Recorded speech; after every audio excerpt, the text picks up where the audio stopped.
All right. Good morning, everyone. My name is Joaquin Esquivel. I am Chair of the State Water Resources Control Board. Today is Tuesday, February 6th. It is 9:01 a.m., and I would like to call this meeting to order. I'll begin here by introducing my fellow board colleagues. Joining us shortly will be Vice Chair Doreen Diadamo. We have here as well Board Member Sean McGuire, Board Member Laurel Firestone, and joining us remotely is Board Member Nicole Morgan. As you can see, joining us this morning, obviously, as well, is our Executive Director, Eric Oppenheimer, our Chief Deputy, Jonathan Bishop, our Chief Counsel is Michael Laufer, our Clerk of the Board is Courtney Tyler, and assisting her today is Margie Argel and Mike Reed. As you can see, this meeting is a hybrid meeting. If you're joining us virtually, you're either viewing us through our traditional webcast on YouTube Live or the Cal EPA website. But if you intend on commenting on any item today, you need to be on the Zoom platform. There are instructions on how to do so and a link at the top of today's agenda. If you're having any challenges, though, on getting onto the platform, please do just reach out to the clerk of the board at board.clerk@waterboards.ca.gov, and she can help ensure you get onto the platform. Once you are, your camera will be off. You'll be on mute until it is your turn to speak on the item you've indicated. For everyone here in the room, good morning. We're here in Sacramento in the California Environmental Protection Agency building. A few announcements for us as well. Please do observe the exits. If there happens to be an emergency, we'll calmly file out to Cesar Chavez Plaza and await further direction. Also, if you intend on commenting on any of today's items, there's a QR code at the side of the room. There's also a tablet in order to be able to sign up. Once you do come up to the microphone, please do introduce yourself, any organization you have an affiliation with. And lastly, please do silence any phones in order to have an uninterrupted discussion today. Before we get into public forum, we actually have today a presentation of Superior Accomplishment Award. I'd like to welcome up Joe Karkowski to be able to introduce our team here. Good morning, Chair Esquivel and members of the board. My name is Joe Karkowski. I'm the Deputy Director of the Division of Financial Assistance. And thank you very much for allowing me to introduce my staff who worked on our expedited drinking water grant program. And so I won't take any more than 15, 20 minutes if that's okay. So you can put me on the timer, Courtney. So so some of the folks are here. We have others, hopefully, that are on the Zoom platform. It'd be great if they could put their video on right now. So I'll just read a short summary of what they accomplished together as a team. So as you all know, one of our big focuses in terms of process improvements in the Division of Financial Assistance is shortening the time between when an applicant applies for funding and when they actually receive funding, especially focusing on small disadvantaged communities.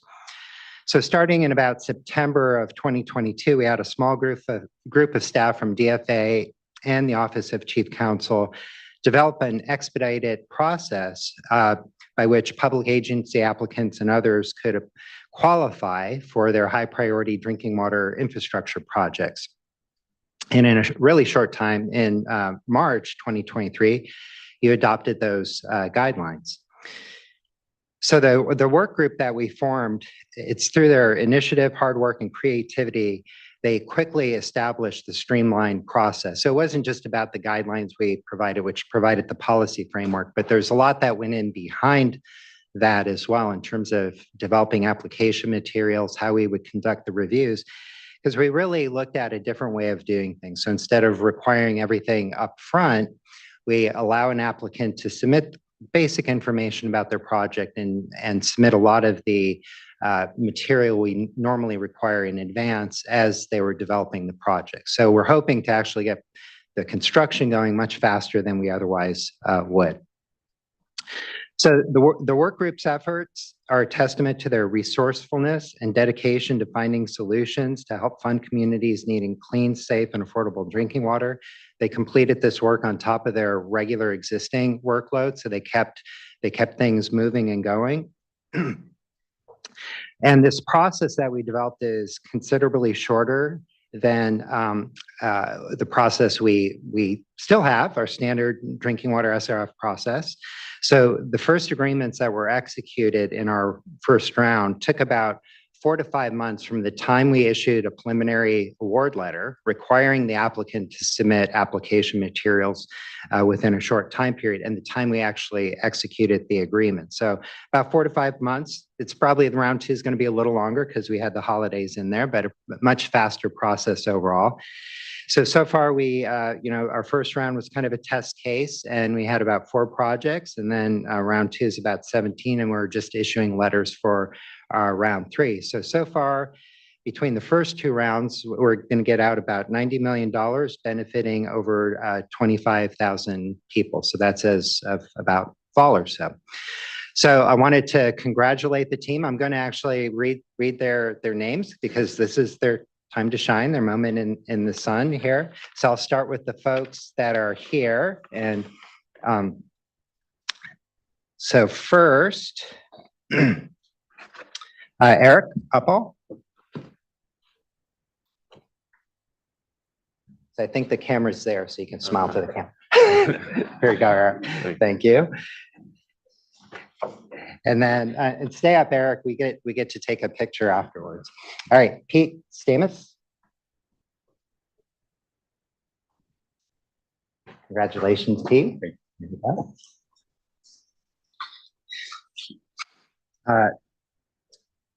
Joe Escobar. Your mom named you well, Joe. Congratulations. Thank you. And then Stephanie Kwong. Congratulations, Stephanie. And then let's see. We have also on the Zoom, Matt Freeze. So Matt, you can wave to everybody. Bridget Benning. Karina Harmon. Maria Duenas. And let's see, and a couple other folks who received their award, I don't see them on Zoom, are Jean Fung and Bridget Chase. So I'd like to give you all a big hand and thank you so much.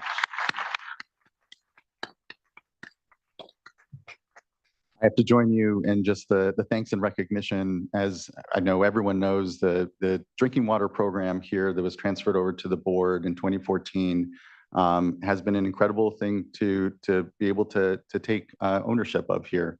The reality is that since SAFER and the Safe and Affordable Fund was passed, we know we've had 200 systems come back into compliance. We've gone from 1.6 million Californians without access to clean water to about 850, 900,000 day to day. It is a number in flux.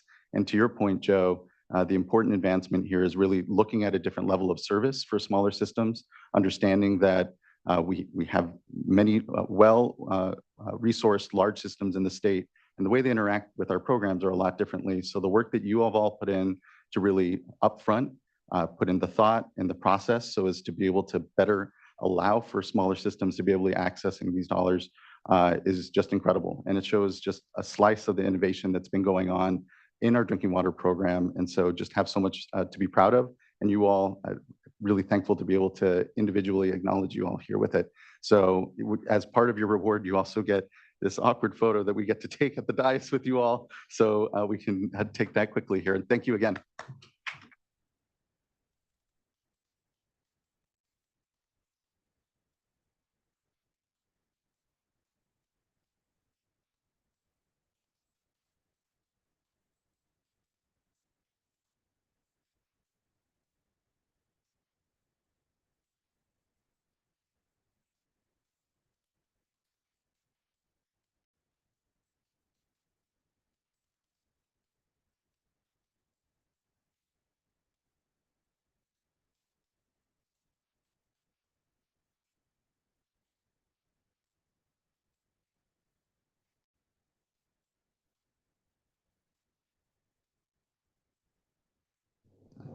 Appreciate everyone's time. We acknowledge again the folks that actually do the work here, all here amongst us, and just incredible thanks again. With that complete, we can move now to our public forum. And I believe we have about 3 commenters that I see here ready for public forum. And I believe our first commenter will be John Scardon. And Mr. Scardon, I'll note you did ask for 10 minutes, and I believe we have a number of slides. They may be tied to a product or sort of trying to tout a product, if you can keep it short, it would be helpful. And perhaps it's not, and apologize to try to prejudge Mr. Scardon. Let you speak. Good morning. Good morning. Can you hear me okay? Thank you. Yeah, there's a slide deck that I uploaded. Is that available? Yeah, it should be coming up here momentarily. All right.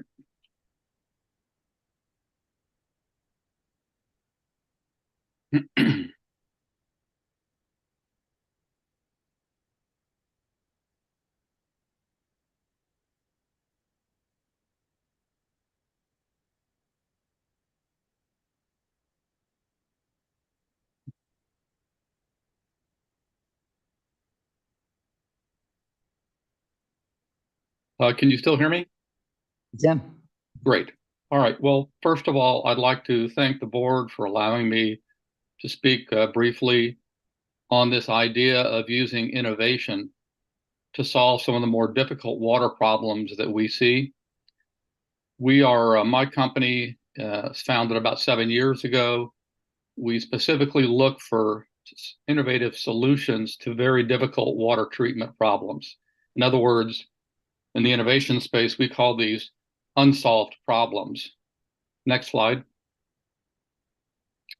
So this is the only product slide. It's strictly there to tell you what we do. Our company is focused exclusively on agricultural drainage of any kind from any source. And today we do have one product out there for removing nitrate from water. And I want to call out the Central Coast Water Board was instrumental in helping us bring this to market. We have 2 new products that we're going to talk about, but more from the perspective of problem solving. This is not targeted at growers, and I'm not trying to sell anything to anybody, but we need to give you a kind of a framework so you understand where we're coming from. This so-called PhytoVap product is an above-ground phytoremediation system where the customer can customize it with all kinds of plants to remove certain kinds of contaminants. It's extremely simple to put together, very low cost. The third product we'll talk about is something called Yield Max, more complex, but I want you to take a good look and listen at what this thing might be able to do for some of our growers that are facing the salt problems. Next slide, please. So the 3 challenges that we have seen repeatedly since starting this company, number one was these what we call low volume drainage problems, where you have perhaps a confined site.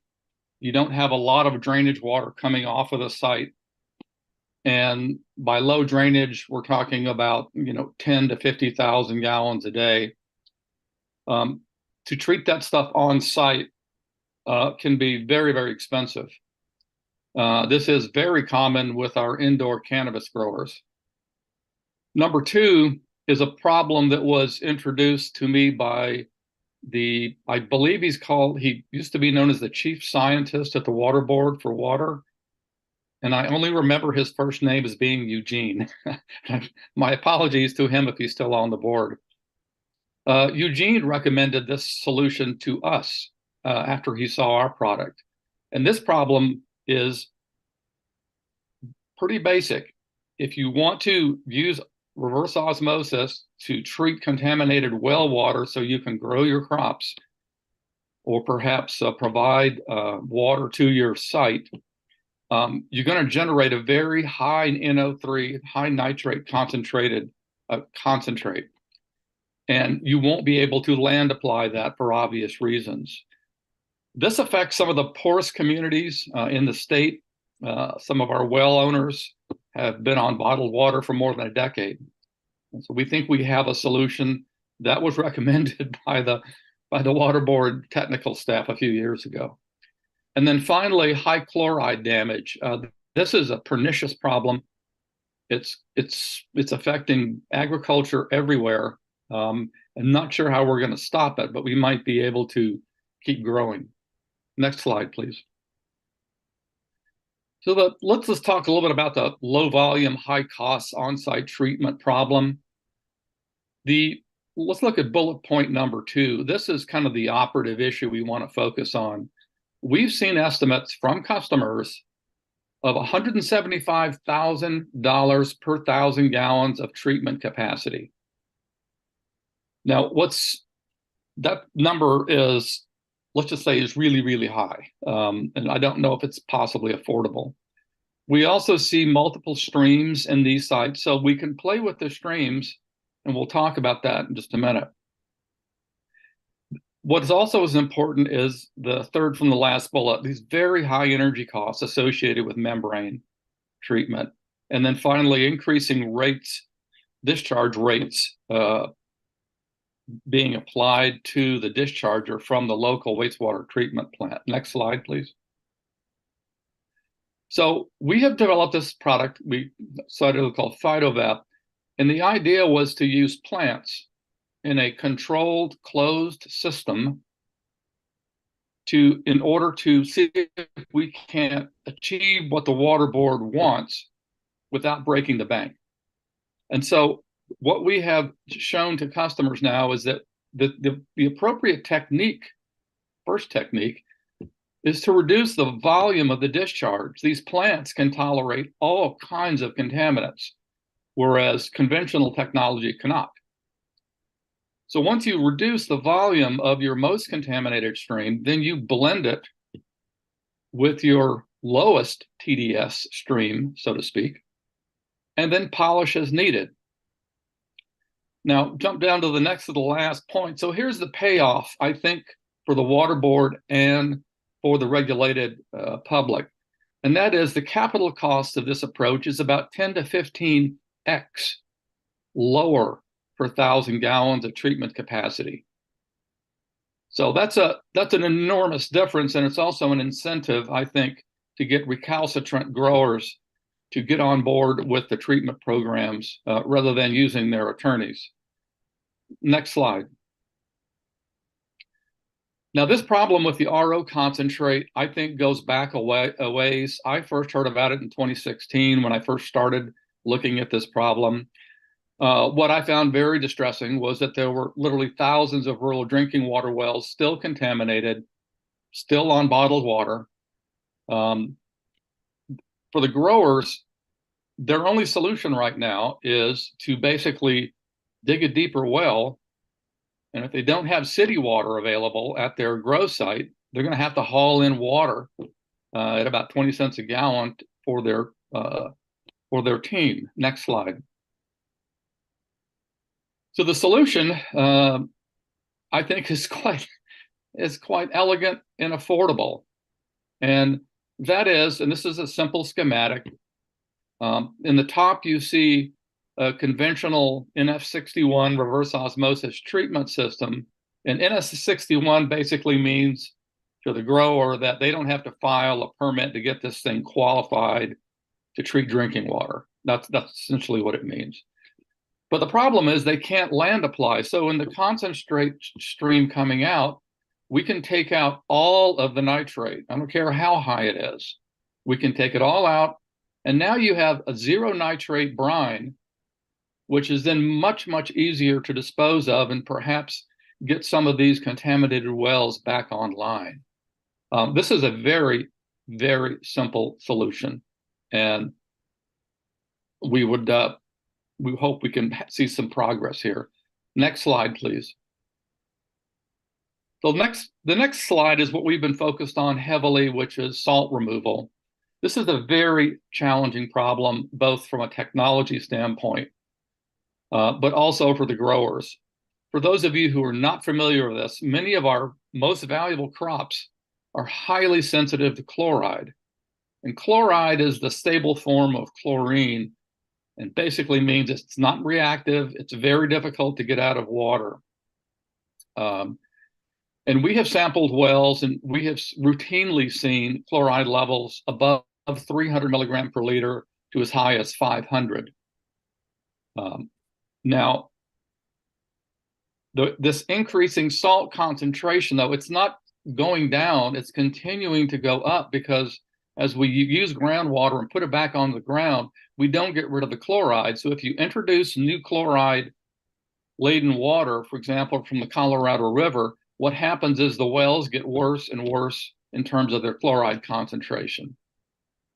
So the only solution that I know of, and that's what's advocated on many of the grower sites, is leaching. That is, you irrigate the crop once, but that chloride, the chloride ion then sticks to a lot of the stuff around the root zone, and then you have to apply a second watering step. So you're wasting water, and that the purpose of the second watering step is just to leach the chloride away. But where does it go? Back into the groundwater. So that is not a sustainable solution for our groundwater-based agriculture. Next slide. So the system that we've developed, and we wanted to just show you that it is possible to do this.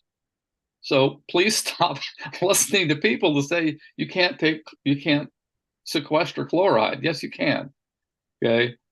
Now, what we see is chloride often mixed with nitrate and sulfate. So the approach is pretty straightforward. You can remove the sulfate and the nitrate and then recycle it selectively. Once you get that stuff out of the way, the less chloride has what we call a lower affinity for absorbing onto these resins. Then you take out all the chloride, and where the magic happens here, which we're not going to go into, we then can precipitate the chloride out as a solid so it's permanently removed from the water. And we can also do this last step also with plants. We have halophyte plants that will uptake salt. Next slide. So the purpose of this presentation was just to give you a couple of key messages. Number one is we don't have to accept these older technologies. I won't use the term that we call them. These older technologies, which are very difficult to innovate upon. You can use biology in a clever ways to solve some of these problems. And biology is a very low-cost way to innovate. Number two is we're currently using wild and not optimized, if you will, cultivars to already achieve breakthrough results. Imagine what could happen if we could develop a research program around developing more specific cultivars to take some of this stuff out of the water. So the next to last point is probably one of the things that we harp on constantly, and this was the basis of my doctoral dissertation, and that is imagine the benefits. When we incentivize entrepreneurs like ourselves, the regulatory framework in California, and the growers to work together to find these solutions rather than saying, how much money can we borrow from the bank to pay for this thing? That's not the right question. And then finally, most of all, we are deeply in debt and much appreciative of the professionalism and the competence that we have experienced from the regional boards that we have interacted with over the past 5 years. So thank you for your time. I hope this didn't come across as a sales pitch. That was not my intent. Thank you. I appreciate that. And it did not completely come across that way. No, I truly, the discussion that you've tried to engender here truly around nutrient management is one that is very close and dear to the board, certainly in the regional boards. I appreciate the desire to innovate here. And importantly, to your point, that we have businesses out there that are an important part of the ecosystem, and just appreciate you taking the time to address the board on what will continue to be in a warming climate, a very serious issue, as the nutrient inputs in our watersheds and our waterways will only become magnified in their impact. And so just thank you for here addressing the board, for elevating it, and for talking about the work that your company is doing here with growers. It's appreciated, Dr. Scarger. Thank you for the opportunity. Thank you. Next, we'll go to our next public forum speaker, who is Dr. Clyde T. Williams, and then who will be followed by Regina Chicazola.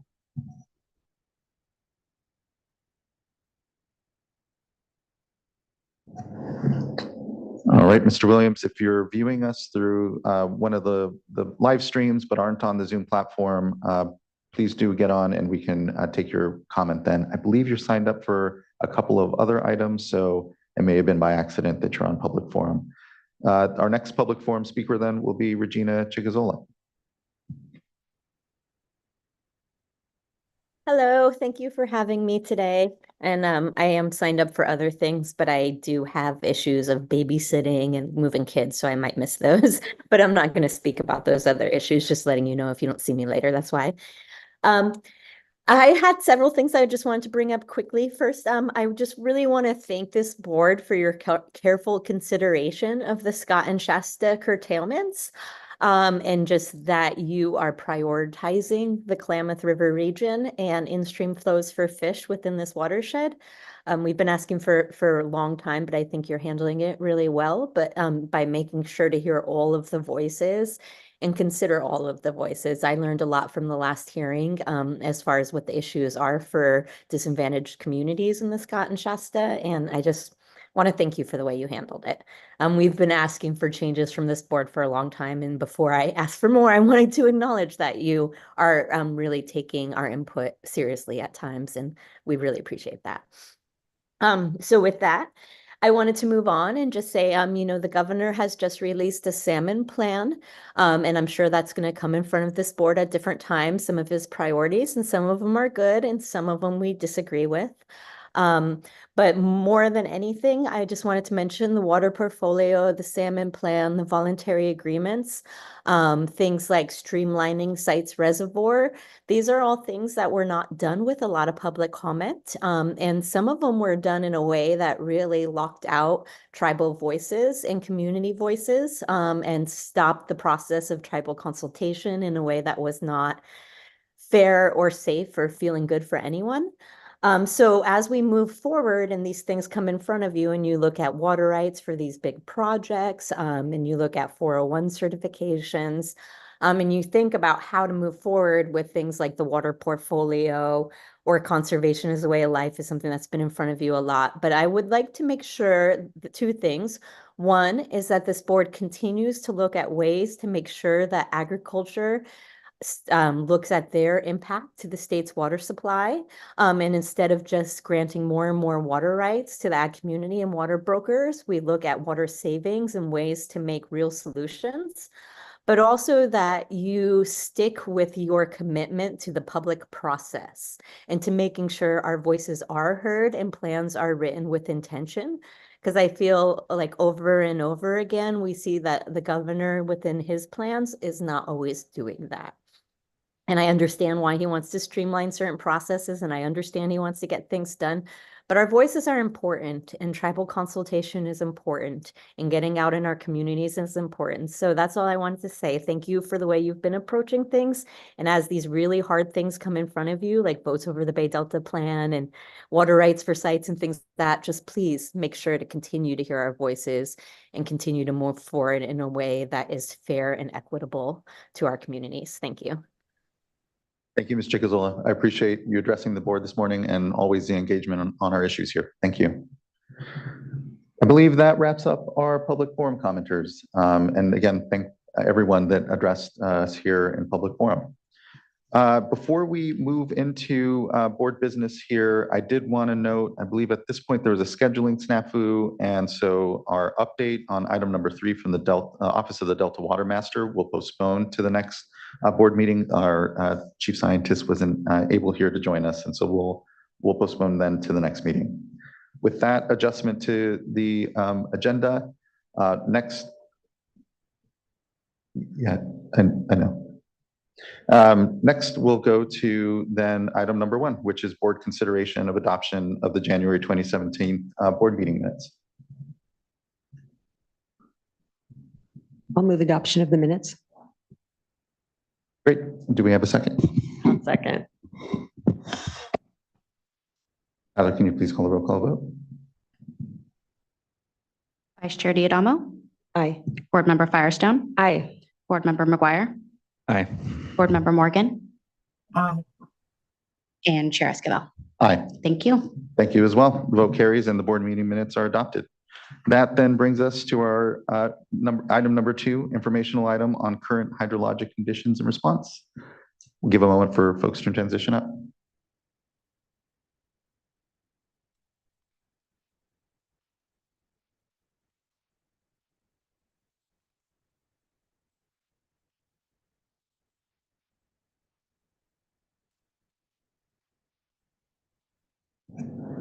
Good morning. Good morning, board members. I'm Jessica Bean with the Division of Water Rights, and I'm going to do a brief current hydrologic conditions and response update for you today. So next slide, please. Okay, so as you can see here, we're looking at the precipitation graph for the northern part of the Sierra, and we're at 86% of average for the state. Again, we're looking at that blue line that's about halfway through the graph down there. It says current 24.8. We'll be following that through the next few slides. Next slide, please. Okay, for the San Joaquin area, we're looking at 68% of average for the state. Next slide. And then for the Tulare Basin area, we are 64%. And it's worth noting that this is a pretty big jump from the time we were here a couple weeks ago, about 20% increase. So definitely seeing some increases from the storms coming in. However, still in the same situation that we're seeing more in the northern area, a little less as we go south. Next slide, please. Okay, and if we take a look here at our snow water content, it's you can take a look going from north to south. We're at about 79% of average in the north, 71% in the central, and then 65% in the south, which brings us to a statewide average of 72%.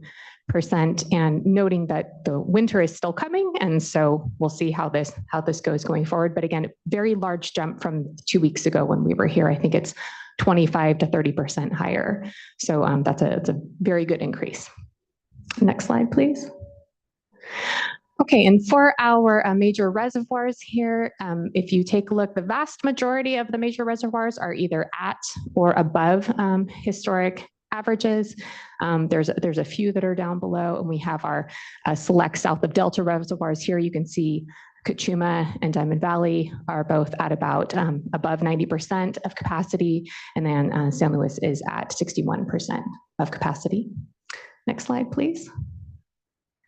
I wanted to give just a brief update on where we are with our groundwater recharge temporary permits. We've received 10 permit applications to date for this water year. We have 8 permits issued, so that's really good. We've authorized over 50,000 acre feet of diversions. You can see here that we just issued one for the Merced Irrigation District and another one for Dunnigan Irrigation District, and we have not received any flood recharge diversions reported so far. Next slide. So we don't normally do this here in the Hydro Update, but it kind of made sense to bring some things forward because the Water Rights Annual Reporting is just had a due date that came up for us on February 1st. And it's worth noting there's obviously a big connection between the information that we're receiving on water diversions and our supply and demand and how that plays out going into the rest of the water year. And so in terms of the diversions for 2023, so that would have been for the 2022-23 water year, those get reported by February 1st of this year, and we're at 54% of compliance.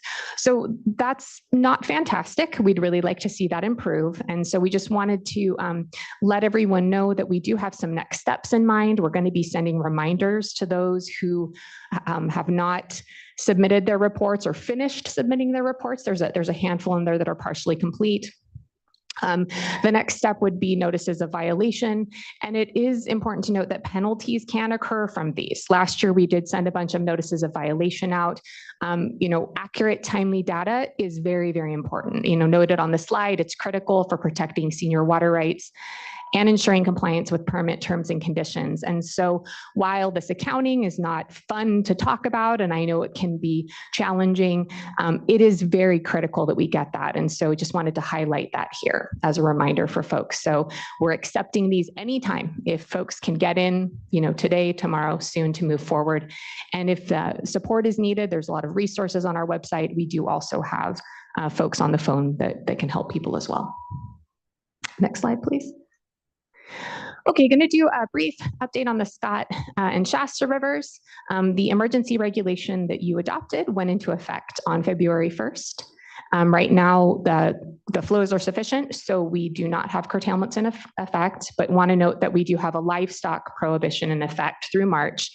And this is a new provision that allows for limited diversions so long as the diverters notify the board and they are in compliance with certain conditions to protect reds and things like that within the river. And so information on that is available on our website, which is under the Stay Informed here. It's also worth noting that we received a petition for rulemaking for permanent flows on the Shasta River. That was coming in from a group of community groups, including the California Coastkeeper Alliance and Friends of the Shasta River. And so the board has 30 days to take action on that. That came in on the 17th. And so until February 16th to either deny the petition or schedule a hearing. So more information soon to come on that. Next slide, please.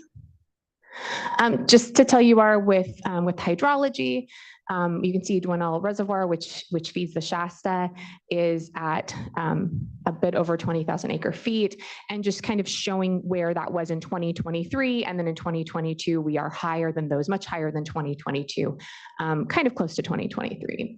The snow course information came out on February 1st. It's interesting that we're at less than last year at the same time.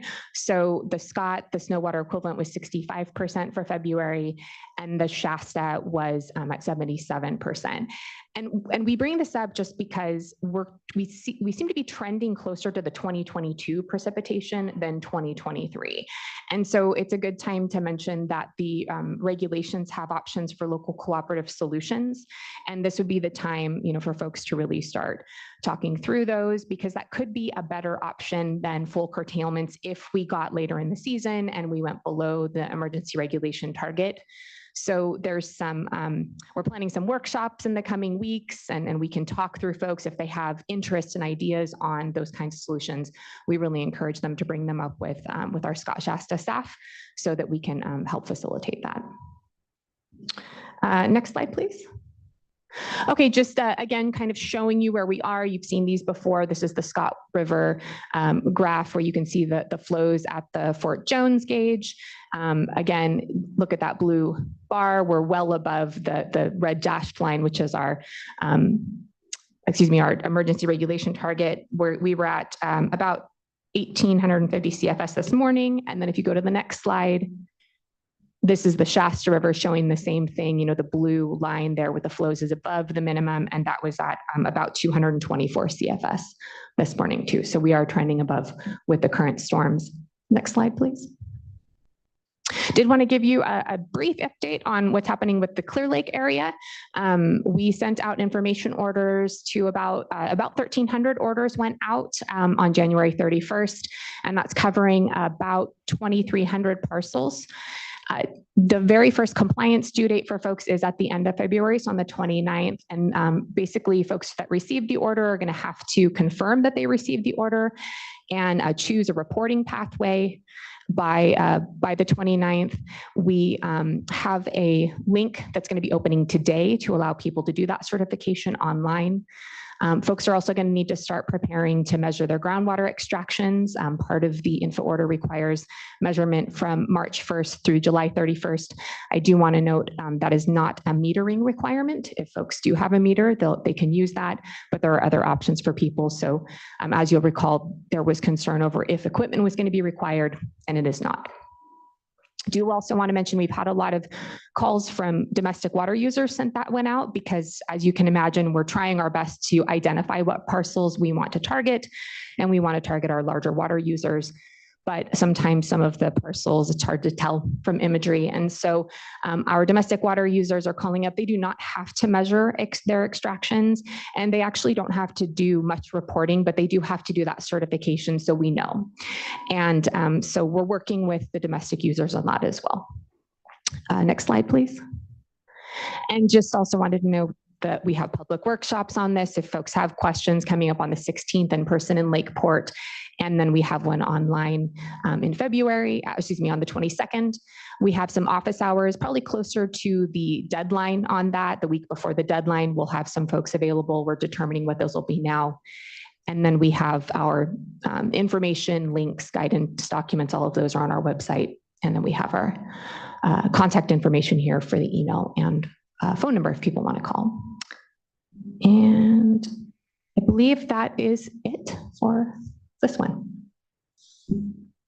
It's an incredibly busy time, and just want to thank you for what I know is just a lot of work going on in the Division of Water Rights and a lot of engagement here, even in wet times, to prepare for what will be the summer up ahead, but importantly, projects that we can all be working on collectively with each other. So I appreciate that, and I appreciate particularly the coverage here of the lack of consistent reporting right now. It is a good time to remind folks, especially at this point in the process of reporting, that it's still come in the door. We don't have to move to penalties or progressive enforcement. It is just about trying to get the good habit of a yearly report, an obligation here for a right that comes with some requirements. Just thank you for all the great work. Looking to colleagues for any comment. Vice Chair. Thank you. And just following up on that, I couldn't agree more. It's really important to have much better reporting. And so just want to suggest, if you haven't done so already, to maybe work with some of the ag groups with their social media outlets, maybe CDFA, they have a daily blog, and I know a lot of growers follow that, as well as Farm Bureau. Not everybody's in a Farm Bureau organization, but Farm Bureau can be quite helpful as well, state and also local offices. And then just want to use this as an opportunity to thank you, Mr. Ekdahl, and the whole team for all the ongoing engagement. We were really busy in December for these adoption hearings, but then, our work, isn't continuing like yours has been. I know you all have been spending time out in these communities, and that really has made a difference in terms of implementation and the good feedback that we've been getting. Ms. Chitizola today, and then, of course, I know a lot of us are continuing to communicate with folks out there. So thank you for that ongoing engagement. Here. Thank you, Vice Chair. Seeing no other comment, I think that wraps up our informational item here on current hydrologic conditions. Thank you. It's been really appreciated. Looking forward to the next update. That wraps up, since again we are postponing to the next board meeting our periodic update from Delta Water Master Office. That concludes our informational items and brings us to item number 4, which is consideration of a proposed resolution approving the final initial biological goals for the Lower San Joaquin River flow objectives. I'll give a moment for folks to transition up.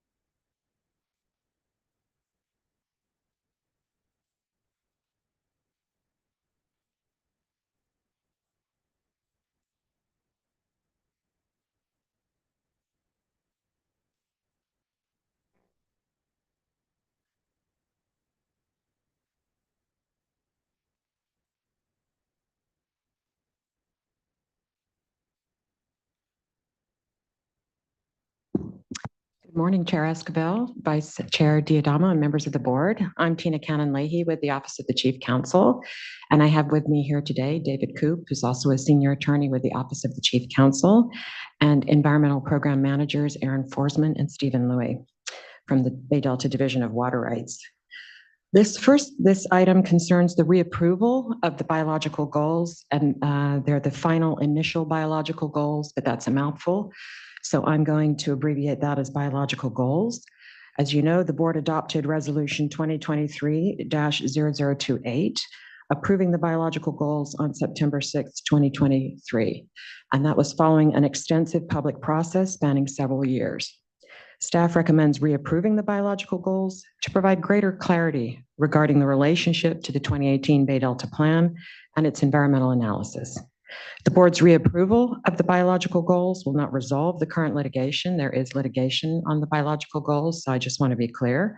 It's not going to resolve that because it doesn't provide the parties who are who are challenging the prior adoption with the relief that they seek. However, it can provide clarification for other interested parties and stakeholders and future Bay Delta planning. And so we'll stay on this slide. Thank you. For context, I'm going to start with the Bay Delta Plan process in 2018. I think that's important so we can see how that all fits together. That was a 9-year effort that led the board to adopting updated flow objectives for the protection of fish and wildlife beneficial uses on the lower San Joaquin River and its 3 salmon-bearing tributaries, the Stanislaus, Tuolumne, and Merced rivers, as well as updated salinity objectives in the Southern Delta. But today I'll be talking about the flow objectives and the relationship with the biological goals. The board's water quality control planning program is certified by the Secretary of the Natural Resources Agency as a regulatory program for the protection of the environment that incorporates sufficient substantive and procedural environmental review processes that is exempt from certain requirements of the California Environmental Quality Act, or CEQA, including the requirement to prepare an environmental impact report. Consistent with the regulations for its certified regulatory program, the board prepared a substitute environmental document, or SED, containing the environmental review and other analyses in support of the board's decision. As you know, that decision, just the decision alone, spans over half a dozen 3.5-inch binders. And the record in support of that readoption was over 700,000 pages. The board's 2018 adoption of the updated Bay Delta Plan and SED is being challenged in 12 cases in Sacramento Superior Court that are coordinated as the State Water Board cases. And the judge in those cases will issue an opinion by mid-April of this year. Next slide, please. The board has not yet implemented the revised water quality objectives in the 2018 Bay Delta Plan. That will require a subsequent process of assigning responsibility to water right users to ensure that the flows are met. That subsequent process requires its own CEQA environmental review to determine if there are project-specific environmental impacts previously not analyzed. Next slide, please. Next slide, please. The 2018 SED analyzed multiple project alternatives for achieving the reasonable protection of fish and wildlife beneficial uses in the lower San Joaquin, including maintaining unimpaired flows, which is a calculation of establishing in-stream flows in various ranges of percent of unimpaired flows. So the SED analyzed these various percentages, which was 20 to 30% of unimpaired flows starting at 30, 30 to 50 starting at 40, and 50 to 60 starting at 60. This means that the SED analyzed the potentially significant environmental impacts of maintaining flows in any increment from 20 to 60% in each of the 3 tributaries to the lower San Joaquin River. The SED also includes other analyses such as review of the economic impacts, which are not required by CEQA but are required by the Port of Cologne Water Quality Control Act. As you know, the board adopted as its numeric part of the lower San Joaquin objective 40% of the unimpaired flows in an adaptive range of 30 to 50%.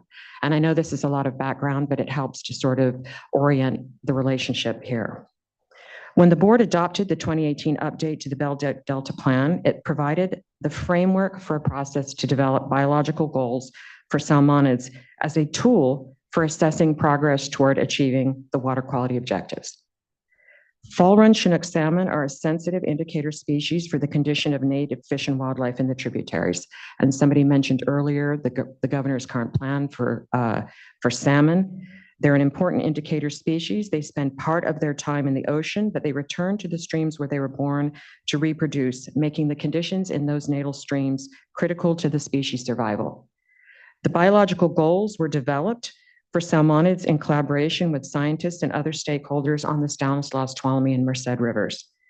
As stated in the Bay Delta Plan, the biological goals will be used to inform the adaptive methods, so it could help inform moving within that range, evaluate the effectiveness of the program of implementation, monitoring and reporting, and could help inform future changes to the plan. The biological goals do not mandate a particular action by the board. Instead, they are used as an evaluation tool. It is a measuring stick. And if the goals are not achieved, and as an opportunity to question why and to evaluate further changes to the plan.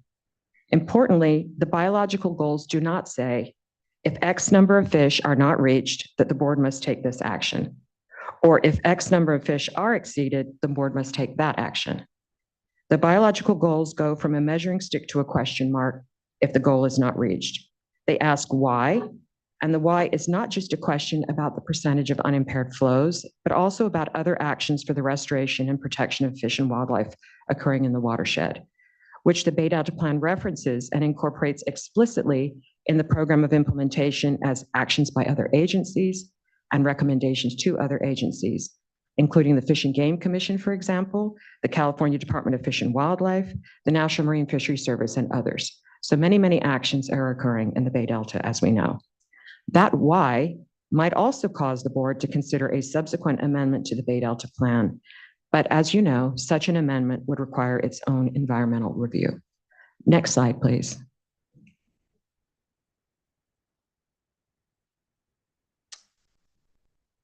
Okay.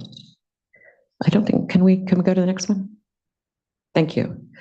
CEQA defines a project triggering CEQA compliance as an activity that may cause either a direct or reasonably foreseeable indirect physical change in the environment. Approval of the biological goals does not have the potential to cause either a direct or reasonably foreseeable indirect physical change in the environment. Therefore, the adoption of the resolution approving the biological goals is not a project under CEQA, which is what we indicated in the previous resolution. That said, even if the definition of project were construed to apply to the biological goals, the action would still be exempt under CEQA because the biological goals are informing the board's action for the protection of the environment and are not causing either a direct or reasonably foreseeable indirect physical change in the environment because the biological goals do not compel board action. Specifically, and this is some of the language for you, CEQA's Class 7 exemption is for actions taken by regulatory agencies as authorized by state law or local ordinance to assure the maintenance, restoration, or enhancement of natural resources where the regulatory process involves procedures for the protection of the environment, as here. An example is given actually in the CEQA regulations under Class 7 of wildlife preservation activities. Here, adoption of the resolution approving the biological goals is to help inform the adopted water quality objective, whose purpose is to assure the maintenance, restoration, and enhancement of fish and wildlife.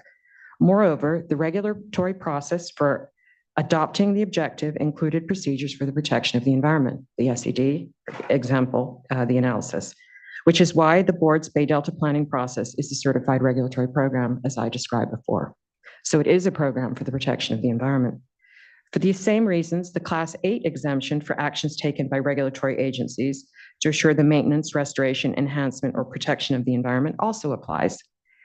In addition, CEQA regulation section 10561 subdivision B3 applies, which states that an activity that does not have the potential to cause a significant effect on the environment is covered by what is called the common sense exemption. Next slide, please. Notice of the board's action today was widely distributed, including to the listservs for the Bay Delta, the Stanislaus, Tuolumne, and Merced Working Group, and the California Native American tribes, in addition to, of course, being posted by the board consistent with Bagley-Keene. Next slide, please.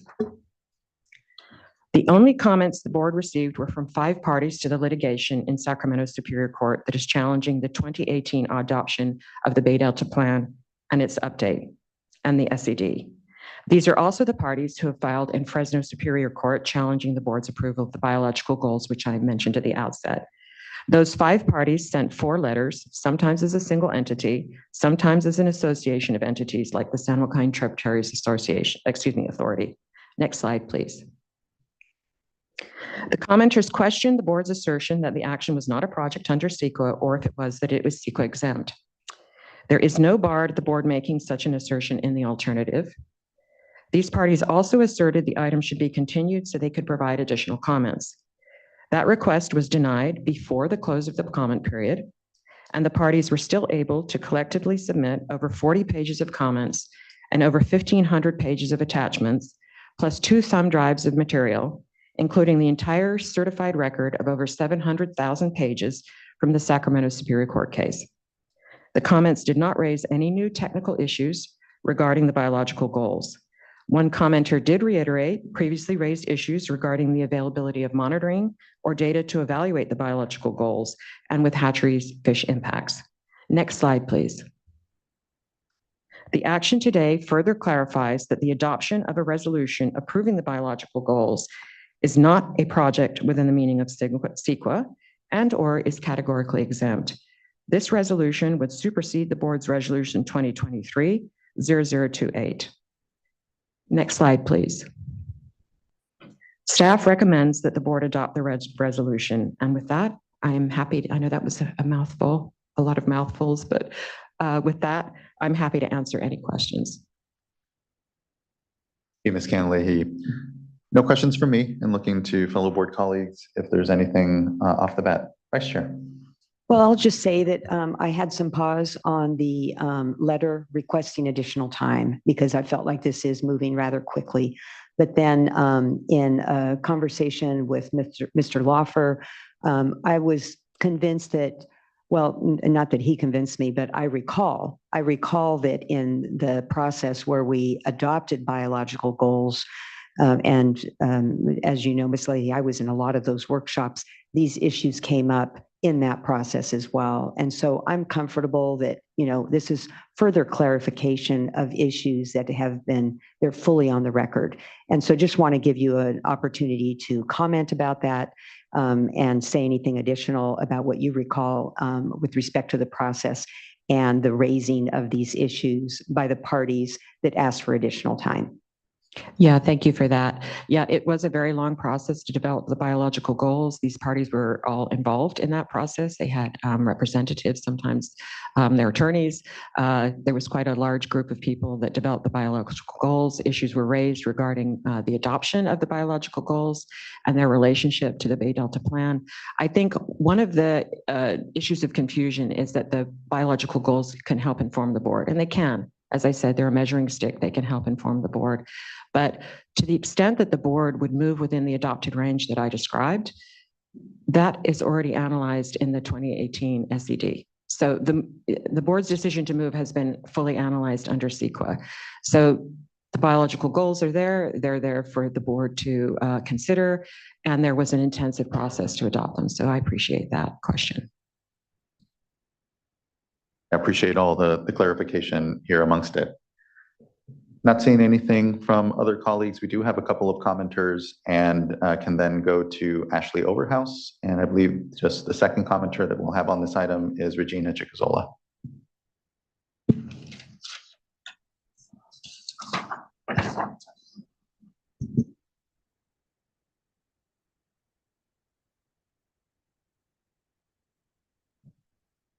And I'll just point out that Ms. Overhouse had indicated that she was if necessary, and she is not on the Zoom platform at this point.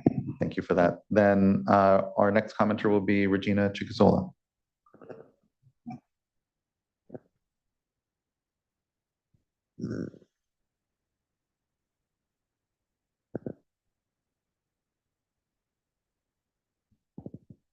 Okay, yeah, Regina had noted that she may be away from her computer, so I believe she is currently.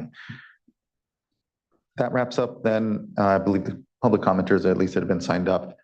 Looking to colleagues if there's any additional question or discussion, and if not, I think we're prepared for a motion.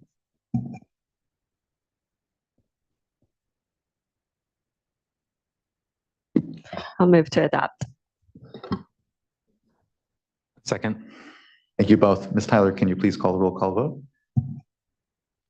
Board Member Firestone. Aye. Board Member McGuire. Aye. Board Member Morgan. Aye. Vice Chair Diadamo. Aye. And Chair Esquivel. Aye. Thank you. Thank you as well. The vote is unanimous and the item is adopted. Appreciate folks at work on this. And I know further discussion to be had. Let's go ahead and give ourselves a 10-minute break before we get into item number 5. We do have a number of commenters. And so I think that will take us into the lunch hour at that point. So let's go ahead and do 10 minutes, come back here at 10:10. See you all in a moment.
All right, everyone, it is 10:11. We can go and come back and get ourselves started.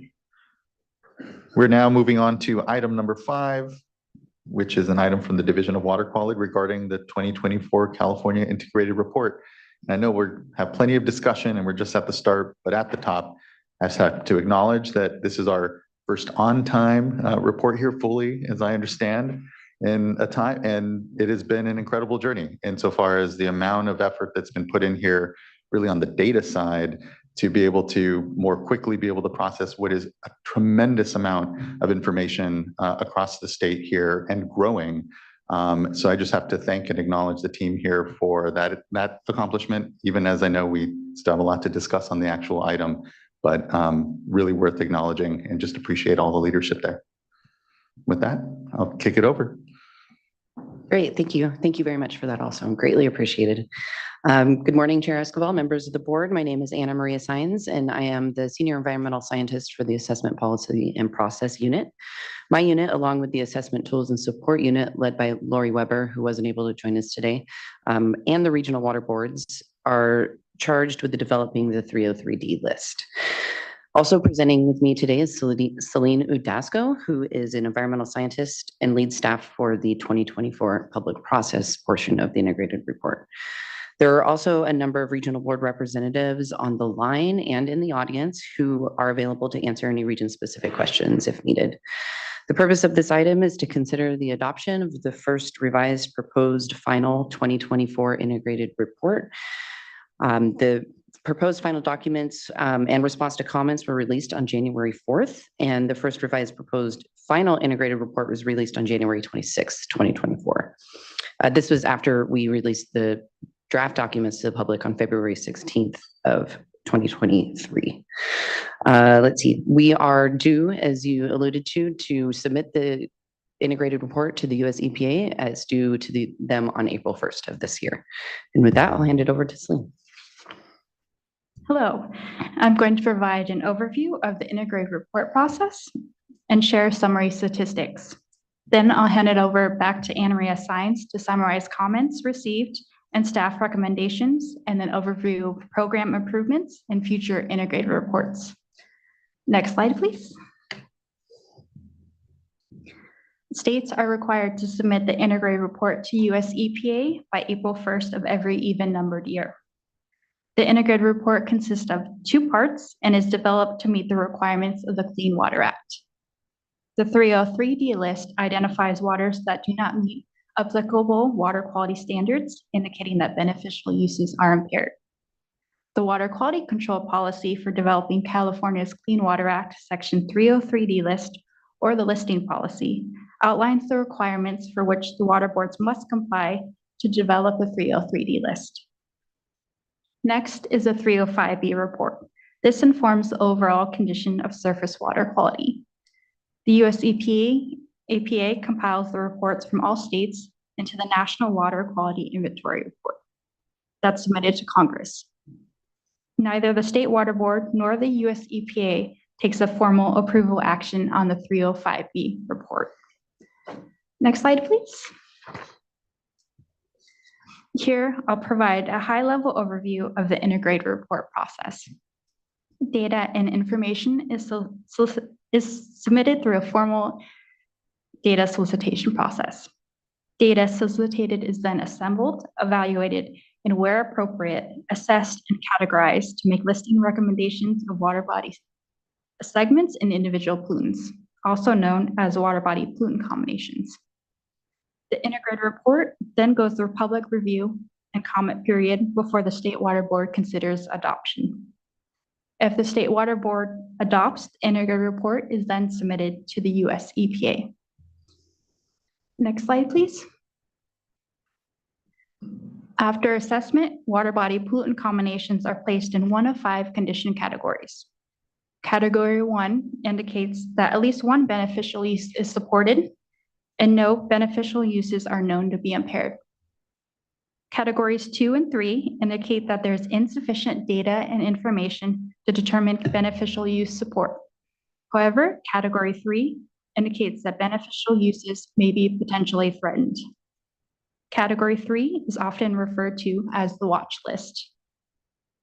Water body pollutant combinations placed in categories 4A, 4B, or 5 are considered impaired and constitute the California 303D list. Water body pollutant combinations placed in category 4 are those where at least one beneficial use is not supported, but a total maximum daily load, or TMDL, is not required. A TMDL is not required because one has already been developed and approved by the US EPA. This is category 4A. Or there's another regulatory program in place that's expected to result in attainment of water quality standards within a reasonable timeframe. This is category 4B. Category 4C indicates that the impairment is the result of pollution, such as hydromodification, and not by a pollutant.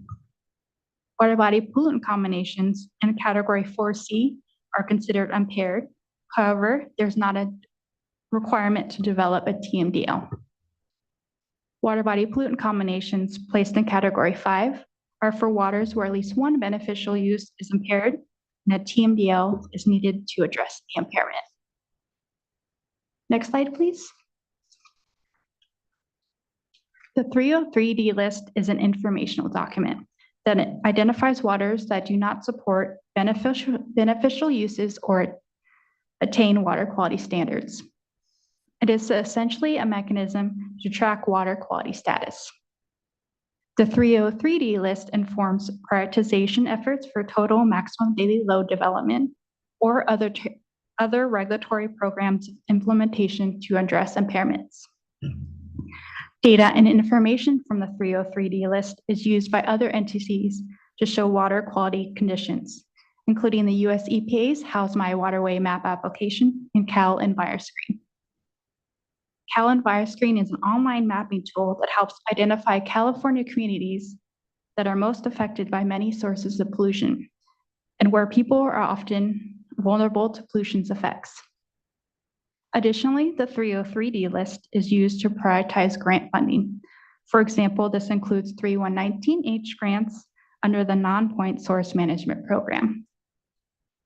Finally, the fact of a listing or data used to inform a listing may be used to inform development of permits to address water quality concerns. This topic will be discussed in more detail later in the presentation. Next slide, please. For the 2024 integrated report, all readily available data received prior to the October 16, 2020 data solicitation cutoff date was considered for the San Francisco Bay, Los Angeles, and Santa Ana regions. Additionally, high priority data is assessed for the Central Coast and San Diego regions and the Sacramento River subbasin of the Central Valley Regional Water Board. I'd also like to take the opportunity to note the integrated report was developed hand in hand with the regional water boards. Staff at the regional water boards contributed to all tasks required to develop the integrated report, including developing lines of evidence, assessing data, and developing region-specific sections of the staff report, and developing responses to comments. Next slide, please. This table summarizes and compares statistics across multiple integrated report cycles. For the 2024 integrated report, water board staff assembled over 5.3 million rows of data. With almost 100,000 lines of evidence, this resulted in the development of over 20,000 water quality assessments from 1,500 water bodies. I'd also like to thank our data providers. This would not have been possible without your contributions and coordination. Next slide, please. And this table shows the new number of listing recommendations and compares totals to the previous integrated report. The rows contrasted with green highlight the regions that conducted on-cycle and off-cycle assessments for the 2024 integrated report. Listing recommendations are for water body pollutant combinations, and there also could be more than one impairment per water body segment. Next slide, please. And this slide breaks down new listing recommendations by pollutant type. As you can see, the majority of listing recommendations are for pesticides and metals, followed by bacteria and pathogens. One reason why we can be seeing an increase in the listings as shown here is there was an increase in data available for this cycle across the on-cycle regions that have not been assessed since the 2014-2016 integrated report. For example, the Los Angeles region assessed more monitoring data collected by major dischargers. This includes the municipal separate storm sewer systems, MS4s, and publicly owned treatment works. With additional data, water bodies had not previously been assessed before were included in the 2024 integrated report. Additionally, some do not list decisions or based on insufficient evidence to support listing. And now we have more information to compare the pollutants to and reflect more accurate water body conditions. Next slide, please. And in contrast, this slide shows delisting recommendations by pollutant type. All right, thank you. I'll hand it back to Anna Maria. Thank you. Next slide, please. Next, I'm going to go over some key topics, summarize assessment methodologies, go over some comments received and staff responses to those comments. Additionally, I'm going to use some of the presentation slides to describe the proposed change sheet that was released yesterday on February 5th, 2024, change sheet number 1.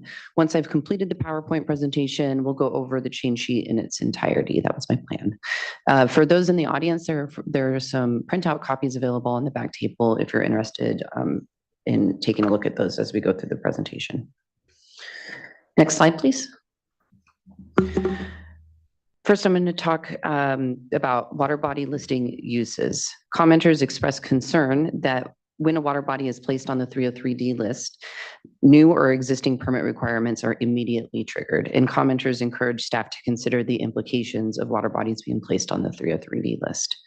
When responded to comments, we clarified that the State Water Board is obligated under the Clean Water Act to evaluate and assess all readily available data and submit the 303D list to the US EPA biannually on time. The 303D list is an informational document, as Selena already noted. This communicates when water quality standards are not attained and does not by itself directly establish new permit or regulatory requirements. However, the 303D list may be used to inform separate actions that involve public participation, analysis of environmental impacts, and environmental justice considerations. For example, cleanup efforts, a TMDL, or other restoration action may be considered after a water body is placed on the 303D list. The fact of a listing and the data used to support that listing may be used to inform permit development and determining reasonable potential and evaluating whether effluent limitations are appropriate. It's important to note that the water boards cannot use the fact of a listing to conclude that there is no assimilative capacity for the listed pollutant in the water body. And then finally, the fact of the listing and the data may be used to inform monitoring and source analysis study requirements, as some commenters pointed out. Next slide. Next, I'm going to discuss federal jurisdiction of water bodies. Another slide. Oh, no. The integrated report is authorized under the Clean Water Act and is therefore limited to waters of the United States. Therefore, we defer to federal agencies on jurisdictional decisions, and the board does not make any final determinations as to whether a water body is a water of the US, simply by identifying them in the integrated report. However, if we have clear, undisputable information that a water body is not a water of the US, it would be excluded from the 303D list. If available information is unclear or ambiguous, the water body would still be included on the 303D list. Commenters requested that staff confirm that all waters assessed in the integrated report are also waters of the US. We cannot say with certainty that the US EPA or the Army Corps of Engineers would conclude that every single water body on our list is water of the US, and there is no general list available for us to compare our list to as far as what is under federal jurisdiction and what is not. Therefore, it was not feasible for us to confirm jurisdictional status for all the water bodies on the 303D list at this time. Therefore, we defer to the US EPA and the core and federal jurisdictional determinations, and we are not making any final determinations as to the status of a water body's jurisdiction. However, there were some instances where commenters correctly identified that effluent data and information from outfall structures were inappropriately included in water quality assessments. And in those instances, that data and information was removed and the listing recommendations were revised as appropriate. Next slide, please. Now moving on to aluminum assessments. Aluminum data was reassessed using the US EPA's 2018 criteria consistent with resolution number 2022-0006, the adopting resolution for the 2020-2022 integrated report, which directed staff to revise the assessment methodology for aluminum and apply the US EPA's 2018 aquatic life criteria. The total fraction aluminum data were used to make the listing recommendations. The 2018 criteria recognizes that the toxicity of aluminum is dependent on water chemistry parameters such as pH, total hardness, and dissolved organic carbon, because they alter the bioavailability of aluminum in the water column. Therefore, water chemistry values for a given site were used to calculate the appropriate numeric criterion for a specific water body. When site-specific water chemistry data was available, it was prioritized and used for water quality assessments. However, in many instances, we did not have site-specific water chemistry data, and therefore we applied default values that were recommended by the US EPA. Commenters requested that the aluminum assessment methodology rely on dissolved aluminum fraction data instead of total fraction data, asserting that total fraction data may overestimate the aquatic toxicity of aluminum in the water column. Next slide, please. Staff recommends to continue to rely on total aluminum fraction data consistent with the US EPA's 2018 criteria. While total fraction data may overestimate aquatic toxicity, dissolved fraction data may underestimate aquatic toxicity because it does not capture all forms of aluminum that are toxic to aquatic life. A newer analytical method is needed to more accurately estimate the bioavailable fraction of aluminum.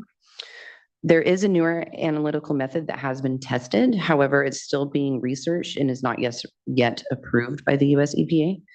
We have been speaking with members of the public, the US EPA, and the Water Board's Office of Information Management and Analysis about how we can support the development of and approval of a lab analysis method that would be appropriate for use in California. However, until a newer analytical method is developed and approved, we recommend that we continue to use total fraction data for aluminum assessments. Next slide, please. Next, I'm going to talk about a class of insecticides called pyrethroids. Pyrethroids water column data were evaluated using numeric pyrethroid chronic concentration goals, which are evaluation guidelines used to interpret narrative water quality objectives. The numeric pyrethroid concentration goals were originally presented in a series of water quality criteria reports released in 2015 that used the UC Davis methodology for the derivation of pesticides water quality criteria for the protection of aquatic life. The concentration goals are used as integrated report evaluation guidelines statewide, with the exception of the Central Coast Regional Board, which uses the different evaluation guideline consistent with targets established in a TMDL for their region. Additionally, assessments incorporated a freely dissolved concentration data, if available, consistent with the UC Davis methodology.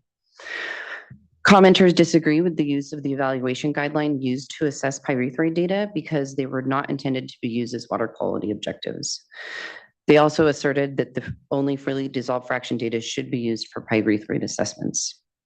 Then finally, we also received comments requesting that no new TMDLs are developed until the urban pesticide amendments planned as the result of the Urban Pesticides Provision Project are adopted. Next slide, please. When responding to comments, we clarified that pyrethroid concentration goals were used as evaluation guidelines to interpret narrative water quality objectives. Listing policy section 6.1.3 outlines the criteria that is needed in order for a threshold to be used as an evaluation guideline in the integrated report and describes how we assess data in the absence of a numeric water quality objective. I've listed the criteria for you here on this slide. The pyrethroid concentration goals are also used for a different purpose in the Central Valley Water Board. However, the same concentration goals are also appropriate to be applied for integrated report assessments and as evaluation guidelines. Additionally, when responding to comments, we clarified that the use of the freely dissolved data is consistent with the UC Davis methodology and is the best indicator for aquatic toxicity. Finally, we were able to confirm that the statewide urban pesticides provision project is a developing project and is not expected to be in place by the next listing cycle. Therefore, we don't think it's appropriate to deprioritize TMDL developments for pyrethroid impairments at this time. Next slide, please. Next, I'm going to talk about benthic community effects. These are assessments that use macro invertebrate data, ecosystem health, and pollutant data. The listing policy requires a demonstration that pollutant impairment is associated with degraded biology or potentially causes the degraded biology. In previous integrated reports, a water body was placed on the 3D list for benthic community effects if data showed that the water body was degraded for biology, which means that there was a California Stream Index score lower than 0.79, and there was also at least one pollutant impairment for that same water body. During the public process for the 2020-2022 integrated report, we heard stakeholder concerns about how we are categorizing water bodies with these data types and requested that we provide more information about our assessment methodology. We heard there is a need for a stronger association that the pollutant or pollutants is the cause of the poor biology, or the poor biology may also be caused by pollution. In the draft 2024 integrated report, staff recommended placing 44 water bodies in category 3, indicating that there is insufficient data and information to make beneficial use support determination, but data indicates beneficial uses may be threatened. Additionally, we're developing guidance to better inform the methodology and determine how degraded biology is associated with that pollutant impairment. This is proposed as an interim solution until we can inform our assessment methodology prior to conducting assessments for the 2026 integrated report. Comments expressed both support and opposition of this interim approach. Some commenters agreed, but also asserted that we should have gone further and placed all listings in category 3 from previous integrated report cycles. And then other commenters disagreed and asserted that water bodies should be listed as impaired independent of an associated pollutant. We also received comments on the use of the CSCI threshold of 0.79 for two reasons. First, commenters outlined that the CSCI score is inappropriate for non-perennial streams, with streams with no natural bottoms, and other altered streams because they do not appropriately consider, or they are not appropriately considered in comparison to reference sites.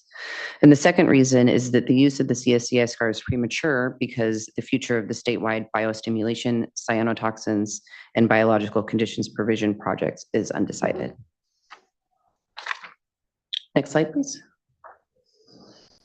We continue to recommend the category 3 interim approach. Listing policy section 3.9 requires us to associate pollutant or pollutants with degraded biology, and we're requesting the additional time to appropriately determine how to apply that mandate. DWQ staff are currently working to develop that guidance so that it can be used and developed to inform recommendation in future integrated report cycles. And then in 2026, we plan to go back and reassess data for the 44 water bodies that were placed in category 3 as an off-cycle high priority assessment. Additionally, staff continue to support the use of the CSCI 0.79 threshold, which is also supported by the listing policy. The listing policy requires the selection of reference sites to develop an index of biological integrity, which has been done and validated by the CSCI threshold study. Additionally, the CSCI threshold is an evaluation guideline used to interpret narrative water quality objectives, and therefore it is not necessary to wait for the biostimulation, cyanotoxin, and biological condition provisions project to be finalized.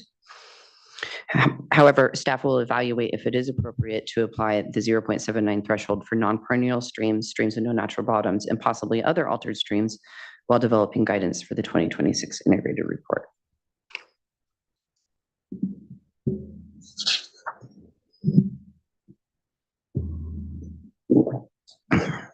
Next slide, please.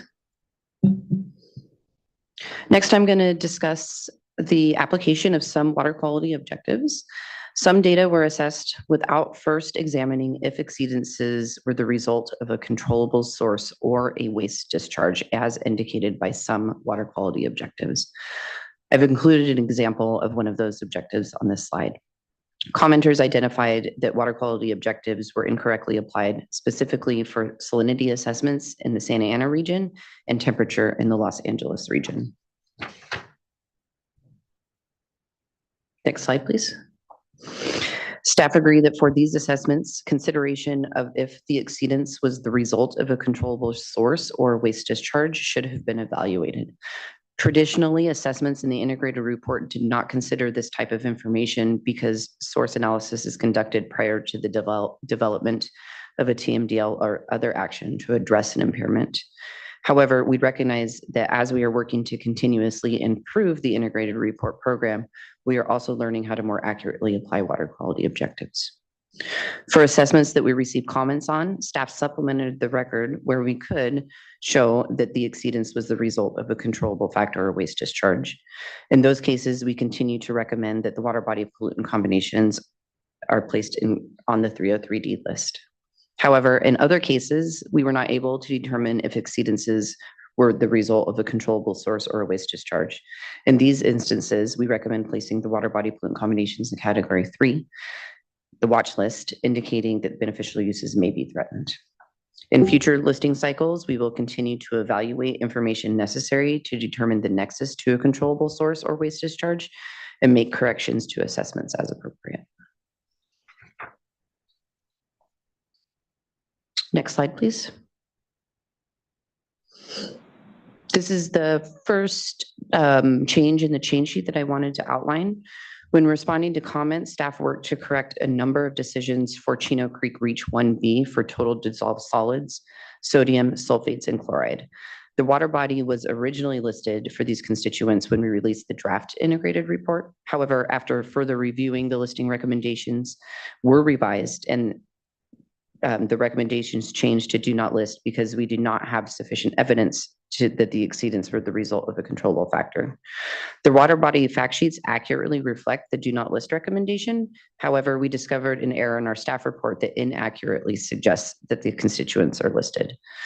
So the change sheet was released yesterday, and I'll go over that specific direction at the end of the presentation. Next slide, please. Next, I'd like to discuss assessments conducted for water bodies where the commercial and sports fishing or COM beneficial use is not designated in basin plans. Historically, the integrated report program assessed fish tissue data even if the water body was not designated with COM because it was assumed that the use was occurring by virtue that the fish tissue data was collected. Most fish tissue data for the integrated report was collected by the State Water Board's surface water ambient monitoring program, but there was some data also included from regional water monitoring programs. Some commenters outlined disagreement that the fish tissue data was assessed for some water bodies where the COM beneficial use was not designated. Next slide, please. Although the beneficial use is not designated in basin plans, data was assessed for the integrated report because the evidence suggests that the beneficial use is occurring and is an existing use. Because the use is existing, it is important to notify the public when waters do not meet safe fish consumption levels and communicate to the regional boards and other programs where there are impairments so that efforts to address water quality and racial equity issues may be considered and prioritized. Therefore, we updated our assessment methodology to rely on listing policy section 3.4 for some assessments, which states that a water body shall be placed on the 303D list if there's a health advisory in place against the consumption of fish or other edible organisms, and there's a designated or existing use for the segment. The important word in this listing policy condition is the word existing. We also suggest relying on listing policy section 311, which is a situation-specific weight of the evidence approach to support listing recommendations where there are exceedances in data, but there are not health advisories in place for the water body. This methodology allows us to apply anti-degradation considerations, including the protection of existing beneficial uses that are not designated. In order to determine if the beneficial use is existing, staff researched information and supplemented the record to provide evidence that fishing happens at that water body or evidence that the data was collected for the purpose of evaluating risks to humans for consuming fish. If staff could not demonstrate that the use is occurring, water bodies were placed in category 3, indicating that the existing use may potentially be threatened. In some cases, data and information were removed entirely from the integrated report. For example, we released the change sheet yesterday that outlines our recommendation to remove data for a specific water body, and I'll outline that recommendation in just a moment. But before I do, I want to note that the first revised proposed final staff report that was distributed on the 26th was first distributed to correct the number of water body pollutant combinations that were really originally evaluated for this issue. The total number was revised from 21 to 24. However, we have since updated that number again, and the change sheet that was circulated reflects the correct number of water body pollutant combinations that were evaluated. Unfortunately, though, we were not able to complete this research for all assessments that have been conducted in the integrated report, only those that we received comments on for this cycle. Water body pollutant combinations not associated with comments received will be reevaluated in future integrated report cycles. Okay, next slide, please. So next, I'm going to talk about the change sheet revisions related to this issue. Data from the Santa Ana Delhi channel was originally assessed for multiple pollutants because the beneficial use was thought to be occurring, even though it was not designated in the basin plan. Our recommendation is to remove the lines of evidence and revise or remove decisions as appropriate for the Santa Ana Delhi channel because we now have sufficient evidence to show that the use is not occurring and is likely not an existing use. Specifically, the Santa Ana Regional Water Board de-designated the REC 1 beneficial use for the Santa Ana Delhi channel. De-designations for beneficial uses are completed through a formal rulemaking called a use attainability analysis, or UAA. REC 1 includes fishing where incidental ingestion of water is reasonably possible. The REC 2 beneficial use, which includes fishing but not normally involving water contact, is designated for the water body for Santa Ana Delhi. However, the method for which the fish were caught for this data are consistent with the REC 1 beneficial use, not the REC 2 beneficial use. As a result, there is a rulemaking that shows that the recreational beneficial use is not occurring and that beneficial use is needed to support the beneficial use. Therefore, staff propose that all associated lines of evidence are retired and decisions are revised as appropriate to reflect this recommendation. We are recommending that the lines of evidence and decisions are removed rather than placed in category 3 because of the formal rulemaking that's in place.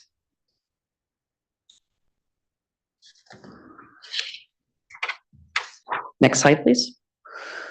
This is a list of the decision IDs that are related to this issue, but I'm not going to list them out for you at this time. Instead, I'll read through them with the recommended change sheet. Okay, next slide.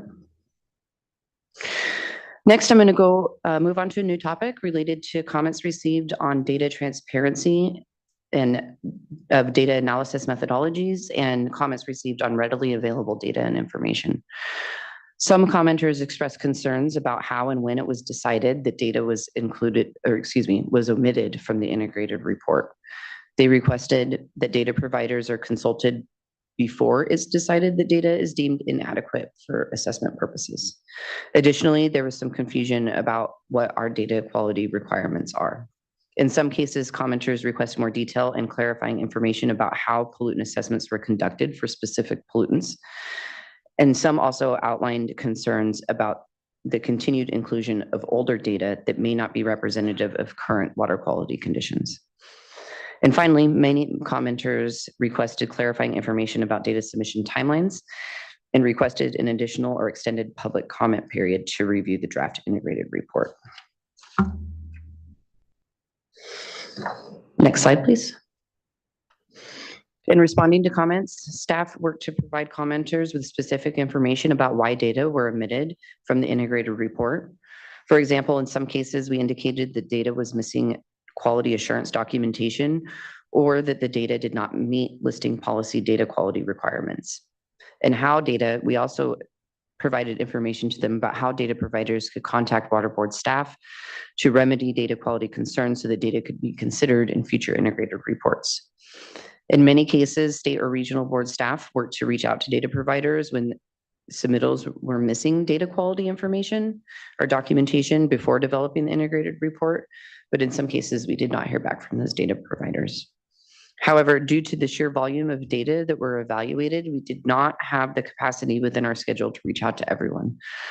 If a commenter requested additional information about how we assessed a specific pollutant in their comments, we provided that information and clarified the staff report where appropriate. In regard to the inclusion of older data, the listing policy directs us to only consider recently collected data after the implementation of a management practice has resulted in a change in the water body. If evidence of a change to management practice was not readily available, or there was not newer data available since the implementation of that management practice, we do not have the authority to exclude that older data. Finally, in response to comments requesting additional or longer comment period, I'd like to note that the 45-day comment period provided is 15 days longer than the federal requirements. However, we also recognize that we are requesting the public to review a significant amount of data and information within 45 days. So therefore, we are currently evaluating our schedule for future integrated report cycles and considering a longer comment period. Currently, we're aiming to provide a 60-day public comment period for the 2026 integrated report, if we still allow ourselves enough time to submit it to the US EPA by April 1st of 2026. We also recognize that more work is needed to improve our overall integrated report development process. We are continuing to make improvements to our data analysis and transparency processes, and we appreciate the suggestions and requests that are received during our comment period, and appreciate the capacity to continue to improve. Before I move on to another topic, I'd like to discuss a topic that's not outlined in my slides, but related to the quality assurance documentation plans. And let me just find my notes real quick on that. We learned that there was some concern from commenters that there were some listing recommendations included in the 2024 integrated report that were not supported by a QAP or QAP equivalent document. The listing policy provides an exemption from this requirement in section 6.1.4, which states that data from major monitoring programs are considered to be of adequate quality for integrated report assessments.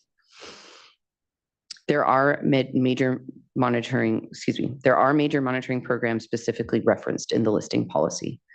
Historically, we have applied that more broadly. The interpretation of the word include, we interpreted the word include to include programs not specifically listed in the listing policy, and staff considered these to be established, reputable monitoring programs, mostly federal governments and tribes. And the confidence in these programs followed the established quality assurance and quality control programs. In the 2024 integrated report, there are approximately 7 data sets categorized as major monitoring programs using the rationale I just described. 2 of those 7 data sets were from the WQX database. WQX is an online tool for US EPA data partners to upload and share data with the US EPA and the public, and contains data from the USGS, US EPA, and tribes. Some commenters have recently expressed concern with the quality of the WQX database, citing missing analytical method, reporting limits, and method detection limits.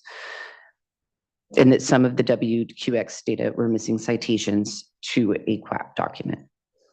For these data sets, we've applied a data screening tool that was developed in coordination with quality assurance experts in the State Water Board's Office of Information and Management.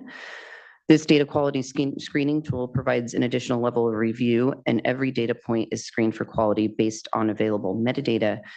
And therefore, we assert that the data used is consistent with listing policy data assurance requirements to support listing recommendations. Moving forward, however, we are applying this QAP exemption more narrowly, starting with the 2026 integrated report, where we've already obtained the QA documentation for some of the monitoring programs in question. However, in the change sheet circulated yesterday, we are committing to finding the QA documentation for all the data used in the 2024 integrated report. And again, there are 7 total, and I'll go over those specific recommendations when I get to the change sheet.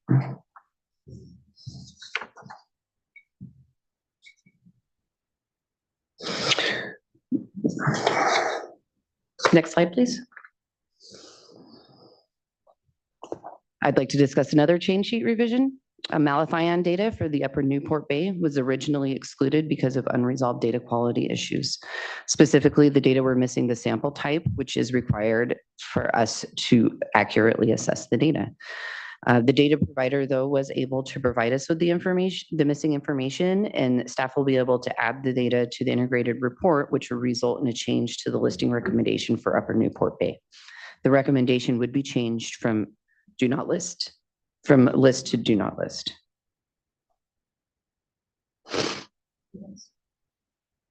Excuse me, do not delist to delist. Sorry, I keep on getting that messed up. Last minute change. Do not delist to delist. Thank you. Therefore, we recommend that the board direct staff to make the appropriate changes to the staff report, associated appendices, and the response to comments prior to submitting to US EPA. Next slide, please. On that note, I'd like to take the opportunity to inform the board and the audience that we are continuously working towards improvements while concurrently developing integrated reports that are in various stages of development at any given time. We are working towards modernizing our databases and improving our automated systems. And we are also streamlining internal processes through our internal documentation and optimizing work processes to increase efficiency. Additionally, we are increasing our efforts to clarify information for the public. This includes more public-facing documentation, such as a fact sheet that was released just last week, and we are working on an FAQ document that will be posted to our website soon. We are looking to increase opportunity for the public to engage with water board staff through region-specific workshops and listening sessions, and clarifying our data submission processes and data quality requirements. Finally, we're keeping on pace by concurrently working on multiple integrated report cycles. And you can see that we're getting ready to assess data for the 2026 integrated report, and the data solicitation notice for the 2028 integrated report will be sent out soon. So with that, I was going to move on to the change sheet, or would you like me to pause to answer any specific questions? Looking to my colleagues. Yeah. Thank you, Didi. Yeah, okay. Yeah, we're okay for questions now, but pause for a drink is nice too. Thank you.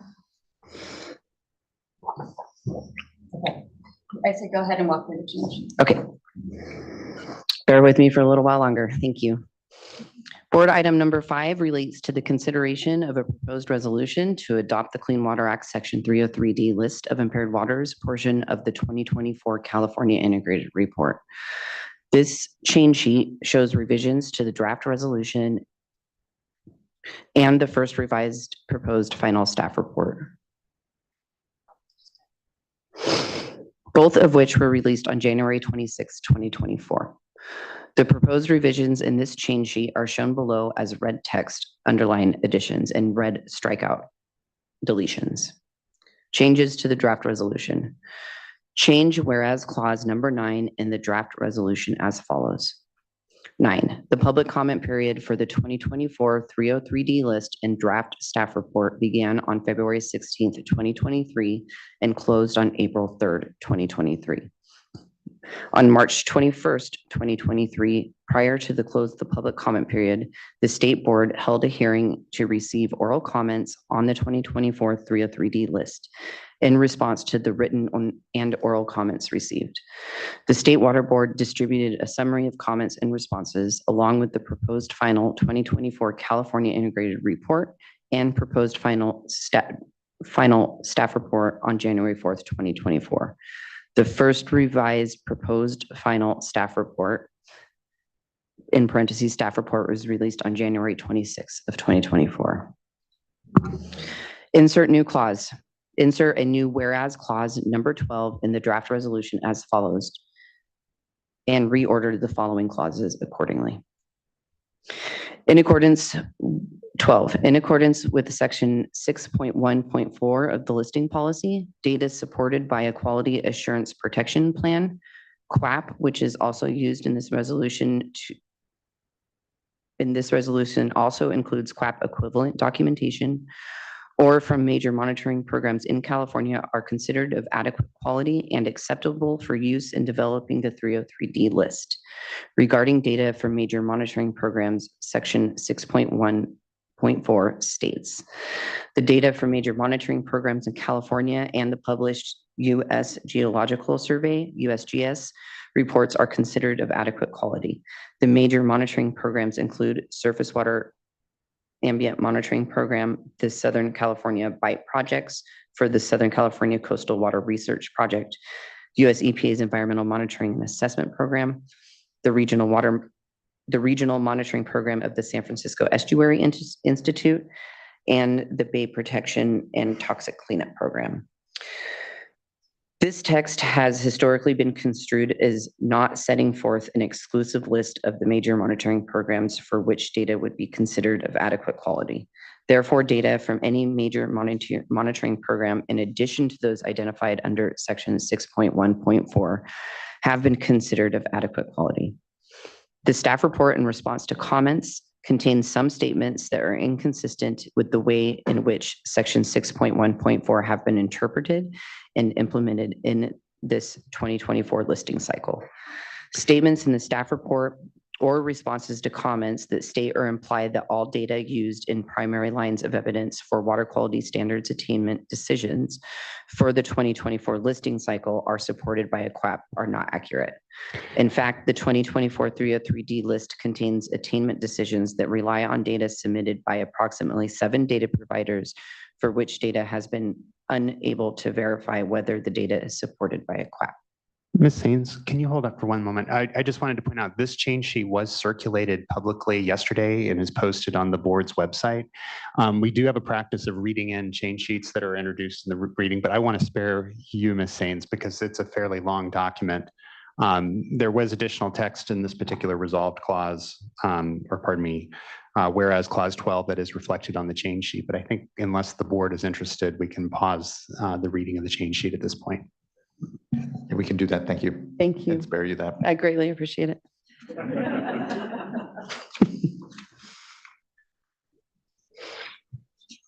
Okay, and so with that, I'd like to propose that we recommend that the Water Board adopt the resolution and the 303D list before you today.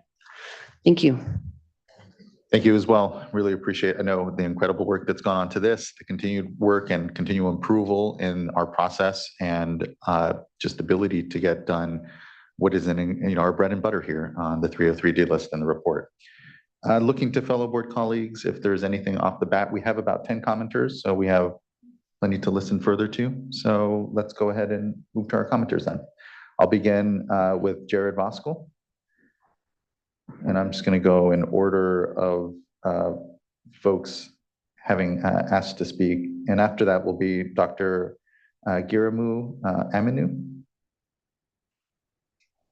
Mr. Voskuhl, good morning. May need to just turn that on, yeah.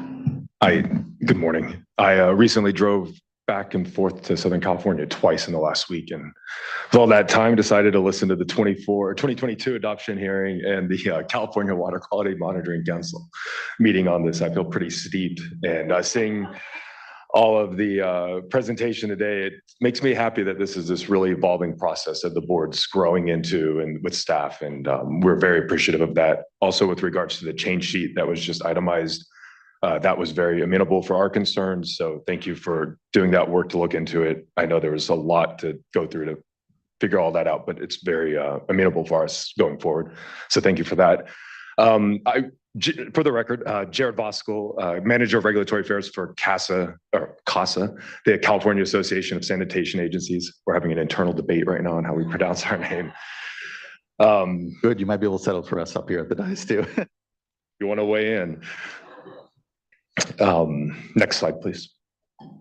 CASA represents over 130 wastewater agencies, and they provide the collection, treatment, recycling, and resource recovery across the state, and numerous members are impacted by the 303D list each cycle. I just want to touch on a few items in this one, and mostly this is forward-looking, but one is on how we assess ocean acidification, which is mentioned in the staff report. Another is on the thresholds that are developed for ocean acidification, as well as microplastics, and then the prospective policy amendments that could be pursued in the coming years. Next slide. So first on the assessment of ocean acidification. Next slide. In the staff report, it shares that additional metrics and data sources are being considered, and these include model outputs or model predictions from SWRCB using the ROMS-Beck model. And they may be used in the future once peer-reviewed and validated. And the report goes on to say the state board does not intend to use the model until that process has been completed. Some of that language was in the first revised draft of the staff report, and we appreciated the additions. Just a couple of points, when it says model outputs, it's those predictions the model's making.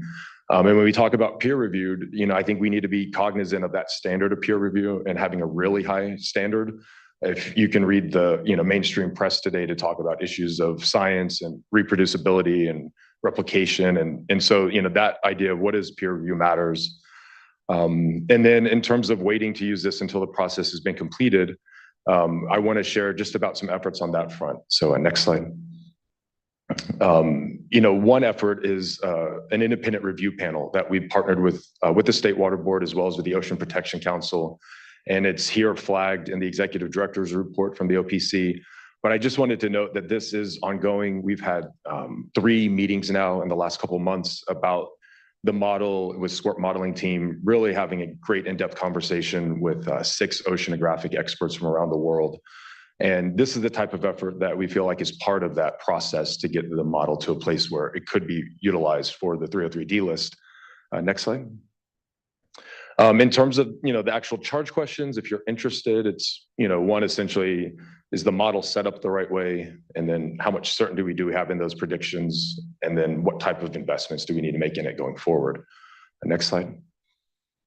And so in one of the meetings just a couple of weeks ago, in terms of where is this leading, maybe it's a preview. The SWRCB modeling team said that ROMS and Beck are community research models. And so if managers want to take this community research model and require extra bells and whistles so it's ready for regulatory use, that's not part of the typical research activities funded by the National Science Foundation. So that would require some extra tending to, and then we can call it an operational model for regulatory use. But if you're going to have it be management adopted for regulatory use, it's going to need extra stuff that won't be supported by typical research grants. And so, we're being thoughtful about what are those extra steps, and we'll look to the report to provide that. But I did want to make sure to lay this before you so you're aware of how this is evolving. But there's kind of a follow-on question. So there's an animation, which is, what does this statement mean to, next slide, or to the preliminary findings that have been presented to you all? So next slide. So here's that specific finding. This was a slide from your presentation about a year ago. Next animation.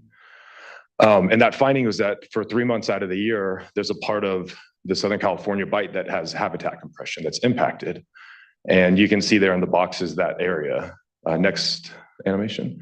And so this finding's been picked up and utilized in numerous public meetings and people characterizing the impacts of anthropogenic nutrients into the environment, and saying some really serious, costly remedial actions need to be taken to remediate this and abate that impact.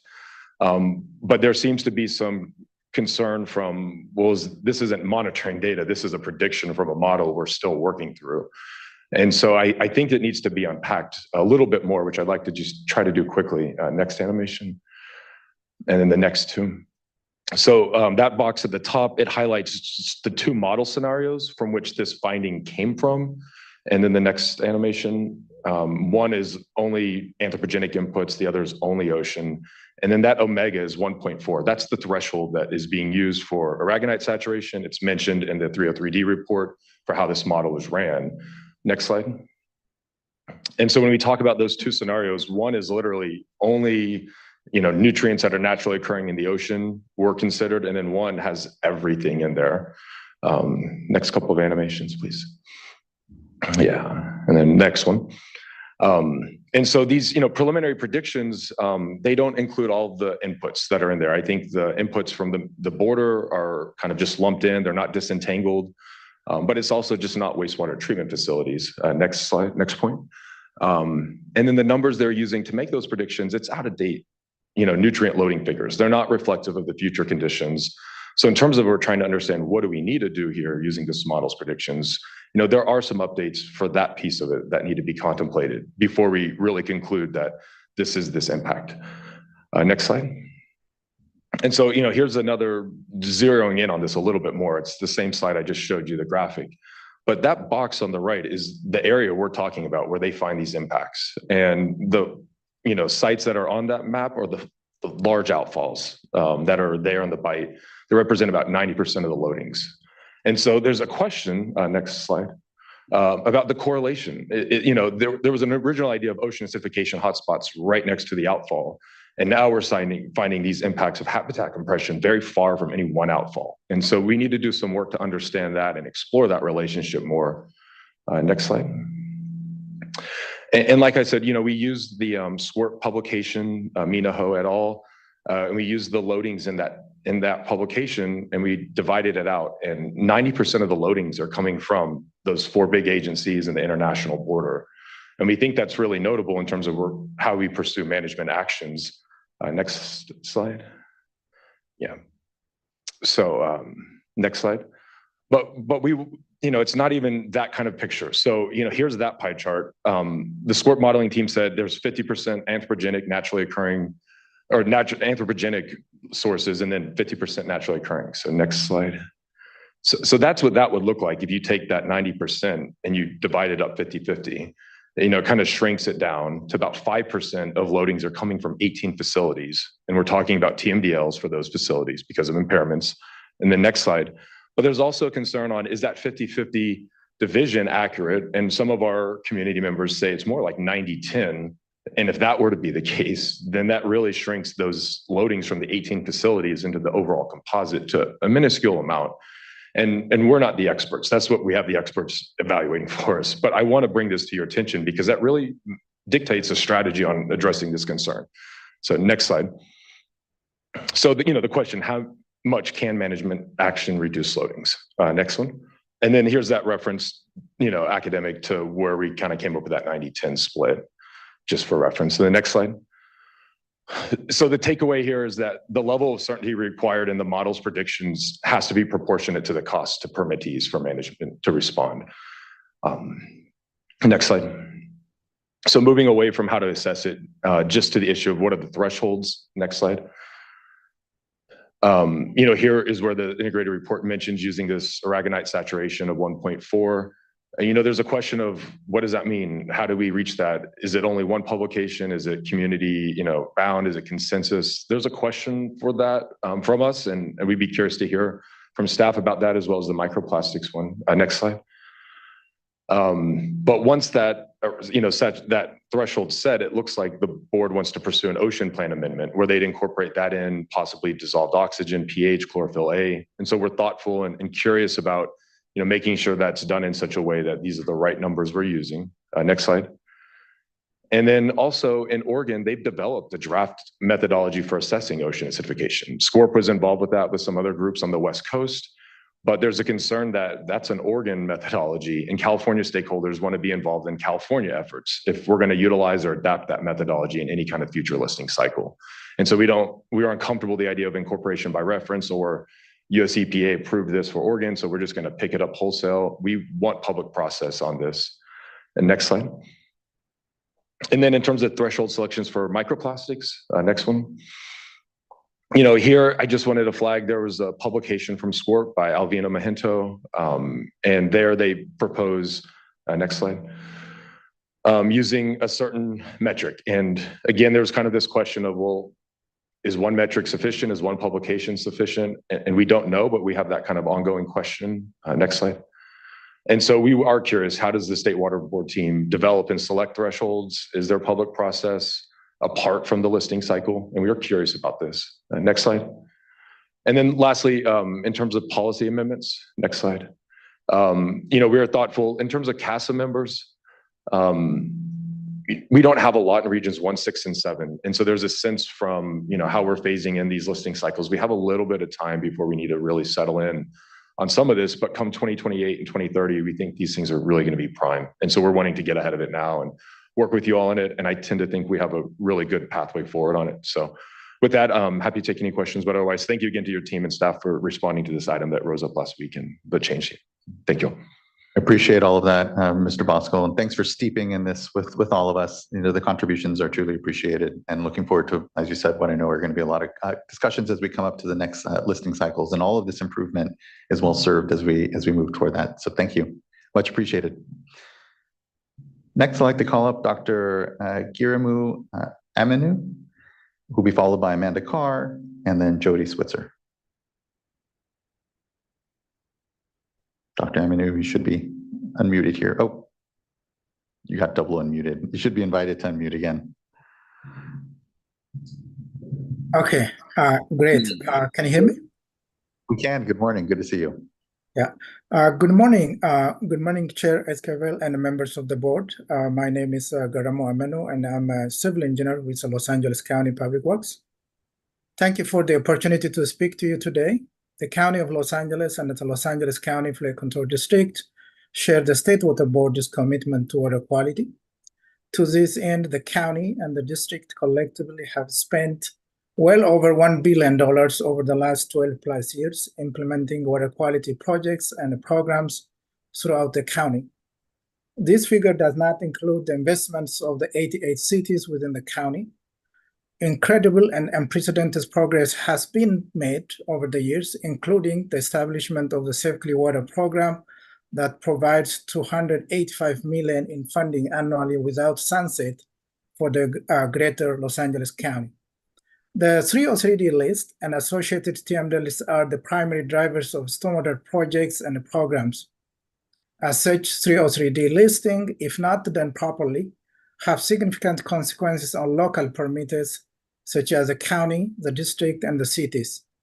The currently proposed 303D listing would add over 170 new listings in Los Angeles County alone. This is a 30% increase over the existing listing. Many of these new listings warrant much closer examination and consideration before moving forward with approval. Additionally, there are many existing listings that are candidates for delisting. The county has communicated these concerns to both the regional board and the State Water Board, both in writing and orally. The county recently met with your staff virtually to discuss some of our core concerns, and we appreciate and I thank your staff for their time. Some of these the issues discussed during the meeting include: 1, the omission of non-seeding compatible data from the analysis. 2, the use of outdated criteria and data for metals in the Los Angeles River watershed that prevented the potential delisting or delistings of over 25 existing listings.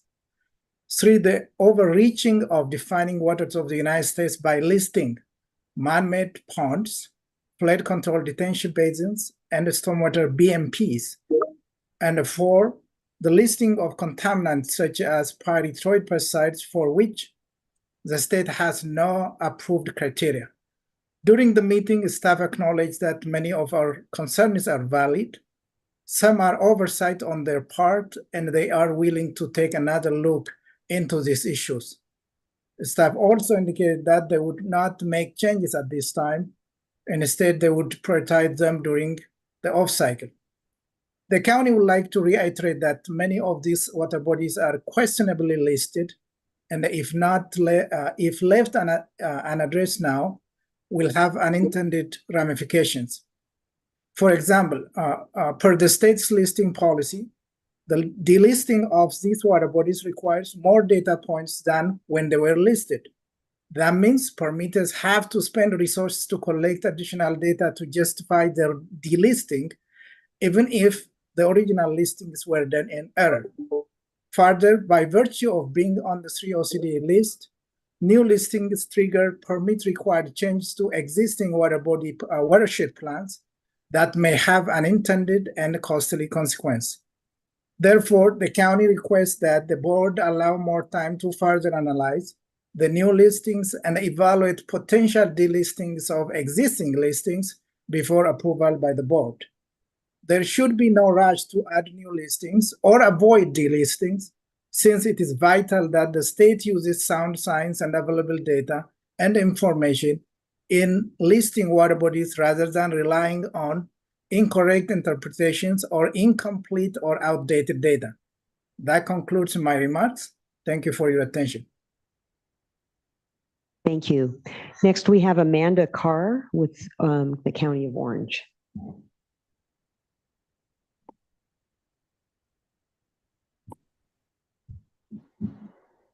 Good morning. Good morning. Sorry, I was clicking all the OKs to make sure that I was unmuted. So, good morning. Members of the board and Chair Esquivel, I appreciate the opportunity to make comments on today's item. I would really, basically my goal is to thank staff profusely for their willingness up to the 11th hour to work with us on some specific data quality issues that Anna Maria did a great job of reviewing. I really wanted to call out both Rebecca and Anna Maria at the State Board, as well as Terry Reeder, Heather Boyd, and Patrick Lewis from Region 8. We greatly appreciate the willingness of staff to get together with all of our team and have some really great discussions. And I think it highlights particularly some of the issues that Anna Maria brought up with regard to the use of age of data, as well as needing to incorporate management practices that may affect the age of the data. Being able to have these one-on-one detailed conversations with the folks who have the most direct knowledge in the water bodies is extremely helpful. So I really just wanted to express my profound appreciation for staff's both abilities and willingness to work with us, as well as to recognize when, in-depth conversation is necessary. And I would also like to support the suggestion to have a longer public comment period to enable this. I will also admit we were initially delayed in responding to staff's outreach to us on some of these quality issues because we were in the process of doing our annual NPDES report. So we were already doing data analysis and our resources were stretched a bit thin. So again, think, the efforts by staff are amazing. Really appreciate the ability to engage, and thank you very much for your consideration. Thank you, Ms. Carr. I really appreciate that. I agree. Their efforts are incredibly amazing, but importantly, I appreciate just coming in the door and working with us. These are incredibly complex issues. It is an incredible amount of data, and just being able to have honest conversations around how we continue to improve it is always welcome. So thank you for acknowledging that and having that leadership and engaging with this project. It's been great to see it continue to evolve and grow. So thank you. Thank you. Next, I'd like to call up Jody Switzer, who'll be followed by Benjamin Harris and then Ashley Desai. Great, can you hear me? We can. Good morning. Morning, Chair Esquivel, members of the board. My name is Jody Switzer, and I'm speaking today on behalf of stakeholders implementing TMDLs in the Cayuga Creek watershed. This is a group of wastewater, stormwater, agriculture, and water supply agencies jointly working together to meet regulatory requirements and address water-related challenges for nearly 30 years. We'd like to first say that we appreciate and understand the effort that has gone into developing the 2024 303D list. Specifically, we appreciate changes that were made to address our comments and a clear amount of work that went into investigating the changes we requested. However, we have some significant concerns with the process that we would like addressed in future listing cycles and some specific changes we would like to be made at this hearing. We'd like to start with the concern that data provided was not included in the assessment, even though it was submitted to Sweden by the deadline. Response to comments indicated that errors in submittal were the cause for not including some data and noted that information missing from the submittal data prevented its use. However, when we downloaded the file from Sweden, we did not identify any of the issues noted. We reached out to State Water Board staff multiple times during the comment period to ask if we could support addressing any identified issues and confirm the data files, but we did not receive a response. The assessment used data from half of the Cayugas Creek TMDL site and not the other half. Since we uploaded all data in the same data file, it would not make sense for half of the data to be usable while the other half were not. The provided data would likely have resulted in numerous delistings, and we have significant concern about the process and the implication for the accuracy of the list based on this experience. We continue to identify errors in the list, and our experience has been that once an error is made, it's almost impossible to get it off the list in future cycles. Given the significant implications of the 303D list and critical need to address these issues, we ask that resolve clause number 4 in the draft resolution included in the change sheet be modified to also include stakeholders in the Cayugas Creek watershed. And next, while we appreciate the removal of listings based on agricultural drains or MS4 outfall monitoring locations, the lines of evidence for these same sites from previous listing cycles were not removed. If these lines of evidence are not removed, they could trigger future erroneous listings. We request that all lines of evidence for Cayugas Creek Reach 2 based on the 02D Broome site be removed from the assessment during the upcoming off-cycle listing. And next, Cayugas Creek Reach 7, SWRCB, is listed for copper based on an assessment using default hardness values to calculate the water quality objective, despite hardness data being available in the data file. And while we recognize that one data file was not named correctly, other hardness data for this reach were available and named correctly. Both sets of data clearly showed that hardness concentrations are higher than the default.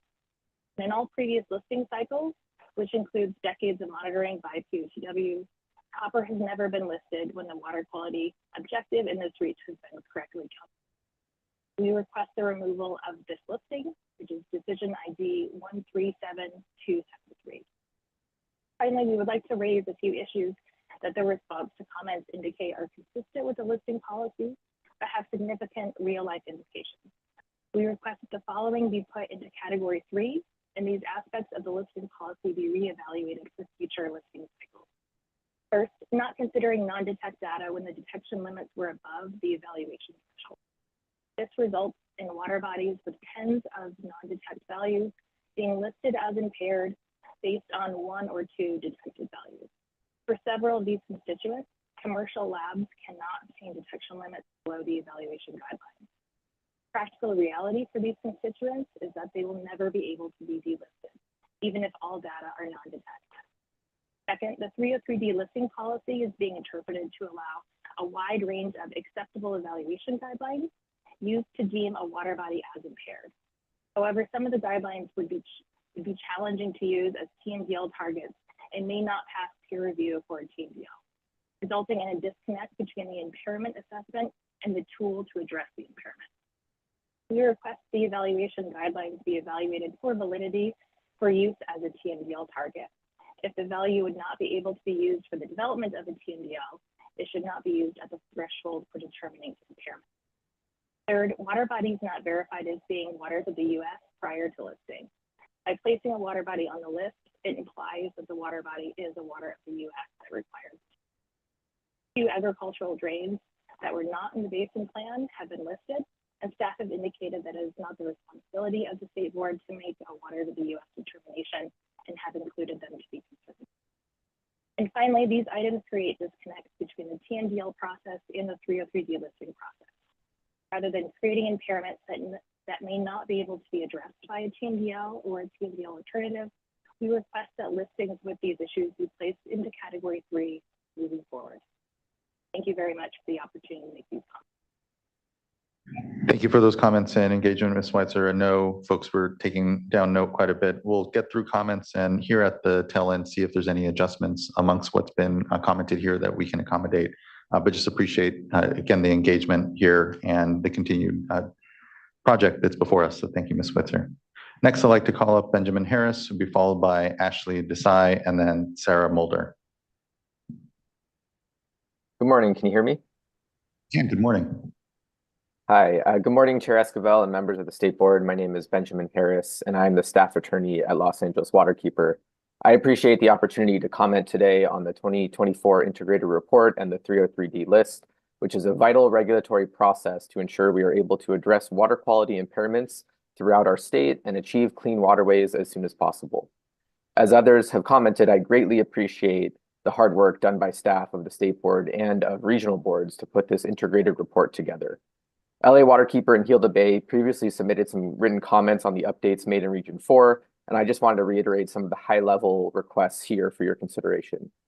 The first is that the State Board must take a more proactive approach regarding the impairment and contaminant categories used throughout the state to better regulate not just the conventional pollutants, but other types of pollutants and pollution that must be regulated for the health of our waterways. The main example I wanted to highlight is hydromodification, which is currently not regulated under the 303D list under Category 5. Regional boards may decide to identify hydromodified channels as Category 4C impairments, which identify waterways impaired due to pollution and not pollutants, but this is not a requirement. We recognize, as staff emphasized in the responses to comments, that California courts have determined the State Board has no legal obligation to list hydromodification as an independent impairment under Category 5. However, even if there's no legal requirement, we think it's really good public policy for California to correctly identify all types of impairments in waterways and regulate them appropriately. This would not be a drastic step either. The states of Tennessee, New Mexico, and Michigan all list hydrologically impaired waterways under Category 5, providing a precedential template for the state to follow.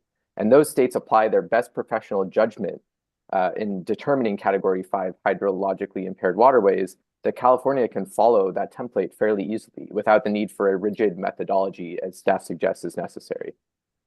So we urge the State Board to follow suit and move our water quality regulation into the future by regulating hydromodification under Category 5. There's readily available data on flows that supports listing numerous water body segments statewide, and these impairments also cause secondary impairments for things like sedimentation, nutrients, benthic impacts, and temperature, which we just cannot address until we address the hydromodification issues. The State Board should also establish in-stream flow policies for the state's most hydrologically impaired waterways, the main example in Region 4 being the LA River, which is mostly channelized along its 51-mile length. In-stream flow policies for water bodies like the LA River would greatly aid in the determination of which water bodies need to be listed under Category 5 for hydrological impairments.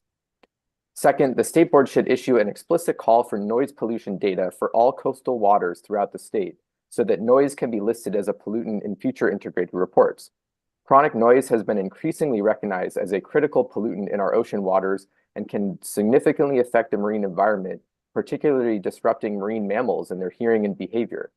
While we agree with the State Board's responses to comments that noise could be interpreted as pollution under Category 4C, we think it's more appropriately classified as pollutant, akin to conventional pollutants, because it originates from a variety of sources and is well suited for regulation via TMDLs. Regardless of the classification, we appreciate that staff indicated noise data would be considered if submitted in the future. However, we urge the State Board to go one step further and issue an explicit call for such data to ensure the full protection of our marine environments. And calling for this data would make it easier for staff, not members of the public, to determine appropriate thresholds for impairment based on existing agency guidance from NOAA and other sources. Third, we wish to see improvements in how data for the integrated report is solicited and received, as was discussed earlier by staff. Again, we understand the immense effort that is imposed on State Board staff to prepare these reports every 2 years, but we believe the process could become much more effective and streamlined. To start, each integrated report relies on data that are at least 4 years old, significantly undercutting the present value of integrated reports. This also presents logistical challenges for many members of the public engaging in this field and wishing to provide data. To illustrate, I joined LA Waterkeeper in July 2021, which was after the data submission for this integrated report. So therefore, the next chance I have to submit data for Region 4 isn't until 2026, and that data wouldn't be incorporated until the 2030 integrated report, which seems kind of crazy, right? Nevertheless, 4 years between data submission and report adoption is just unreasonably long when combined with the 6-year cycle for updates per region. So we think the board should aim for a new cutoff date of 2 years for data submission in advance of future reports. Also, we understand the reasoning behind the 6-year cycle for updates in each region, given the monumental task at hand for staff to review and compile voluminous information. However, we urge the State Board to issue clear guidance to regional boards about what updates would be appropriate to make for regions during their off-cycle years. Regional boards need to know what conditions would be appropriate to exercise their discretion to make these off-cycle updates, and we're just not seeing enough of those off-cycle updates on the regional board's own accord. To use noise pollution as an example, the State Board should not only issue a statewide call for such data, but should also instruct all regional boards to make off-cycle updates to incorporate any noise pollution data received into the very next integrated report. And finally, as was also discussed earlier, we request improvements to the CDIN system to allow for submission of different types of water quality monitoring data that do not meet the strict requirements for quality assurance. Obviously, we want to ensure all data submitted are reliable and trustworthy, but our previous efforts to work with community groups to collect monitoring data might not be able to be incorporated into integrated reports if CDIN is the only avenue to get our data to the State Board. CDIN should be expanded to allow for submission of other types of community monitoring data that will inform listing decisions while ensuring reliability, and CDIN should also have an improved system to communicate between State Board staff and data submitters regarding any issues with the quality of that data and whether the data are accepted, to give submitters a chance to address those issues. Thank you very much for your time and consideration today. Thank you as well, Mr. Harris. Appreciate those recommendations. I know, at least for myself, looking forward to figuring out how we can maybe speed up and get folks on not such a long timeline when it comes to data submission and actual assessment, and appreciate it. Next, I'd like to call up Ashley Desai, followed by Sarah Mulder, and then Karen Cowan. Hello, my name is Ashley Desai. I am here to support any questions you have about Ms. Schweitzer's comments, so I don't need to provide any additional comments at this time. Great, thank you very much. Appreciate your engagement nonetheless. Thank you. Next, I'd like to call up Sarah Mulder, who will be followed by Karen Cowan.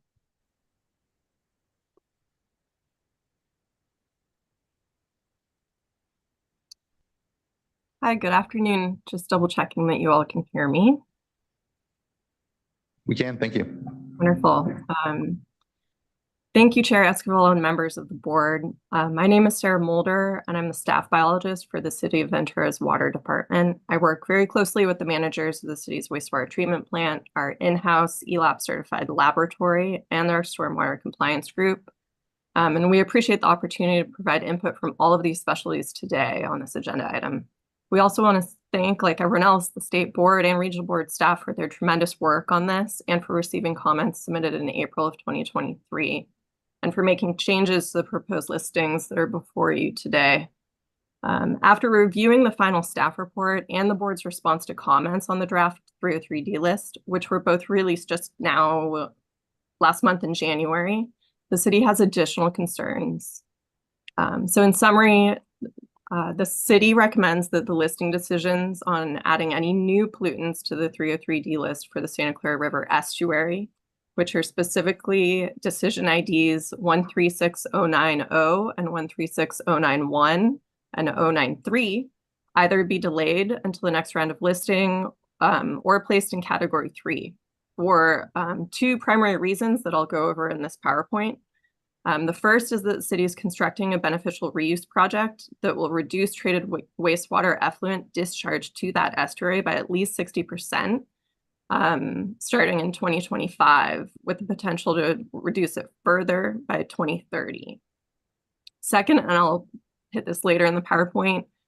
We have concerns about the listing policy guidelines applied to data assessment, such as the non-detect issue that Jody Switzer brought up.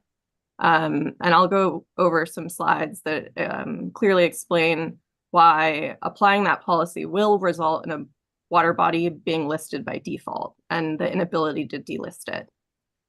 Before I get into the slide on your screen, I also want to just request that the board submit into the administrative record the letter that we submitted last week for this meeting. The clerk did indicate that comments on the draft list were due in April 2023. However, our letter contains additional concerns that came up as a result of reviewing that staff report and the response to comments that only became available in January of 2024. So as I just explained, the city has a water reclamation facility. It is the primary discharger into the Santa Clara River estuary under an NPDES permit. And that according to that permit, we must reduce our discharge by about 60% by the end of 2025, which is only 2 years away. To meet this deadline, the city's solution is called Ventura Water Pure, and it's going to divert a portion of that discharge instead for advanced purification and potable reuse. Next slide, please. In doing so, not only will we reduce the discharge, but we will also upgrade the treatment train. The bullets shown there for a membrane bioreactor and ultraviolet light will essentially result in no potential for chlorine residual in our discharge. This will also significantly reduce metals loading to the estuary due to the reduction in discharge in the membrane bioreactor project. We request that adding any new pollutants to the 2024 303D list for the estuary reflect these future planned improvements, or else future delisting might be needed just in the subsequent cycle and unnecessarily increase workload for water board staff. This would be consistent with listing policy 6153 for temporal resolution that states if a management action or if a management practice has resulted in change to a water body segment, only recently collected data should be considered. Again, this major management action is a huge commitment to the city to improve water quality for the estuary and is required by an NPDES permit.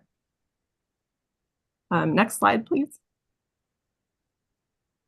So going back to the non-detect issue, the city is concerned about some inconsistent application of the listing policy during the data evaluation used.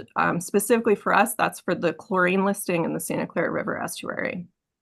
The listing policy at section 6155 reads that when a sample value is less than a quantitation limit that's greater than an objective, the result shouldn't be used in the analysis.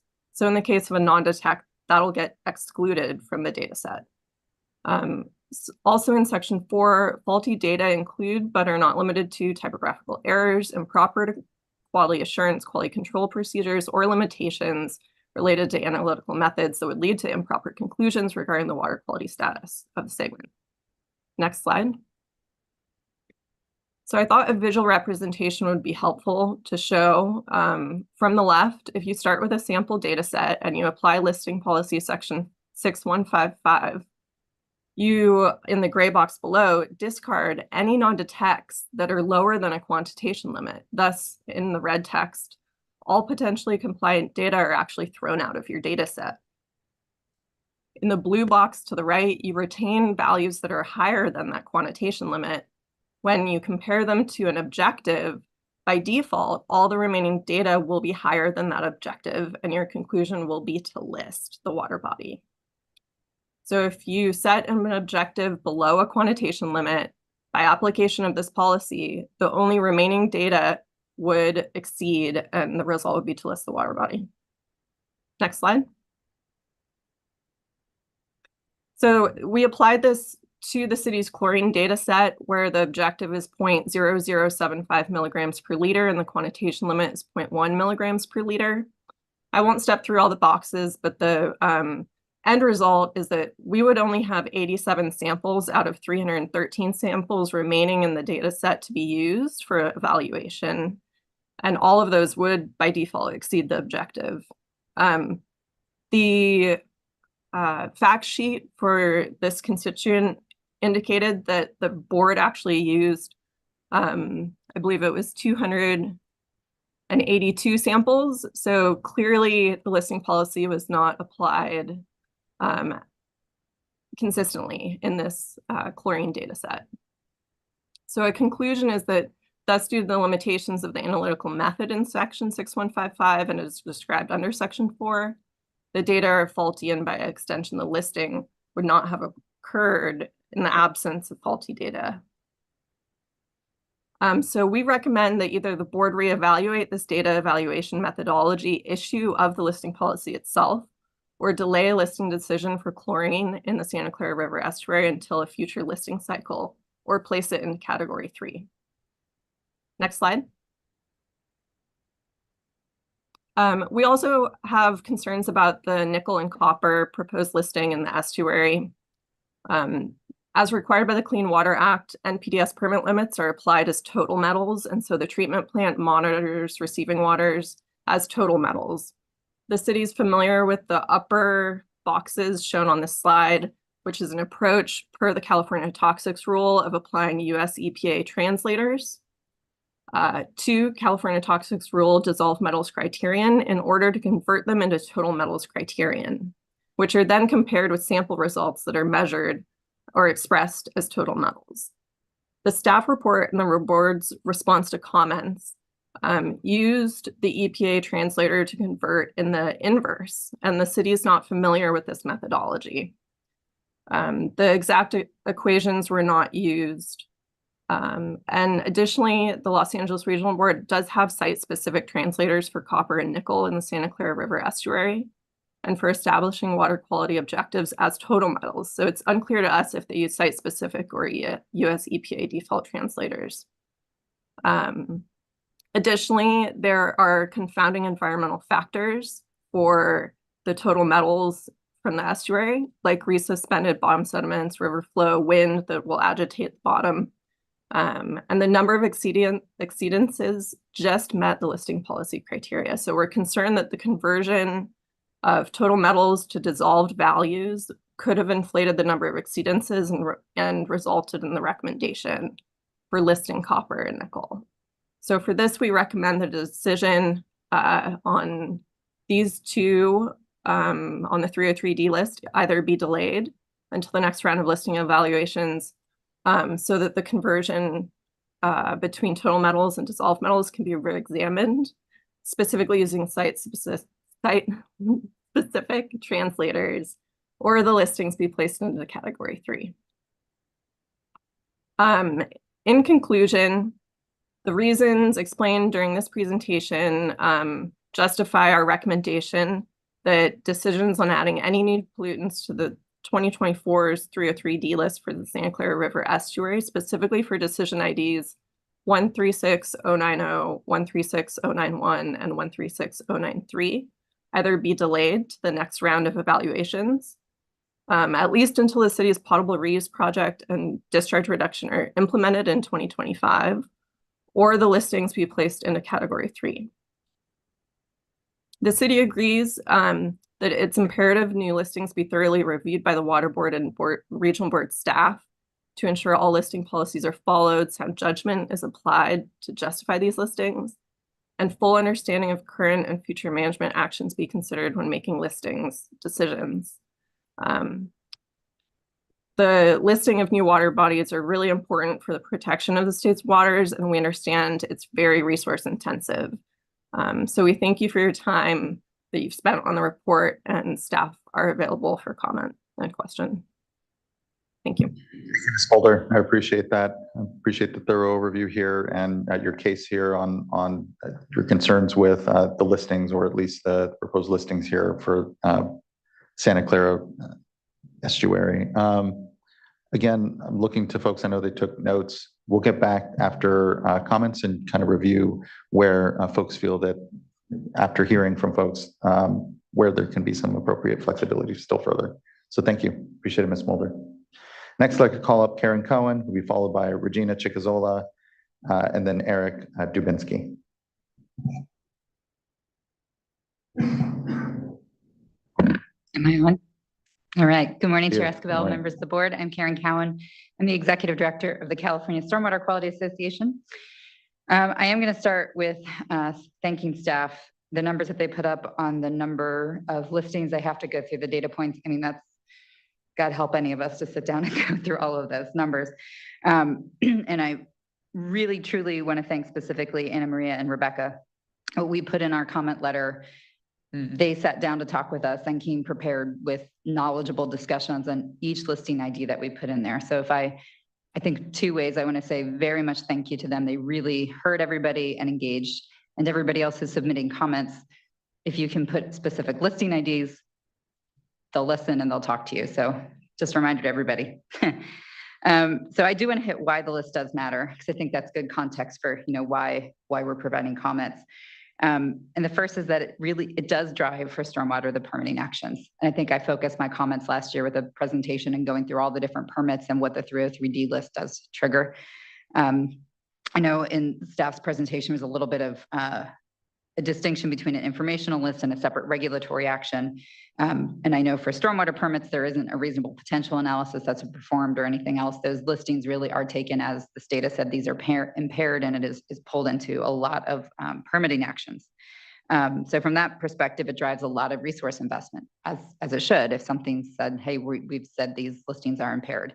So we really want to make sure we kind of get that right when we're saying that a water body is impaired for a particular pollutant.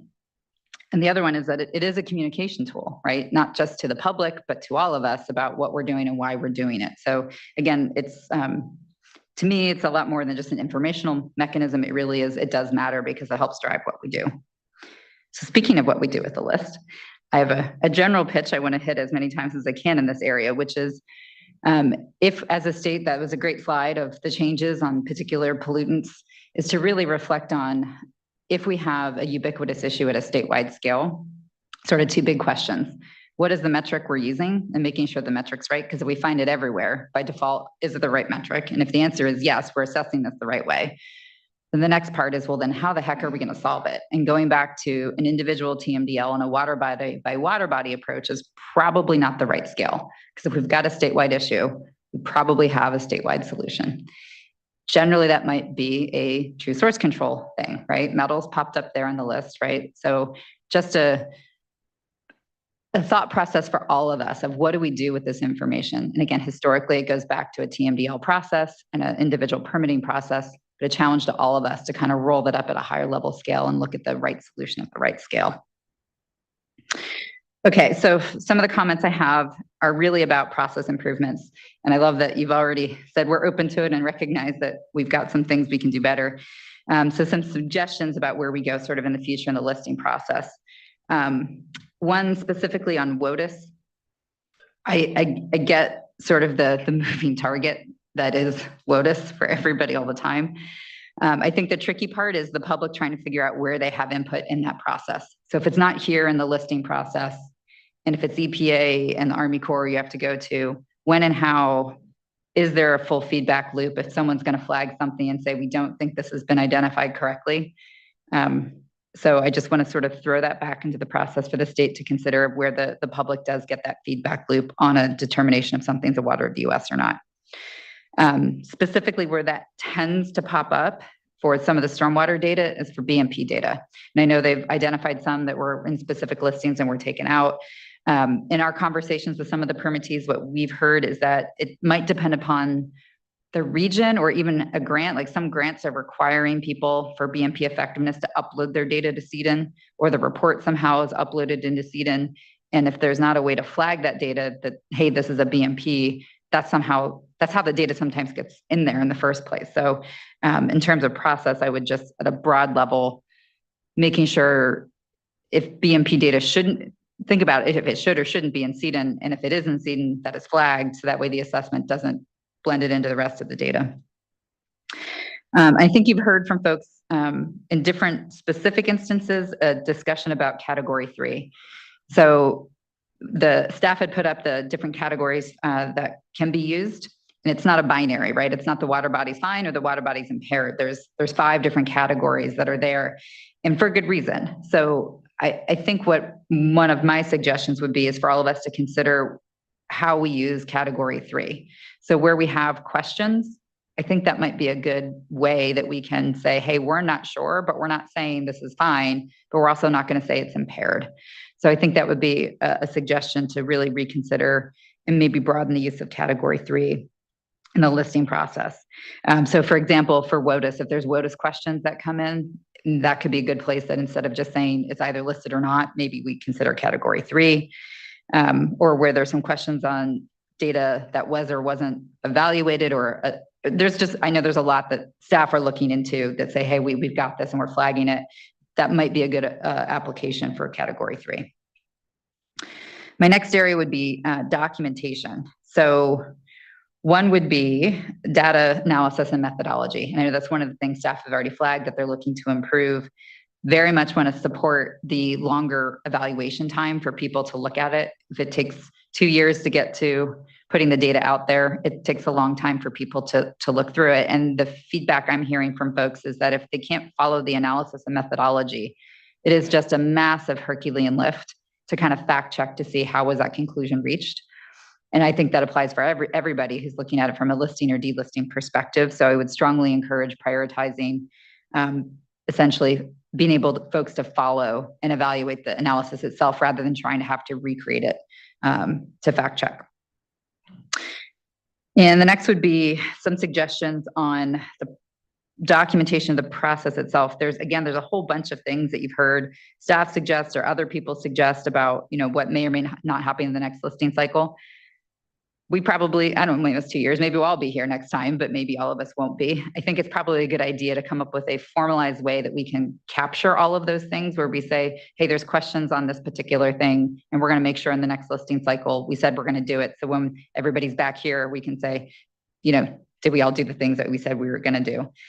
I think that would help a lot.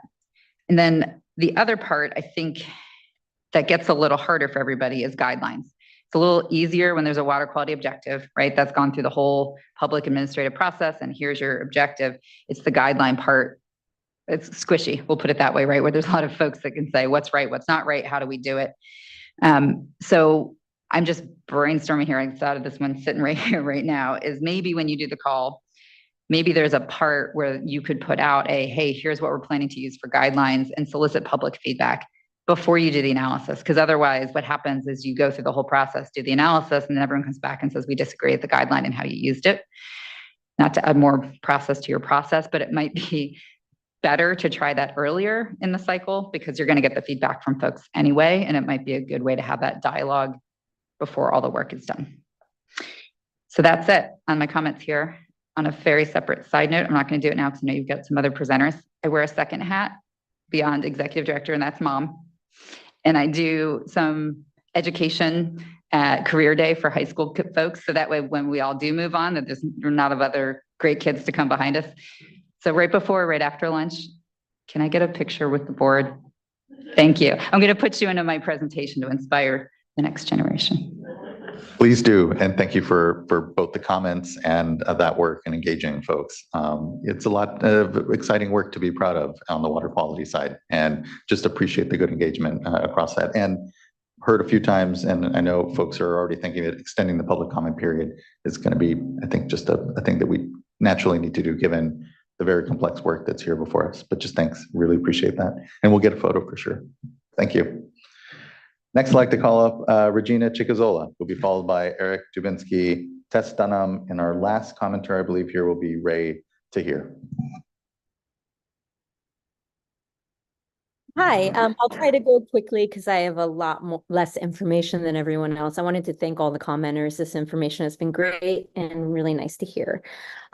First, I wanted to thank staff for doing such a thorough report and for including some of the off-cycle work. I think it's critically important, especially because there was not really great updates in the past and they took way too long, as has been brought up before.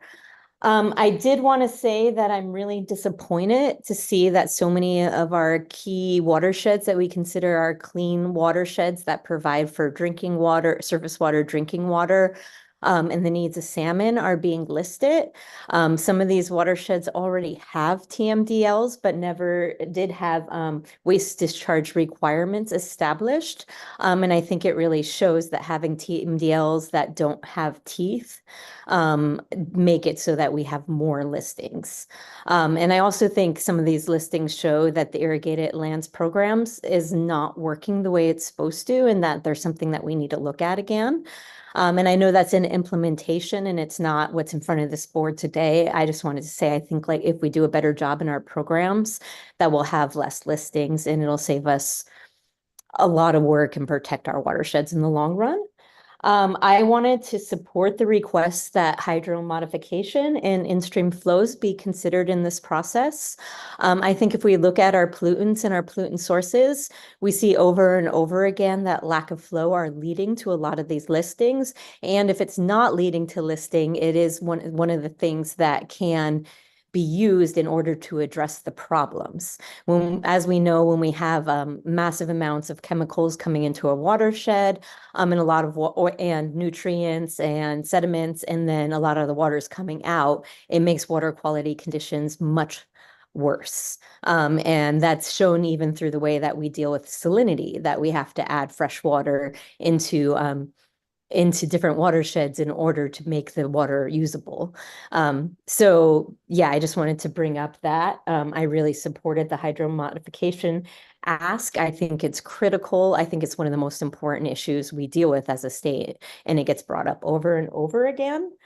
And then I wanted to also say that I was kind of disappointed with the slowness of the TMDLs, or that old TMDLs are being cited within the listing, because obviously, say the Klamath River TMDL, there's no wastewater discharge permit or process, and it's just kind of froze and we're not meeting the requirements of the TMDLs.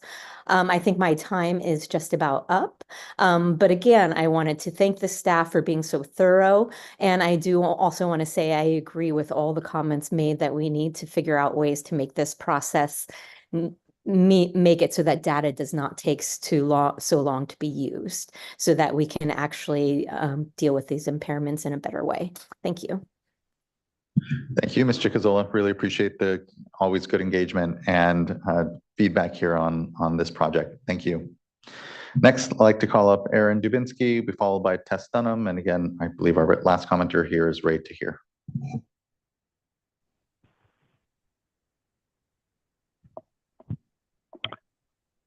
Hello. Thank you for the opportunity hi. Thank you for the opportunity to speak today on California's 2024 Integrated Report.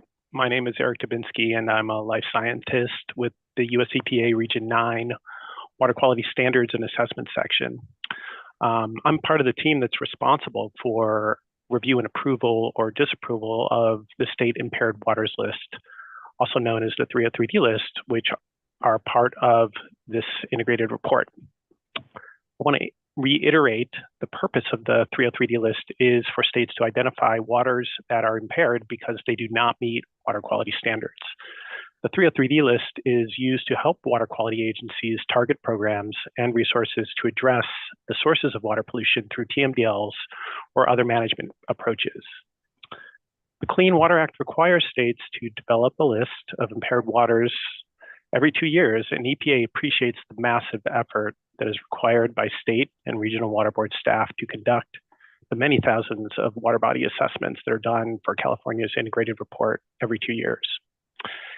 As you heard from Selena earlier, the water boards have assessed over 20,000 water body pollutant combinations and have completed a multi-step public process to collect data and information and gather important stakeholder information and feedback. This public process is critical to helping water quality agencies focus our programs to effectively address water pollution. And the corrections that have been made to the draft integrated report by the water boards in response to the public comments demonstrates the importance of the public process and that it works the way it is intended. I want to highlight that the Clean Water Act requires development of impaired waters lists every 2 years to make sure that we frequently assess the state of the nation's waters as new information and data is made available. These biannual assessments also provide the opportunity for states to revise their list of impaired waters as water quality standards are updated and improvements are made to the state's assessment methods. I think Anna Maria did a nice job earlier of summarizing the challenges faced by the Water Board in making some types of assessments in the 2024 integrated report, and how many of these uncertainties will be addressed in future integrated report cycles to improve assessment decisions. This is a complex and continually evolving process. EPA commends the Water Board staff for completing this significant effort in a timely manner. This is no small challenge with the amount of data that must be analyzed, and it demonstrates the Water Board's ongoing efforts to improve and invest in its integrated report process. Should the Water Board adopt the integrated report today, California is positioned to meet its Clean Water Act statutory obligation to submit its report to EPA for review, for our review and approval or disapproval by April of this year. And EPA looks forward to continue to working as partners with the water boards to implement an effective monitoring and assessment program in California. Thank you. Thank you as well. Really appreciate the participation and collaboration here, Mr. Dubinsky, and just thanks. Look forward to us getting this to you on time. Much appreciated. Thank you. Next, I'd like to call up Tess Dunham. Tess Dunham, good to see you. I move this down so you can really see me. The joys of being short. Thank you, Tess Dunham, Consars and Conway, actually wearing a little bit different hat here today than you guys are used to me wearing. Here on behalf of the Basin Monitoring Task Force in the Santa Ana region. The Basin Monitoring Task Force has been around since 2005, and it consists of the water and the wastewater agencies within the Santa Ana region who have been working collectively with the Santa Ana Water Board for over 20 years on implementing the region's TDS and nitrogen nutrient management plan. Obviously, the Santa Ana region is a leader in salt nutrient management. The task force has been an instrumental component of that for over 20 years. We wanted to thank you and staff and the staff at the Santa Ana region for working with Basin Monitoring Task Force and our stakeholder members with some of our concerns for listings proposed specifically to Chino Creek Reach 1B for salinity and related ions. Again, I think what we really see here, I think when you have a program like the Santa Ana Water Board's program for salt and nutrient management, it would be great too if we could further have that discussion about how we better utilize Category 4B, right? Which are other regulatory programs which should be incentivized. I would think the goal is to have actions and programs that are addressing constituents of concern before they are listed as impaired or a part of the process. And unfortunately, the Category 4B process, I think is underutilized. And I think it could be better utilized and be incentivized for those far-reaching programs, as such the example is the TDS and nitrogen management program in Chino Creek and throughout the Santa Ana region generally. But again, we thank you for the changes. Chino Creek was changed from proposed for listing to a Category 3 because of the controllable waters policy. I will tell you that the stakeholders are committed and have already been working with the regional board staff on a proposed monitoring program for over the next couple of years in order to make sure we have sufficient data to determine what should be the status of Chino Creek 1B with respect to salinity and its specific ions. And we support the late change to remove section 7.3.22 with respect to Chino Creek. And just in general, wearing just my more general hat before you all, I encourage a lot of the comments with respect to improvements to the listing policy. I have to confess, I was part of that public advisory group back when it was first started for the listing policy. I was pregnant at that time. That kid will be 23 next month. So it tells you how long it's been since we've had really any stakeholder involvement with respect to the listing policy. And perhaps now, a couple of decades later, in light of all the comments that have been made here today on numerous components of the policy, maybe it's time to relook and have that conversation. Thank you very much. Thank you, Ms. Dunham. I appreciate just the long engagement in this and that last comment, seeing some nods, and I tend to agree. I think we have a lot of momentum on and engagement on the 303D list and the report. And given just the exponential growth we've seen in the lines of evidence and the data and the complexity of the work, I think, it could be good to begin to formalize a group that better starts to cook on these things and continuum. So appreciate that. And agree when it comes to your remarks on the Santa Ana River watershed and the critical leadership and work that's gone on there. I have often heard it said some of the hardest working drops in the state are in the Santa Ana River watershed. And I firmly believe the case. And it's because of these intertwined discussions that we've been able to maximize, especially on the quality side of the resource there in the watershed. So thank you for that. Next, I'd like to call up our last commenter, Ray Tahir. Okay, I hope I did this right. Can you hear me? We can. Oh, excellent. And thank you for your help the last time, Chair Esquivel. When you said hit the carrot, I thought you were talking about like a Bugs Bunny icon. I was looking for a real carrot. But anyway. Thank you. It's a result of the divide between boomers and millennials. In any case, thank you very much for giving me the opportunity to present on the proposed 2024 integrated report. And I'm doing this on behalf of the cities of Norwalk, Rosemead, and the Gardena Valley Democratic Club.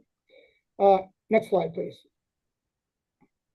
The board should not adopt the integrated report on behalf of the LA Regional Board, RB4, for the following. First and foremost, the RB4 did not submit the requisite lines of monitoring data to seeding, the purpose of which is to screen out data that didn't meet seeding criteria. The criteria is bullet listed below and is taken from a presentation made by RB8 in February of 2023. That criteria includes, as you should know, not collected in receiving waters, no quality assurance project plan or QAP, no geographic reference point, and no reporting limits. So we don't know with respect to RB4, how many lines of evidence were submitted and what was screened out. Further, RB4 did not hold a meeting to discuss the 2024 integrated report in terms of revisions to the 303D list for various reaches within RB4's jurisdiction. Instead, in March of 2023, staff presented to its board a general discussion of the basin plan, which really served no purpose. By not holding a meeting on the IR or the integrated report, the board and the public were denied the opportunity to be informed and offer comment, which I believe RB4 was required to do so by law. Next slide, please. Not submitting data to CEDN is no small matter, as you know. Listing and delisting data was provided to the state board based on data input from RB4, which is questionable. Without the washed data by CEDN, it is impossible to tell if it's valid. This led to 303D listings for several reaches that were based on data submitted by MS4s that could not be verified as having cleared CEDN. The following is one of several examples, starting from left to right. For Reach 3 of the Rio Hondo, under Appendix A, copper is not listed. Under Appendix B, copper is not listed. Under Appendix J, copper is not listed. But under the 303D decision column, it is also listed. But based on its decision to list copper on the 303D list for this reach, is based on 28 of 162 samples that were exceeded based on the state's 303 policy. The data does not appear to have met seeding criteria, such as providing specific monitoring locations in terms of GIS coordinates. One specifically, the samples were taken and the absence of reference to a QAP. Oddly, according to the ID fact sheet just mentioned, the samples were collected between February 6th of 2018 and that same day, which is not realistic because it's impossible to collect 128 samples in a single day. The listing is also questionable because it's the first time copper was listed for Rio Reach 3 since the 303D listing program began in 1998. Next slide, please. Hold on for a second. The significance of the 303D listing should not be underestimated. It is a basis for determining and withdrawing TMDLs. The 303D list identifies pollutants and impair beneficial uses. Once determined, the next step is to establish a TMDL, which you all know. And once inserted in the NPDES permit, they require the cost to comply with the TMDL can be onerous. Care therefore should be made to assure that the pollutant that is on the 303D list is valid. What needs to be understood regarding the Rio Hondo Ridge 3 is that the runoff from it flows to the Rio Hondo spreading grounds, where 85 to 90% of the runoff is infiltrated. The beneficial use is groundwater supply and recharge. Runoff containing copper or any other metal would not impair this use. In fact, the spreading grounds are a macro infiltration control that remediates metals.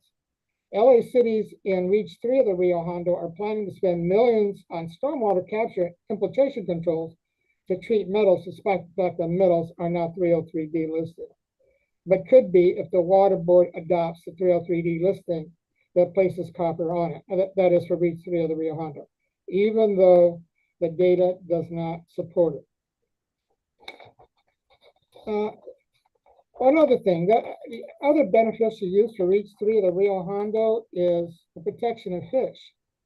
But here's the deal. Any fish, assuming that fish are stored upstream, any fish that would enter the spreading grounds would not survive.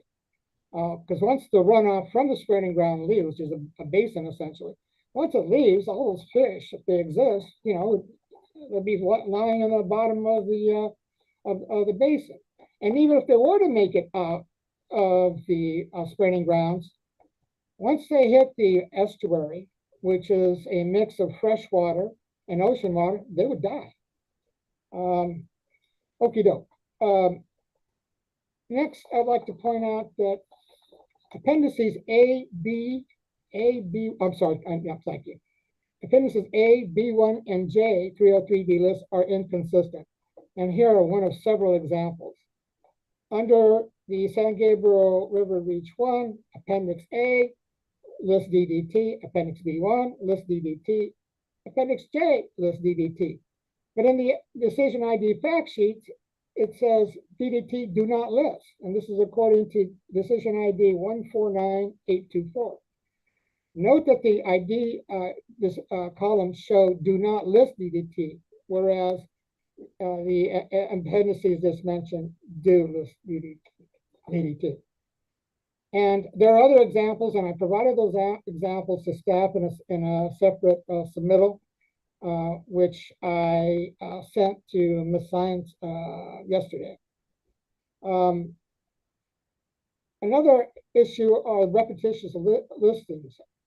Appendix B1 contains a long list of repetitious listings for water body pollutants. So one of several examples is pyrene for LA and Long Beach Inner Harbor, which is repeated for the same thing 29 times.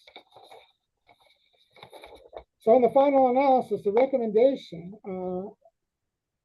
given the importance of the 303D list revisions and the fact that the RB4 did not submit lines of data evidence to SEED, along with the several errors in its portion of the integrated report, the state board should only conditionally approve RB4's report. That is, the state board should only approve RB4's proposed new listings and postpone approval of new listings until the next on or off report cycle. This would provide RB staff time to collect and submit lines of data evidence for submittal to SEED to screen out ineligible data. That is data that cannot be used for 303D list placement, and also give RB4's governing board and the public the opportunity to review and comment on the proposed report, which once again did not happen. And that concludes my presentation. Thank you. Thank you, Mr. Tahir. I appreciate the engagement here and your comments. And that brings us to the end of our commenters. And I'm looking to my fellow board colleagues if there are any questions or comments they want to reinforce or ask themselves, and then going to look to our folks here on any feedback from, I know a number of comments that we've heard from commenters and in numerous cases, specific requests to remove or delay listing decisions on there. But I'd leave it to the professional judgment of our folks here on the ground by and large, but looking to see if there's any board members with comment. Vice Chair. Well, I'll just start off because my comments are very general, not specific. Do want to hear from staff if you have any responses in light of what's been presented today. I know you did a very thorough comment review already. So I would just align myself with some of the comments that were made about using the next couple of years as an opportunity to kind of look at big picture, stakeholder engagement. And now that we're doing things differently, working very closely with the regional boards and then having it come before us. I had my doubts at first because, really like that regional board engagement. And so I think it would be an appropriate touch point for us to work with the regional boards and the stakeholders so that, we can get some feedback about how this process is going and any improvements that we might be able to make. I am convinced at this point, this is the only way we can meet the schedule that's required of us. But we can always, look for improvements as far as better opportunities for engagement. That's all I have. Thank you. Oh, and thank you for your good work. It's just always a pleasure to get briefed by you all and see how well you do the crosswalk between the very technical issues and the policy. So thank you for that. Really appreciate that, Vice Chair, and plus up both of those comments. And, I think the reality is it would be good now to better send up a little standard process with the regional boards now that we're kind of firmly seating ourselves in this process where it's coming up to the state board, but still, to your point, Vice Chair, I think there is a real desire and a need to make sure the regional boards are frontline there with us, even if, the workload is spread amongst us. So thank you for that. If I may just follow up please, immediately on that point, we are absolutely working hand in hand with the regional board team on this. And with the 2026 and future cycles, we're also really looking at doing a regional a workshop held in each region that is on cycle as well in order to try to fill that gap that previously was the regional board discussion, at least have a meeting where we can walk through what we're seeing for that cycle locally and have the opportunity for those discussions. Thank you for that, Ms. Fitzgerald. Can I jump in? I don't want to be Debbie Downer, but the more we front load and add comment periods and workshops, the less time staff will have to respond to those comments that everyone complimented them on. So this is a delicate dance because we only have 2 years. Every 2 years we've got to do it. So it's a 6-year cycle. You heard from LA Waterkeeper that's way too long. We should be doing it shorter, 2 years. We can't. So I just want folks to keep in mind that we need to keep adjusting that cycle and making sure we get it right. But there is a trade-off between upfront and back-end interaction. Yeah, that's fair. But seeing how we've been able to improve our processing and work, there is a future where I would like to imagine that we can get to more of just real-time assessment and, stop kind of parsing out the regions by year. But I agree with you, Mr. Bishop, completely that to actually get it done, that's what we're needing to do here. And that's the important part. I hope EPA is listening. Mr. McGuire, Board Member McGuire. Yes, thank you. And I'll just add to that I think I understand and I appreciate the challenges with the timeline. On the other hand, this is probably the most complex data analysis that we undertake at the water boards. 5 million lines of data.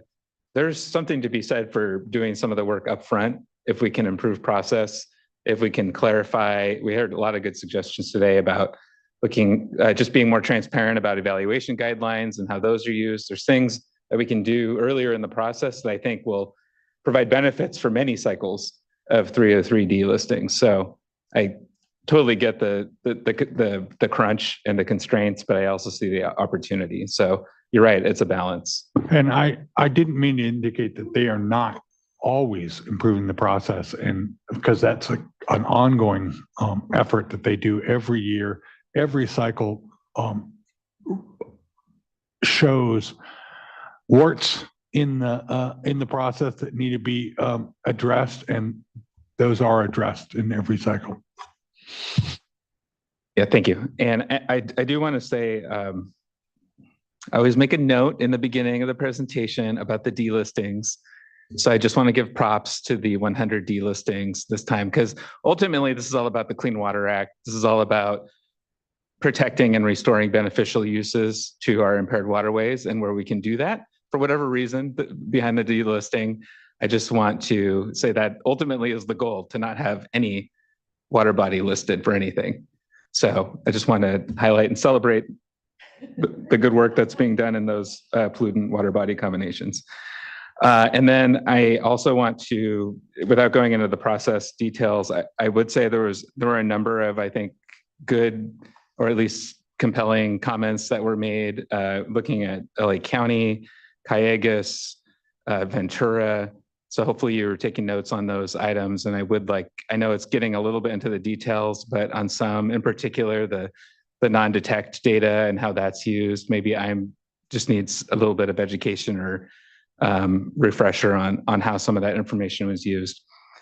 And that will be helpful when you get to your responses. And then the one last note I want to just plus up is on citizen science and monitoring. And this is an incredibly complicated space. And as we look more and more to standards and ensuring there's quality assurance plans and the data is of high integrity, which it should be, of course, we need to be thinking about citizen science groups and how we can help them be successful when they're collecting data, when they're looking at their watersheds, when they've got the boots on the ground, wanting to be able to support them in ways to help them get the data into the right place in the right format so it can be considered appropriately through the cycles. So I heard some comments about that and just wanted to ensure that we don't lose sight of that effort as well. Thanks.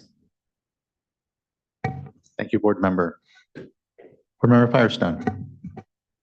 Thanks. We're loading you up with things to respond to. Great. Well, thanks. Kudos. Echo all that has already been said, and appreciate the just really strong engagement across the board, certainly by staff, but by stakeholders and NGOs and other community folks to try to help us really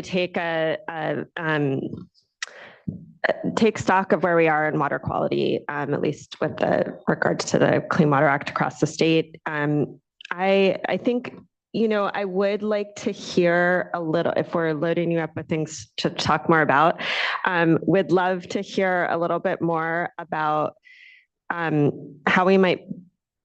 what the pathway might be to get to a better timeline from when people can submit data to when it can be used in a report. And we just had a discussion, and I understand why we're in the situation we are now, but would love to just hear a little bit more about how you look at that challenge. Because that's certainly not ideal. And would love to get to where Chair Esquivel's vision is eventually. I guess other question is just if you could just give some response around the request for noise data that was suggested, and whether that's something that we could send out to request. And then I think just plus up as part of the discussion that we just had overall generally is there's so much each time we do this that we are learning and improving, but also flagging that we're going to work on that until next time. And I think as Cohen said, just if there's a process to I know this is in response to comments, but if there's a process to more formally document and circle back on the issues and continued improvements that we are doing, I think that would help us all feel clear. We can get lost in so much of the details and the specifics, but that can help us just be able to follow and see those improvements and engage. And again, appreciate all of the work on that and complexity. Thanks. Thank you very much, Board Member Morgan. Anything question-wise, comment-wise you want to add? Thank you. I just really wanted to thank staff for the tremendous amount of work that's gone into getting us to this point. I'm also interested in just how the non-detect data is or is not used. And then also citizen monitoring. I know that's, something that really trying to support and getting more monitoring data, and really like to hear how we can better utilize it. So thank you. Thank you for those, Board Member. Ms. Fitzgerald. Actually, Chair Escobar, before staff begins their work through in terms of responses to the comments, I just wanted one housekeeping matter to be clear. Ms. Mulder had referenced a late written comment that had been submitted by the City of Ventura and requested that it be included in the administrative record. The written comment period had closed, and consistent with our practice, there's not a response to comments that we accept written comments for. However, I did review her letter, and the comments were all comments she made on the record orally. That's how we address these changes. The updated staff report came out in late January, and this hearing platform is the vehicle for people to make comments about those changes. So you have had the opportunity to hear those oral comments. They do cover the entire base of their written letter. And in fact, their PowerPoint slide had been attached to that letter. And of course, you had the benefit of seeing her comments from that. Thank you, Mr. Lawfer. I appreciate you circling back on Ms. Mulder's request there. Thank you. All right. First of all, I want to start by saying how much I appreciate what Anna Maria mentioned it in her presentation, but I really want to emphasize there is a lot of work that goes into collecting the data that we use in this integrated report. And we're doing all we can, the best we can, to filter out what may have some missing fields, what we don't think is exactly up to par for making a listing assessment for, and at the same time trying to do everything we can to use all the data that we can. And try to put out why we're using this evaluation guideline and this approach, but it absolutely is a work in progress. And really appreciate all of the comments today to echo the great suggestions for how to continue to. We used to say that we were building the car while we were driving it with this particular program, and I think now we are improving the car as we are driving it. And so I just wanted to kind of maybe lead with that.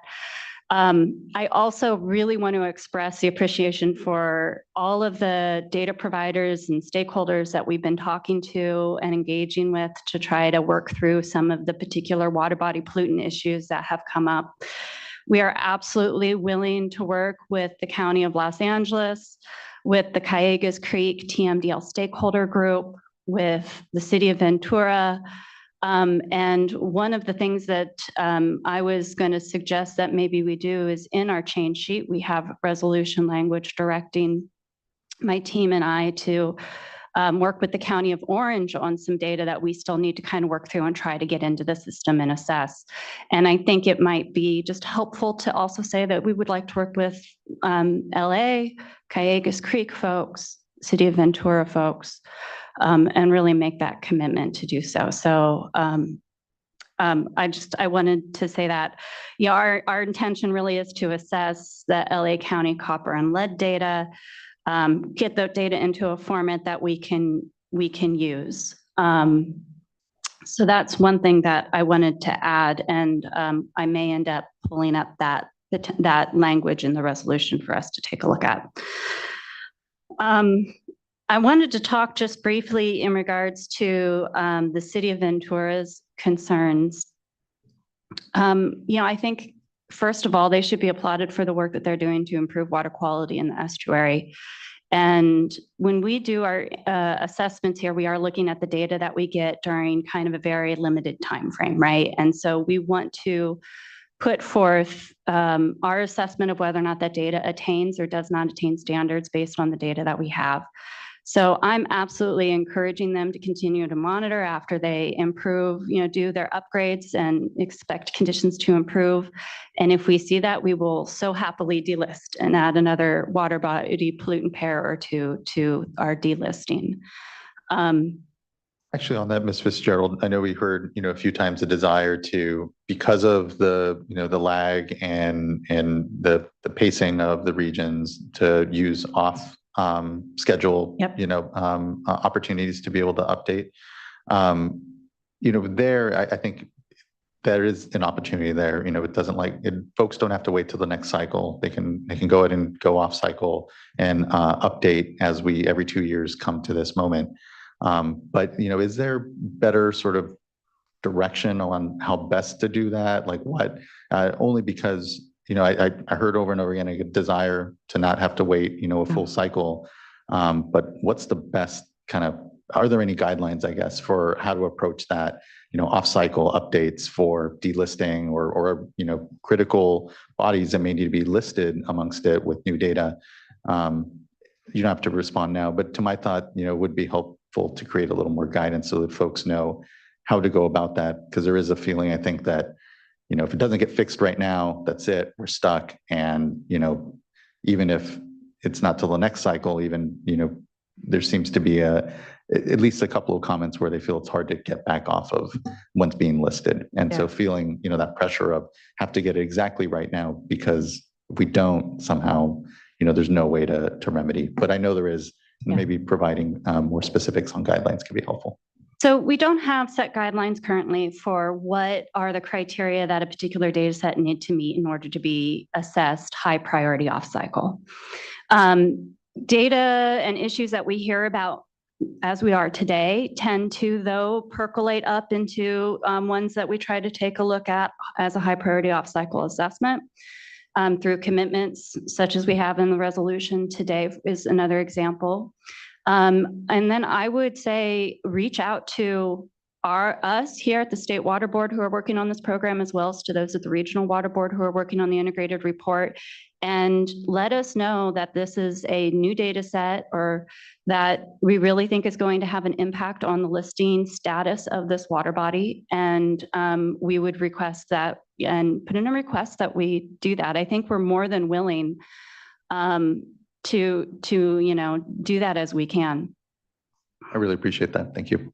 And I think I'll just add real quick, if I may, that it may not be specific for the water body that Ventura, the city of Ventura was bringing up to apply that, but we are working on improvements to our database and how we can more publicly show how we're prioritizing TMDL developments. And so instead of maybe putting it in a specific bucket, putting it in category 3 or something like that, we can say, well, this water body perhaps has more going on that we need to take a look at, or we need to revise an objective in order to better assess the water quality in that water body. So that's one thing that we are looking for, and hopefully get public facing within the next couple cycles. Fantastic. Really appreciate that. So with that, I think I'd like to maybe address the data assessment process around quantitation limits. And I will look towards my team to help fill in any gaps that I may leave as I try to explain how we assess data. So I think it's important maybe to kind of start with, we have a number that we apply a data value to. It's typically a water quality objective. If we're interpreting a narrative objective, we select a numeric evaluation guideline. We have guidance in the listing policy about how we do that. For example, it must be peer reviewed. There must be evidence that effects above that line actually have a relevance from the pollutant to a beneficial use, and there's not effects below the line. And as something of a side, I'm happy to go into some of those discussions with some of, really have those conversations with people who are wondering about how we do that for a particular pollutant. I think it's really valuable. So we have our numeric number, and then as you know, when data are, especially chemistry data are submitted to a lab, there is a lab method that's used that is only accurate to a certain concentration, for example, and that tends to be we group all those into the catch-all term of a quantitation limit. It could be sometimes described as a reporting limit, or a detected, not quantified kind of falls under that sort of grouping as well. And so we are looking at, okay, well, where does that value fall related to your number, related to your quantitation limit? When we have an objective, say, that is here, and then we have a quantitation limit that is higher, so the lab cannot get down and tell us if a concentration is actually going to be below a number. That's, I think, the issue that you're hearing about today, that we're really struggling with too, because we only have certainty if the data are higher than the quantitation limit and higher than our number. So we're only identifying, frankly, exceedances. We're not able to identify any samples that would attain our objective with any certainty. So what we find ourselves in is a position of only listing and not being able to delist. There's language that's included in our listing policy that we think directs us to do this, to really take a look at, to really count these samples that still are exceedances, because there is value in that. There's value in knowing if there might be a problem. And it is certainly a more liberal interpretation of trying to use all of our readily available data.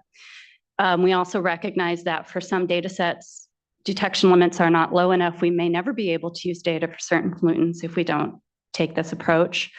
And so though I think what I have been finding as we've been going through some of these integrated report cycles is now we're in this situation where we're only seeing and counting exceedances. And then how do we also try to recognize if water quality is good?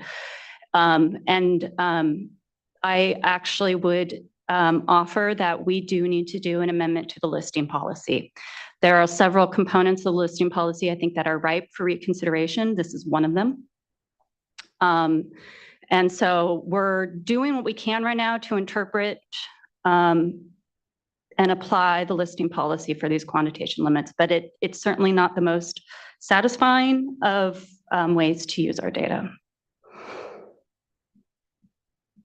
I really appreciate that. And the flag that the board here may want to be desiring to consider some changes to the listing policy and all the learning that we've done with the integrated report and the 303D list and all this work. I tend to think there may be some opportunity to go in and clean up. I'm not sure when the last time the listing policy was touched by the board, but 2015, okay. And it was a more limited opening to look at what is readily available data.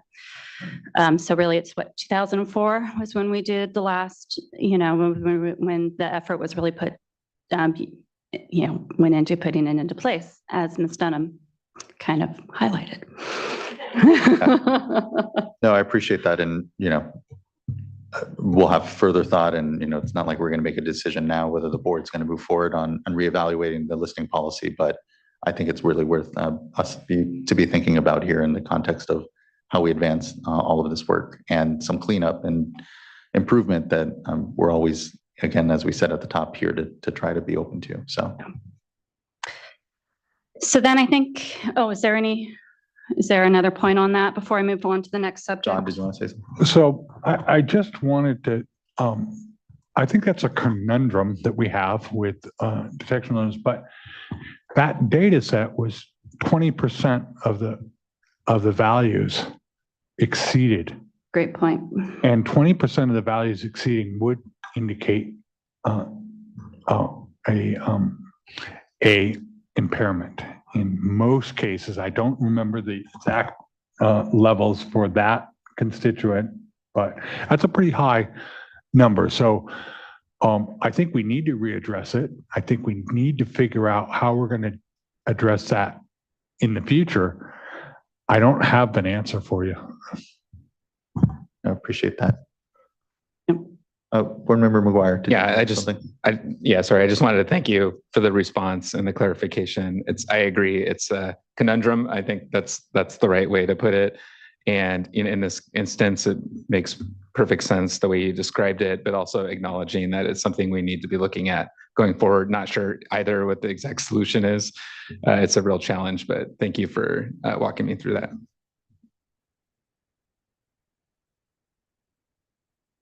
I'm going to go off of my outline for myself here and say that this is one of those, I would say, program improvement issues that we are indeed tracking. And coming back maybe to what Ms. Cowan was saying about, also maybe being transparent about that, I think is a great suggestion. We have several of these that we've already been kind of within us and DWQ and all the regional water boards identifying improvements that we are actively making and would like to make. And so I think it's a pretty easy lift for us to put some of that in a more public venue so others can track and follow along with what we're doing as well. Fantastic, thank you. In regards to the noise data, I think I would like to first really appreciate the Coast Keepers for raising that, as it was a little bit off of our radar until we got the comment letter last year, both noise and light pollution in the ocean waters. And so it's something that we're starting to think about, even how we might, what sort of thresholds there might be for that. We tend not to, in our data solicitation letters, highlight, by the way, we're really looking for data about this pollutant or this water body. They are really open calls for data of all types with instructions about how to get it into us. So we haven't sort of leaned in that direction of really putting out a specific call for data related to noise impacts on marine mammals and other aquatic life. I'm just kind of hesitant to, because I don't want to exclude other data types or water bodies.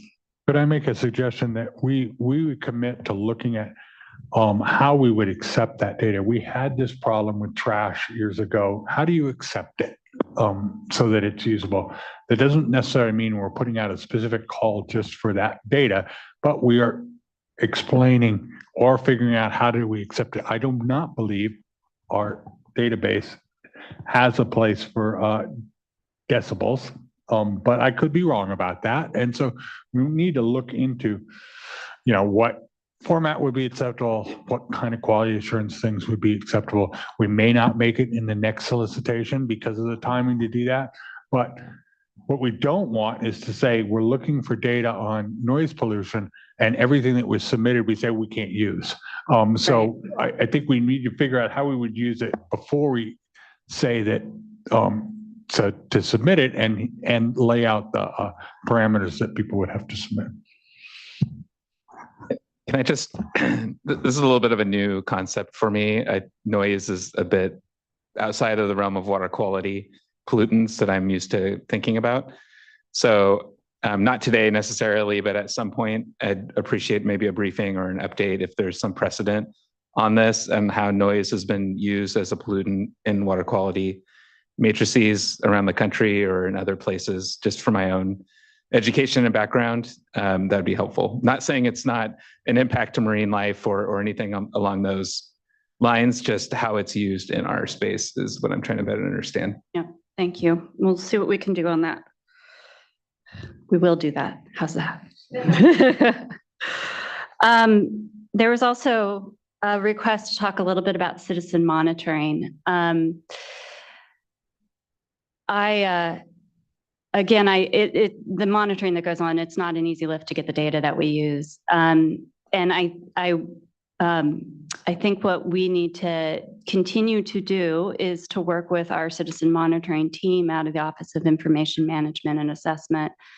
We're about to put out the data solicitation notice for the 2028 cycle in the next coming months. And I think what would be probably super helpful is to really put out some really simple fact sheets. Maybe we're thinking of even potentially some YouTube videos of this is how you get some of the data in. Not committing to that. We're starting to think about going in that direction, really trying to, aid those who have good data and try to get it in. And it's an ongoing already collaborative effort within us to try to support citizen science. Yeah, I do appreciate that and look forward to your TikTok video. But I won't be on it. I know this is some of the most fundamental way we can engage communities and get them to own their lived landscape and be contributing to real critical efforts here that let us see our communities, and importantly then move on to responding to impairments for them.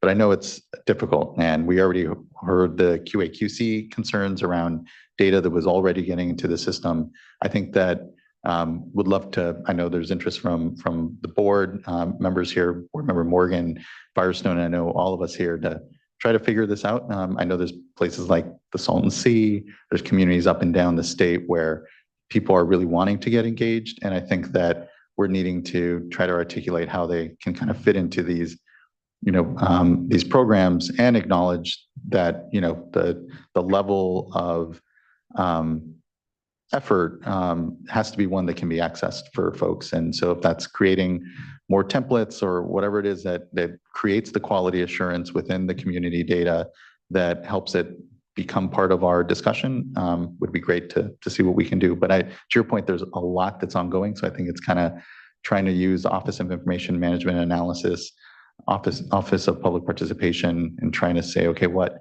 are the sort of things that people need to be supported out in the community so that they can start to bring that in. And I wouldn't sell yourself short on the TikTok video for that. I just don't want to be in it. So there was also, I want to circle back to, the timeline for getting us to, I think, where we all want to be, of almost real-time assessments of our data. I don't have a crystal ball to tell you exactly when that is going to happen. I think we're definitely several cycles off from that. What we're trying to do is really input into our data systems our numbers, our water quality objectives, our evaluation guidelines, exactly, and then get all of the data that we have in from, location to timing to the quality assurance project plans associated, all of that feeding into a more automated way. So if we feed all of that in accurately, it can run the numbers for us and tell us when we have so many exceedances out of so many samples, this is likely a listing or a delisting. And then I think what we're envisioning is having an informal, unofficial version of that, where you can almost say, here's our current data that we have. If we calculated it now, it looks like it would be delisted, listed. And then come back every 2 years with the more formal process. That's, I think, how we would really like to get, so that you can actually start, okay, based on what it looks like right now, this is what we think we have if you put the data in. But we don't have a total estimate yet. I do think it's a couple of cycles away, especially given the amount of effort that we put into each cycle. It's something that we're trying to do as much as we can while we're also driving this car. And amending the listing policy. And amending the listing policy. So I also want to stress, if I may, that we're really trying to do the best we can to be as accurate as we can. I wanted to speak a little bit to Mr. Tahir's comments and say that although we got them in yesterday, we did try to look a little bit at what he submitted. And from our look, it looks like all of our appendices are accurate in terms of which water bodies are listed and are not listed. We are not seeing the errors that he has seen. And I think this may be worth an instance. This is another instance where I think having a conversation would be really helpful to try to work through this. I will note that Appendix J outlines our new listings and delistings. So it's in a slightly different format than some of our fact sheets and other appendices. So I think, again, it would probably be good for us to kind of maybe work through that a little bit with him. And then I also I would like to bring up one more item, which was not raised by commenters, but I wanted to highlight. We had a comment that came in again yesterday evening that identified for us an administrative error that we had, where one of our our response to comments said that we should, do not list. And we need to change, I would like to add another item to the resolution to correct that error for, it's the San Juancito, one of the reaches of the San Juancito River for aluminum. So I would like to, if you are willing, maybe transition to that language. But before I do, I wanted to see if there was any more questions or any more discussion from what I shared. Really appreciate all of that, Ms. Fitzgerald. I think you responded to everything board members had indicated at this point, but just looking to see if board members had anything that wasn't covered at this moment. You know, the adjustment to the resolution language, including Ventura, LA, and others, not unlike Orange County, I think is great. And if you feel there's an adjustment needed here as well, I'm supportive of that. So I'm on board on those 2 points. And I think generally seeing nods from the board members. So if you want to move to what you would like to change, that'd be great. That'd be fabulous. Oh, thank you very much over there. So here is, we would like to add a new whereas clause number 16 to the draft resolution. And would you like me to read out? The 2024 integrated, add a new whereas clause number 16 in the draft resolution as follows. 16, the 2024 integrated report places San Juancito River Reach 1 for aluminum for decision 133722 in category 5, the list category. However, the responses to comments explains that the decision would be changed from category 5 to category 2 as in accordance with section 6.1.5.3 of the listing policy. The February 20th, 2017 total aluminum sample should be excluded from use as a primary data set supporting the listing decision because the sample was collected after a significant storm event. There is only one other sample, LOE ID 307254, that exceeds the aluminum criterion for total aluminum, and one exceedance is not sufficient to support a listing decision. However, the decision was not updated. Therefore, decision ID 133722 for aluminum should be revised from category 5 to category 2. And then if you'd scroll down just a bit, please add to resolved clause number 1 in the draft resolution as follows. D, staff is directed to revise the water body pollutant combination for San Juancito River Reach 1 for aluminum from list to do not list for decision 133722 and make conforming changes to the staff report, associated appendices, and the responses to comments. That looks good to me. And then for the addition of Los Angeles and Ventura for the resolution, Yes. how do you want to best handle that? Would you be willing to pull up change sheet number 1 for me, please? And I don't have this written down, but I could read in what I am envisioning. Looking to Mr. Loffer, I think that will be fine. Yeah, thank you. That works well.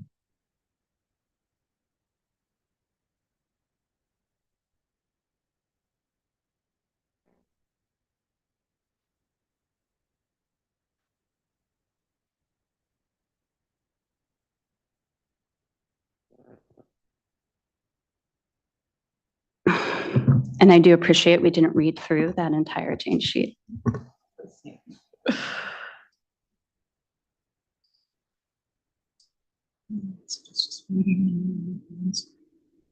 Yeah.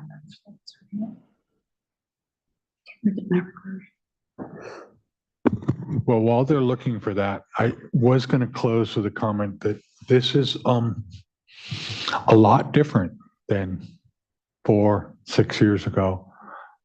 The number of issues that are coming up at the hearing are much less significant. I know they're significant to the folks, but the number, the volume, the magnitude is much less. I think it shows that the staff has worked really well with the stakeholders to listen to their concerns, to walk through listing decision issues and to address those in real time. It also means that we have a long change sheet that was submitted a couple of days ago to address a lot of those issues. But I think that's a reflection of the commitment on staff, and I really want to applaud their work.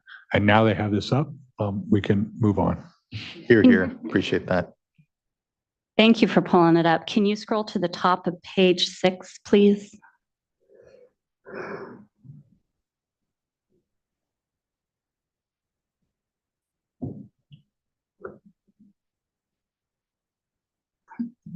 It is long. There we go. So what I recommend is, this is again a resolved clause, clause number 4 in the draft resolution.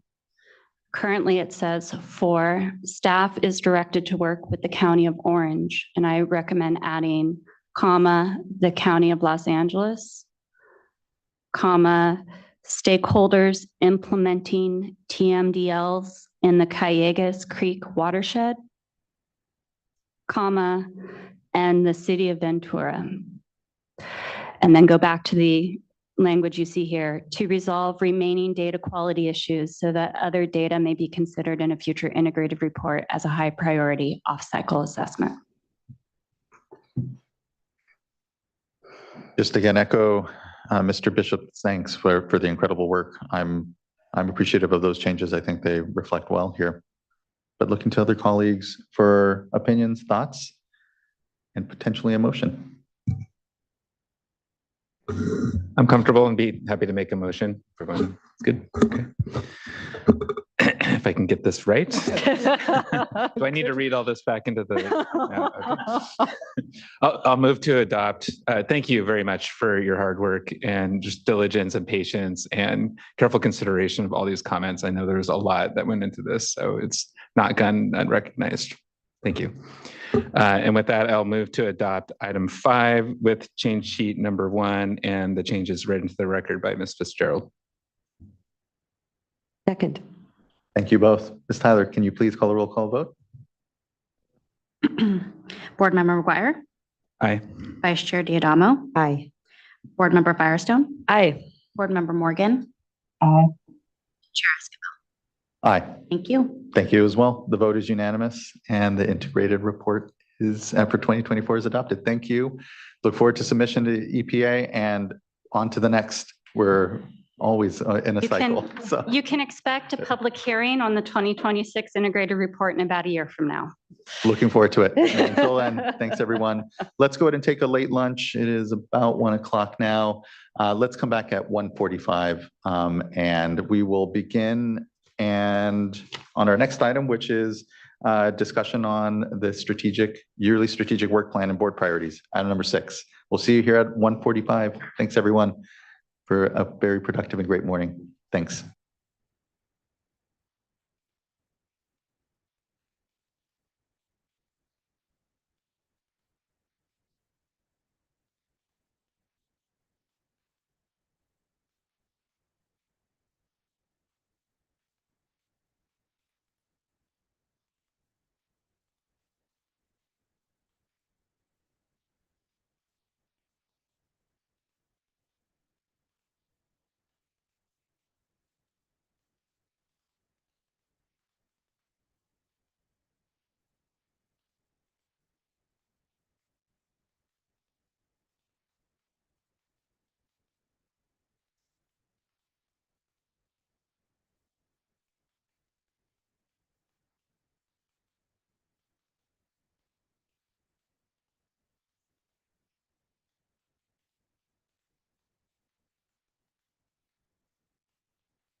All right, everyone, it's 1:48.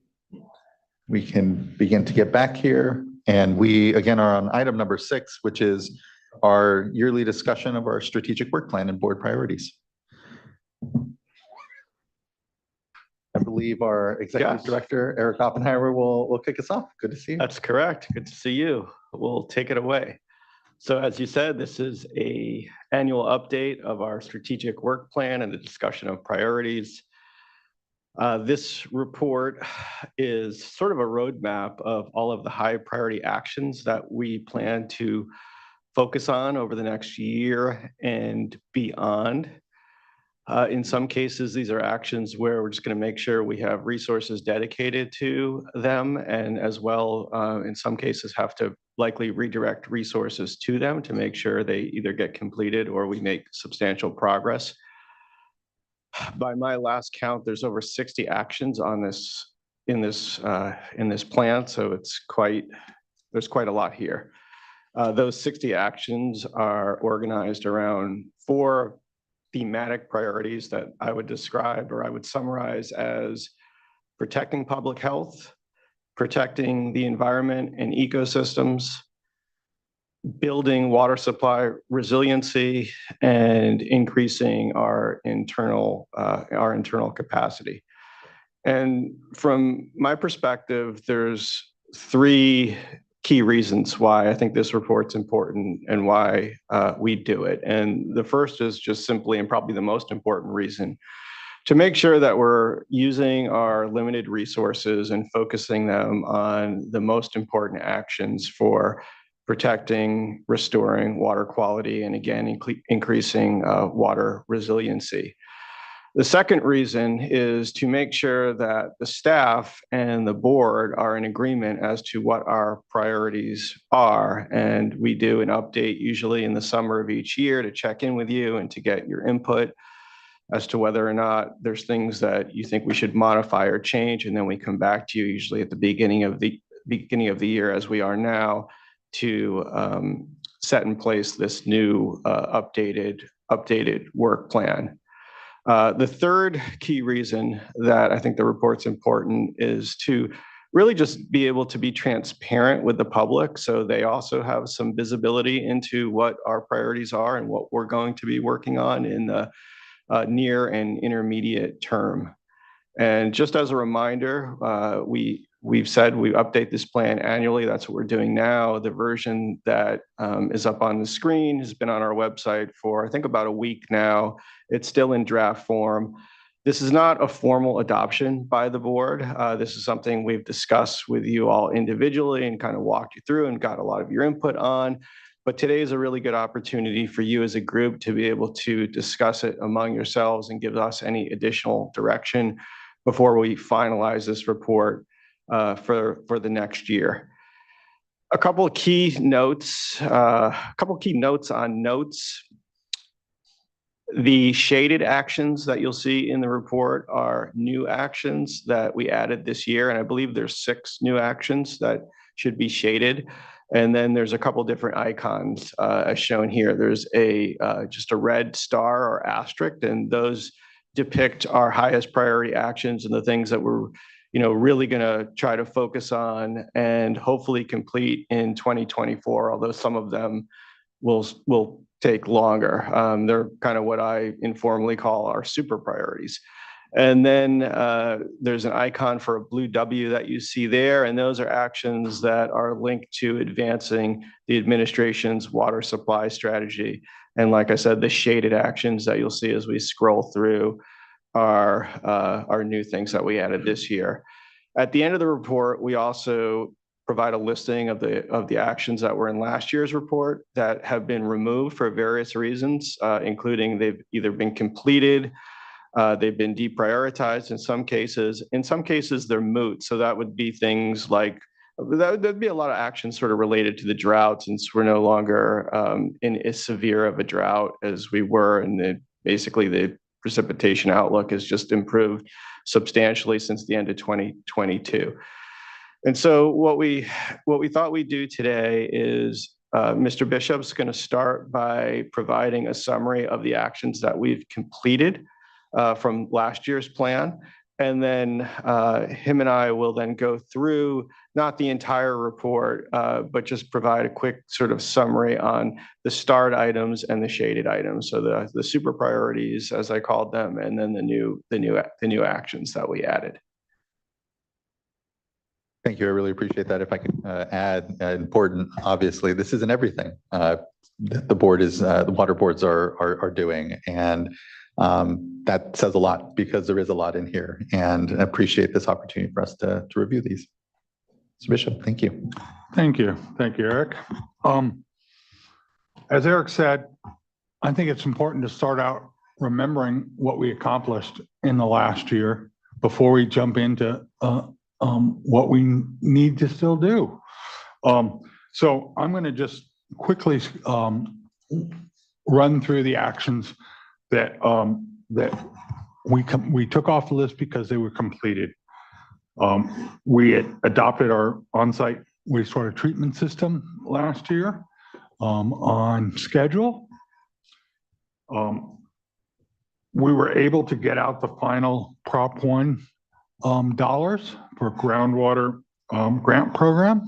It's a priority from last year. We completed one more once-through cooling policy amendment, and hopefully that will be the last, but we will see. Our Division of Drinking Water adopted the direct portable reuse on time before the end of last year. We adopted a new water quality enforcement policy. We also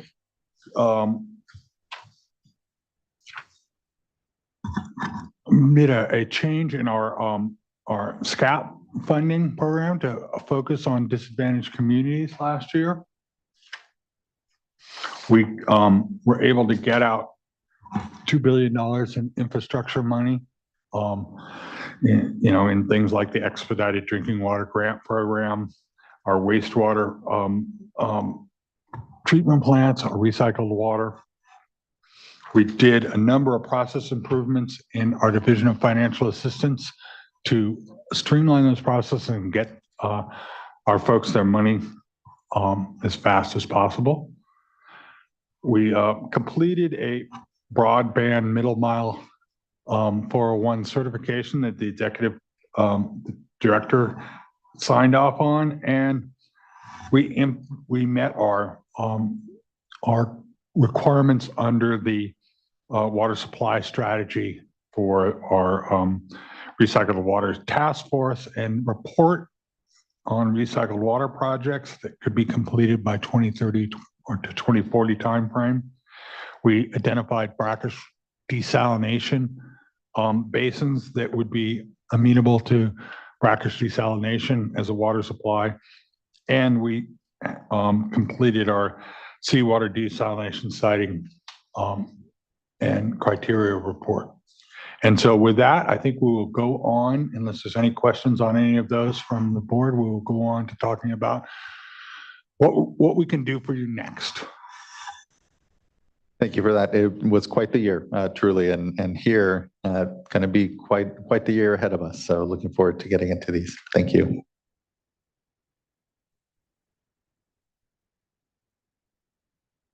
Am I the first?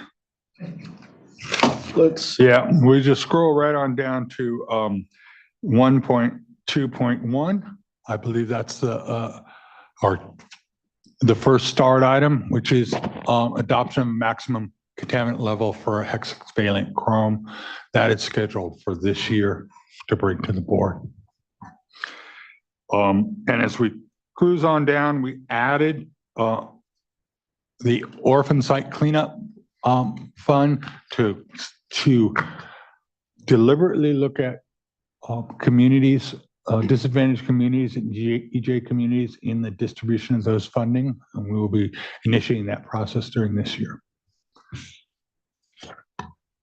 And then that moves us to 2.1.1 fishery protective permanent minimum in-stream flows. So this is continuing our work to advance the science and the environmental supporting information for what eventually could become establishing permanent in-stream flow requirements for streams where Department of Fish and Wildlife have made recommendations for drought flows. And so a couple of areas in particular that we're working, or one area in particular, is Scott-Shasta region, so those two rivers. And then I'll also note that the administration's recent salmon strategy calls out Mill Deer and Antelope Creeks as areas of focus. And so I expect there'll be others, but those are two for sure where I could see us spending some time developing this additional information. We cruise on down to 2.1.8, which is a new priority to reconvene our irrigated lands panel. We are working to get out questions for the public to comment on, and we'll be hoping to get that panel convened in this calendar year. So then 2.1.12, which is to move forward on high priority water quality petitions, get those across the board. We identified specifically that we need to get the dairy order across the finish line. And that brings us to 2.1.14 at the top of the screen there, Mono Lake. This is actually an action that you all asked us to add, the board asked us to add when we met this summer to discuss this report, to do our mid-year review of the strategic work plan. And you asked us to add that on the heels of the 2022 water year, where lake levels were declining quite rapidly due to the drought, and there was risk of exposure of from the Mono Lake shore to some of the islands that created a predation risk. And there were calls for emergency regs at the time to protect Mono Lake. And so fortunately that condition improved in water year 2023 with the good water year we have. Hopefully this will be another good year, although that's yet to be determined.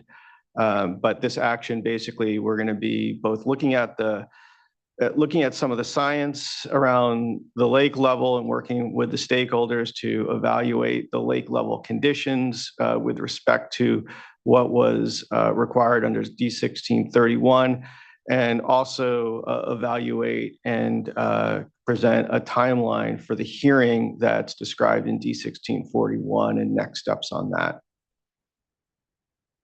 And that moves us on to the next new priority item, which we have already completed. That's how good we are at this point. The 2024 integrated report. It's nice to have one that we can complete right away.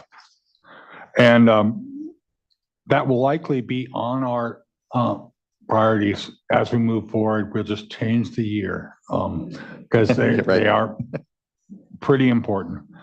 That takes us to 2.1.16, which is filling the gap created by the U.S. Supreme Court Sackett decision. This is a new item that we've added. It's in the governor's proposed budget to add resources so that we have the folks and the tools we need to address this issue, but it's a big issue. We have a large gap that has been left by the federal waters retreating.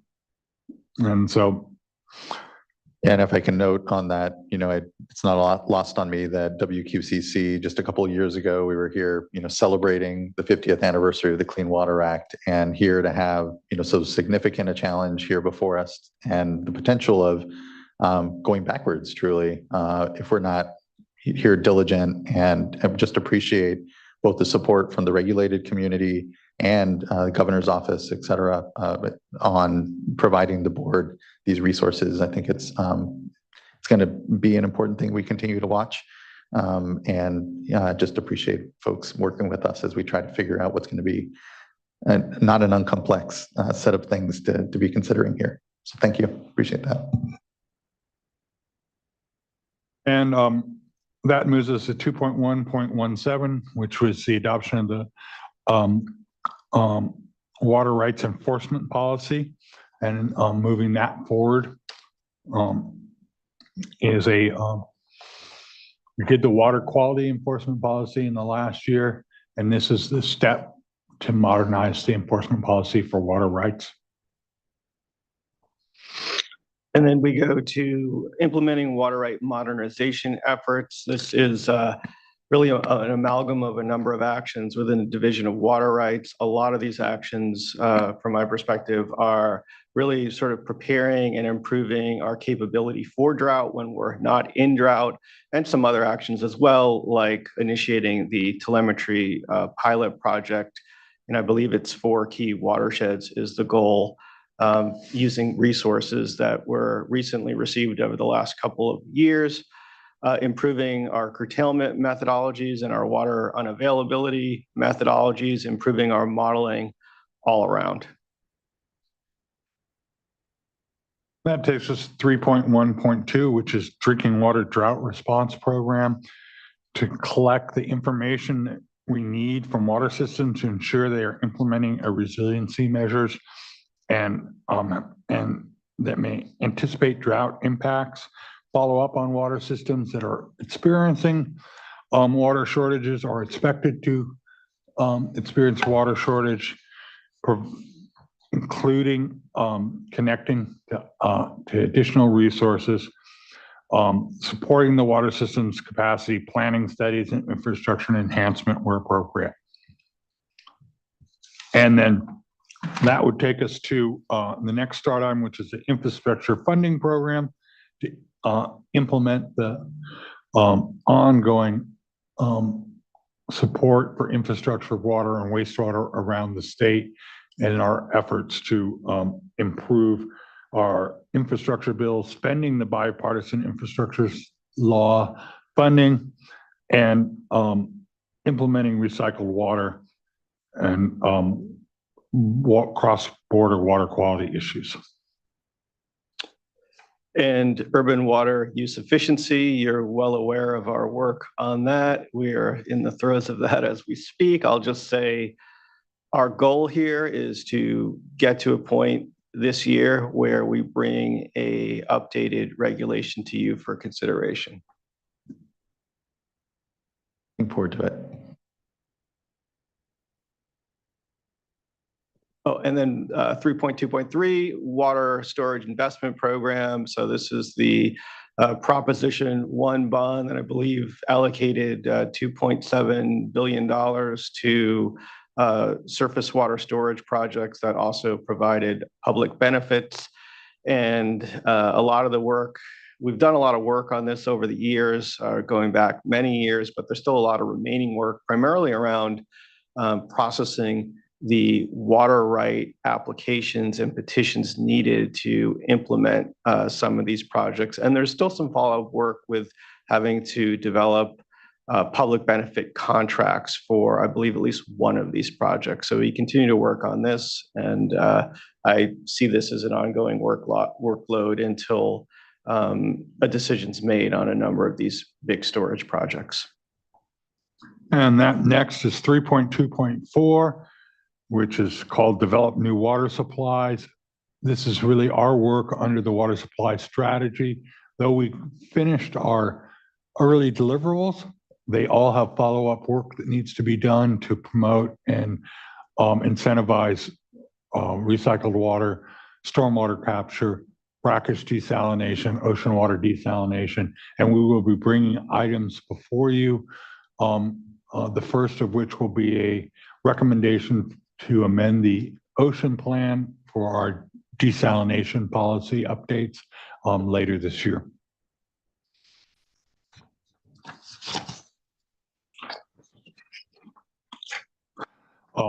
We added a new item 3.2.7, which is our sanitary sewer collection system and environmental justice initiative to conduct sanitary sewer collection system inspections in coordination with the regional boards to focus on systems serving environmental justice communities. This in both addresses our ongoing need to provide sanitation for everyone in the state. And that brings us to Sustainable Groundwater Management Act. And so we updated this action this year just to better reflect sort of the current landscape of work that's happening within what was Office of Research Planning and Performance. We're actually about to stand up a new office focused on SWRCB implementation, and that will be the Office of Sustainable Groundwater Management. You recently or fairly recently had an update on the SWRCB program and the 6 basins that are now in the board's purview and are sort of scheduled for bringing those forward through consideration of probation. I'll just say, like, near-term actions, the staff are proposing to put out a draft staff report assessing the Tule Basin relatively soon. And there's a scheduling for a potential probationary hearing for the Tulare Lake Basin in April. And I think next we have the statewide utility wildfire general permit. It's a general permit to address preparation and response to wildfires by the utilities. We expect to release a for public comment soon and bring it to you this summer. Then we've got a couple that have been on our priority list for a couple of years, but we're bringing to the board this year to finalize. I'm going to do them in reverse order. 3.5.2, which is the cost of municipal stormwater permit implementation. That one will be coming to you first. And since it's the same unit, we're staggering the next one, which is the site-specific objective guidance for copper and zinc, which will follow close on the heels to that one. These have been a long time coming, and I'm glad to see we're going to, next year at this time, I can say we completed them.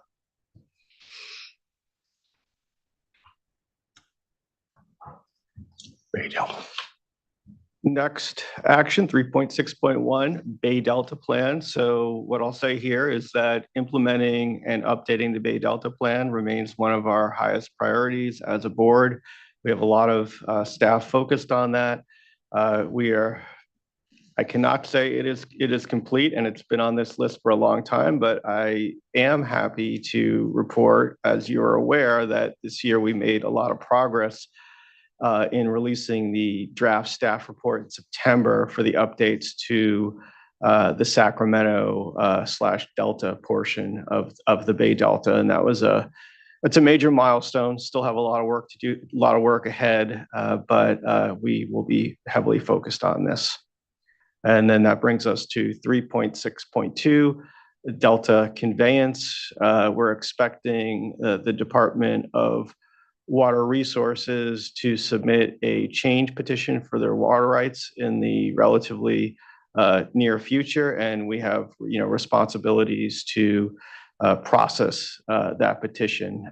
We anticipate it will be a big workload requiring a hearing, and again, it's an action that we think it's important that we focus a lot of resources to, because it's just important to the state that a decision is made on that project and it can be evaluated.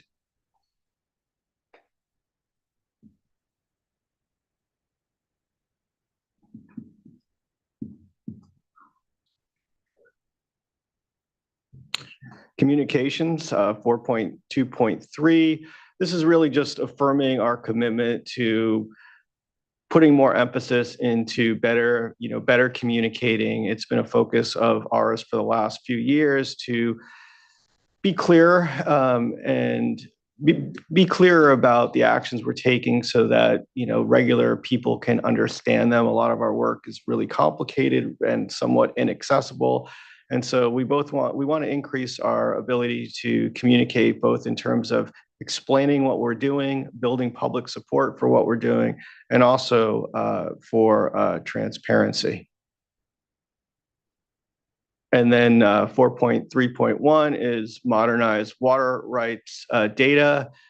This has been an ongoing priority for the last year or so, but we're going to be updating the water rights data system, which is currently out of date, to bring it up to current standards and to be able to better incorporate new data like real-time data in the future, to get more information out there so the public can access it, like the millions of records that are currently on paper, to digitize those, and to really have a data system that better serves our ability to use the information that we have and also collect information. So my hope is, in part, this system will help with some of the issues that we heard about earlier today with reporting, where we have I think it was 54% reporting by the deadline. I don't think it's all a data system issue, but having an updated data system, to the extent it can make it easier to report and to catch reporting errors before they're actually submitted, I think will go a long way toward improving our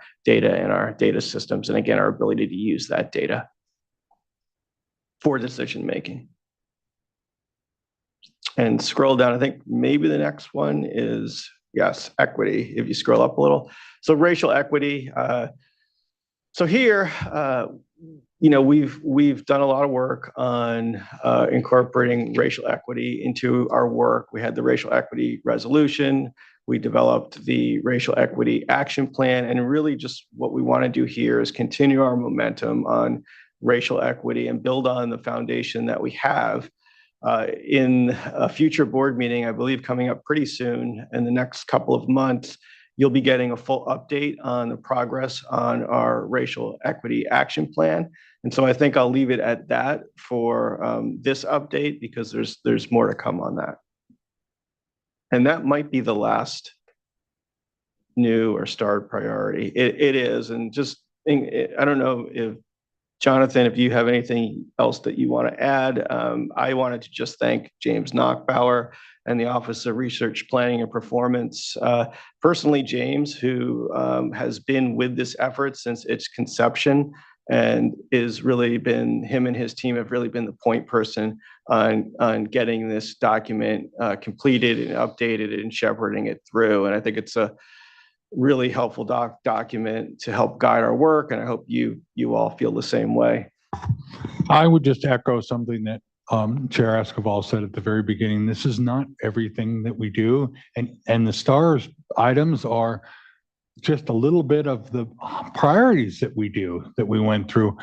There's a lot more that goes on, and you all hear from us about those in our briefings, and you see them in the executive director's report and items that come before the board.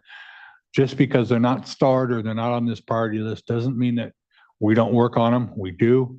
But this helps us in those times when we have to divert resources from something to get it done. We know we're not to divert resources from. Thank you both. It is a very useful document. Through the years here, it's been, I was looking back at them, the first one and the second, and just the ability to track, to say, okay, what's been taken off year to year, and to provide just some space to be able to organize what is a very broad portfolio before this board, and can be a little hard to sometimes understand if you try to just ask, what is it that we're doing? So it is helpful that it is broke out thematically. It provides us, I know, here as a board to reflect and think of what's here, what isn't. I know that our salmon strategy was sort of late breaking in the process here, but not unlike the water supply strategy, as just a request here, I think it might be helpful to figure out where those obligations are and articulate them as well, so that they're kind of kept track here. Similarly, knowing that that is a big, as we have laid out here, whether it's the Bay Delta plan or in-stream flow work, it's a big part of what we're doing. So, but I know, again, that just came out. This document has been worked on. So I think for the mid-year update, it can be helpful to incorporate those. But just wanted to just thank you because you've seen with the water supply strategy and these other places where we're trying our best to synthesize the policy work, that we just want to be consistent across it and be able to help people track again what it is that we're all best trying to do here. Or importantly, those 2,700 that are part of the water boards do here, and that we at the board are similarly just trying to make sure we're best reflecting back out. So appreciate that.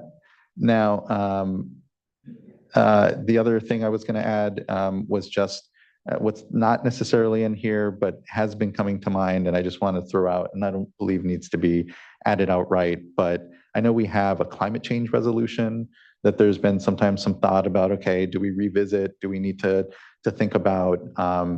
And, if that happens in this year, that can be helpful. And, maybe this gets added at mid-year or as an addition. And in that same vein, there's an open data resolution that is out there. And I'm not saying we have to outright update it, but I'm trying to think of these, because the racial equity resolution comes to mind and the action plan there, these other documents that the board has developed that are, here also meant to thematically guide or kind of bucket some of our work. It'd be good to start to try to track them within this, just because those two have commitments and maybe sometimes there's maybe a need to come back to them generally. We have some commenters, but I look to other colleagues with just some initial thoughts. Again, incredibly appreciate this exercise, and especially appreciate, I know our head of Division of Water Rights, Division of Financial Assistance, Division of Drinking Water, Enforcement, Water Quality folks are all here in the audience as well, and just want to reflect the leadership there too, that this is a synthesis of. Really appreciate your contributions and your teams and all of this.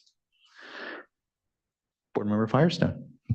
Yeah, and I think we can talk more after public comment, but just before public commenters start, I just noticed that SAFER doesn't have a star, and I think it is a top priority, so it probably was just a oversight. But I know that given that this is it is one of the top priorities, certainly of this board, I think that was just an oversight, but just thought I'd flag that. And then I think, there was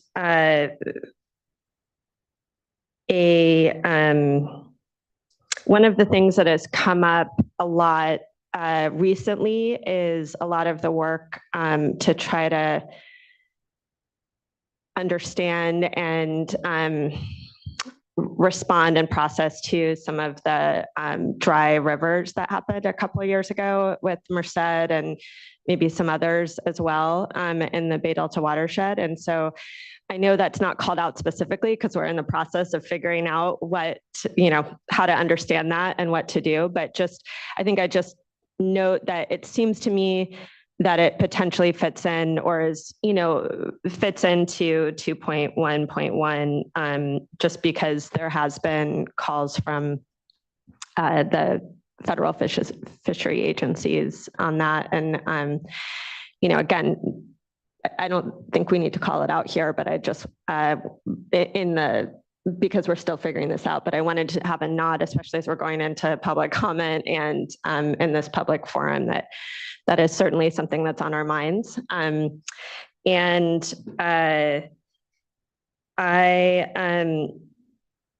think my other comments can wait till after public comment. I guess the only other maybe tweak I have or just comment I have that I think maybe didn't get updated in this draft is related to the racial equity. Let's see, I'm gonna find it. It is 4.1.2. So related to advance and make consistent tribal beneficial use designations. I think there's been a lot of work engaging with tribes and regional boards on just how we might, I think, do what the heading says to advance and make consistent and, continue to improve and accelerate tribal beneficial use designations. I don't know that the text, the next sentence sort of captures the work exactly but I think it's fine for now. I just am using this time to say, I think we're still kind of exploring with tribes and regional boards OCC and Department of Water Quality and Water Rights, like what that means. And there's, I think appropriately is called out here as an area of work that's ongoing. And I appreciate all the work going into that. And our nod to that was to put DWQ in the lead on this because of their interaction with the regional boards, but haven't yet really figured out what that means. Oh. Great. So yeah, and then I look forward to, commenting more after the public comments, but those are things I wanted to mention before we go into them to just inform, folks as they make their comments. Your right to make further comment is reserved, board member. Thank you. Board member McGuire. Yes, thank you. And thank you for all the good work and updating this and keeping it updated and refreshed. And the mid-year check-ins are all, for me, really helpful to keep me grounded in terms of priorities. And I completely recognize there's a lot more that happens at both the state and regional board levels. And it's really remarkable. And on that note, and because we have a new executive director, I just thought I'd take the opportunity briefly to just say, sometimes it's worth taking a step back and looking bigger picture. This document's really helpful, and we go through the process of updating it every year and taking some things off and putting some things on. But one thing we noticed is that some of the items have been on there for several years. They're really longer term items.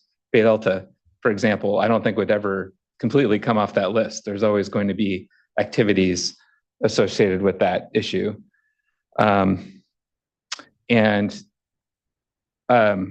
Some items are clearly 1 year, 1 year we're going to be able to get it done this year or most likely. And so it kind of come off the list. And it's kind of a mix of those different efforts. And then to your point, Chair Escobar, about the climate change resolution, I actually had that written down as well for a potential discussion. But when you look at that, it has its own list of many items in it, kind of embedded that set board priority and staff priorities. If you look at the ocean plan triennial review, it has a list of projects and priorities. If you look at the storms initiative, it has a list. The racial equity action plan has a list of projects. That's all. Drinking water, it was the other one. Drinking water, we go annually through a process of prioritizing what drinking water is doing. So I just bring this up not to say we need to compile all of those things and all those priorities necessarily into this document, but occasionally it does make sense, I think, to take a look strategically at what are we doing, both in the shorter term for priorities, but also thinking longer term about all these different initiatives, all these different ideas that are happening, and are we kind of on track with that longer term view? And I know in the past, it was probably 15 years ago, I wasn't on the board or at the board then, there was a strategic planning process. And I'm not even saying that that's the right step, but since we do have a new executive director, this is kind of an opportunity to take a clean look, a fresh look at all different things we have going on and all the different priorities. And so I just wanted to highlight that as in this moment here with the board members here to just say, I think there's a lot, and it can at times be overwhelming thinking about all these different initiatives, but all these different programs funnel up ultimately and help inform what becomes the strategic work plan. So the more we can sync up and sort of align these different efforts, I think the better.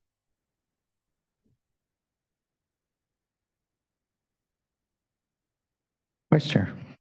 Those are all really good points. And it just strikes me that I believe drinking water, you'll actually come before us. It'll be an information item. But we don't necessarily have that across all the divisions. And that might be a useful process that we could institute so that because we have sort of our internal drinking water check-ins, which is essentially priorities for the Division of Drinking Water, but it'd be great for the public to have access to that information as well. And it could feed in, to the annual process that we have here. I think the only thing that I'd like to point out, and not necessarily to make a change, but so for items that may not have a star, it doesn't mean it's not a priority for us. As I read that star, it's for specific action for this year. And so I know it's really hard for us to take an item off the starred list or even off this list, because maybe it feels like we're no longer prioritizing items, but the work, Chair Esquivel, as you said, is it's much beyond this document. So there's lots of priorities that may not have actually made it to this list, but the work remains a priority.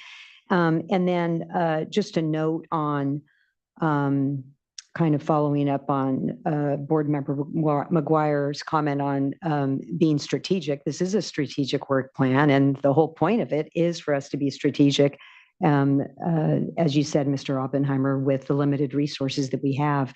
And just looking at 2.1.1 on the fishery protective permanent minimum in-stream flows, with the salmon strategy that's come out, and maybe the addition of some additional streams or actions that may be recommended, as Board Member Firestone you alluded to.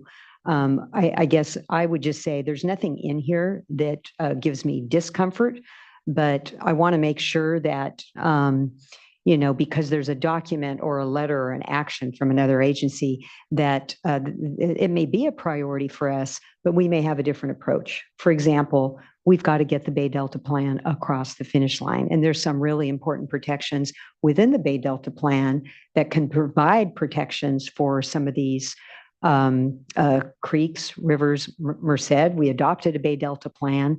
Let's get that implemented.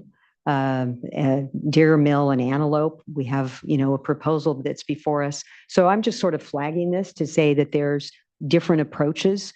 And any of these actions, if it's not, an emergency action, that can go rather quickly, as we saw, in December. I mean, it's really quite impressive what our staff was able to do in connection with the really good partnerships with the other agencies and the stakeholders who, whether they were fully supportive of what we adopted or not, in the end, we had a really good team of people working with us on the outside in order to get that across the finish line. But to adopt permanent minimum flows, that's a different process altogether. It's really staff intensive. It's very involved because we have to balance and do some additional things that we wouldn't otherwise do in an emergency setting. And so I'm just calling this out to say that, again, I don't think there's anything that's written that's embedded in this that gives me heartburn, but that as new actions come before us, to be looking strategically, not just maybe at that action, but is there something else that we're already doing that we could, bring value added to another action where we're already heavily invested with staff resources. Yeah, appreciate that, Vice Chair. That's where the strategic part comes, right? Where what's ripe in order to be able to help move across the finish line. Board Member Morgan, anything you'd like to add before we go to comments? Okay, great. So before we go, first, thanks for the input. I know there's going to be more from the commenters and from the board as well. I think, you touched on some key points. I think we're going to have to reflect on that, come back to you with some ideas.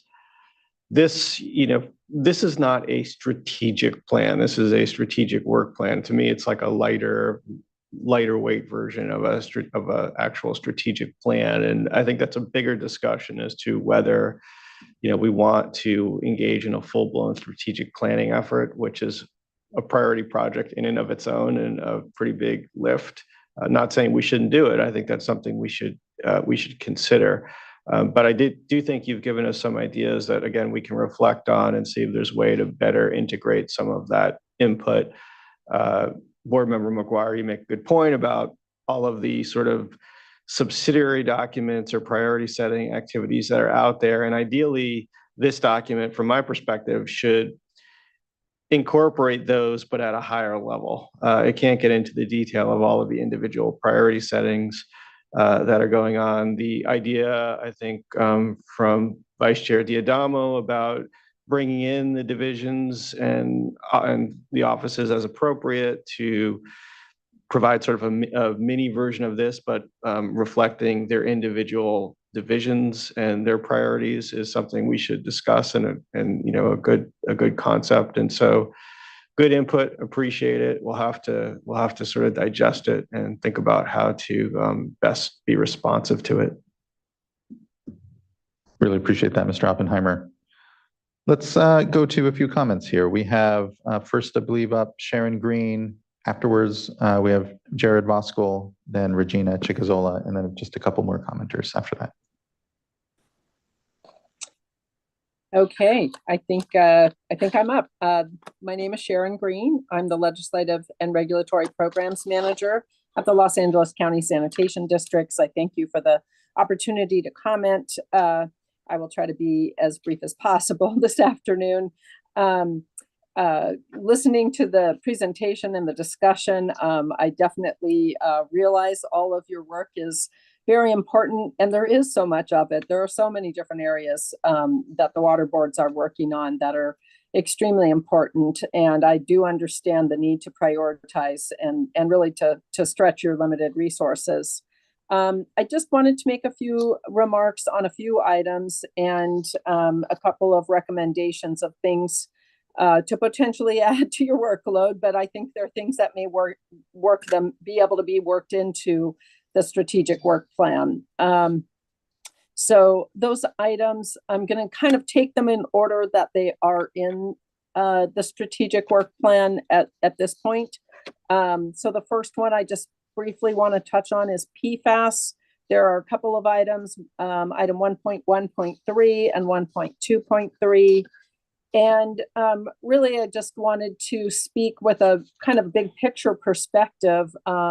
A few years back, as you well know, the state water boards did kind of multi-sector investigative orders, statewide investigative orders, and those have provided a lot of useful information. And I think there's probably still a little bit more to come from some of those sectors.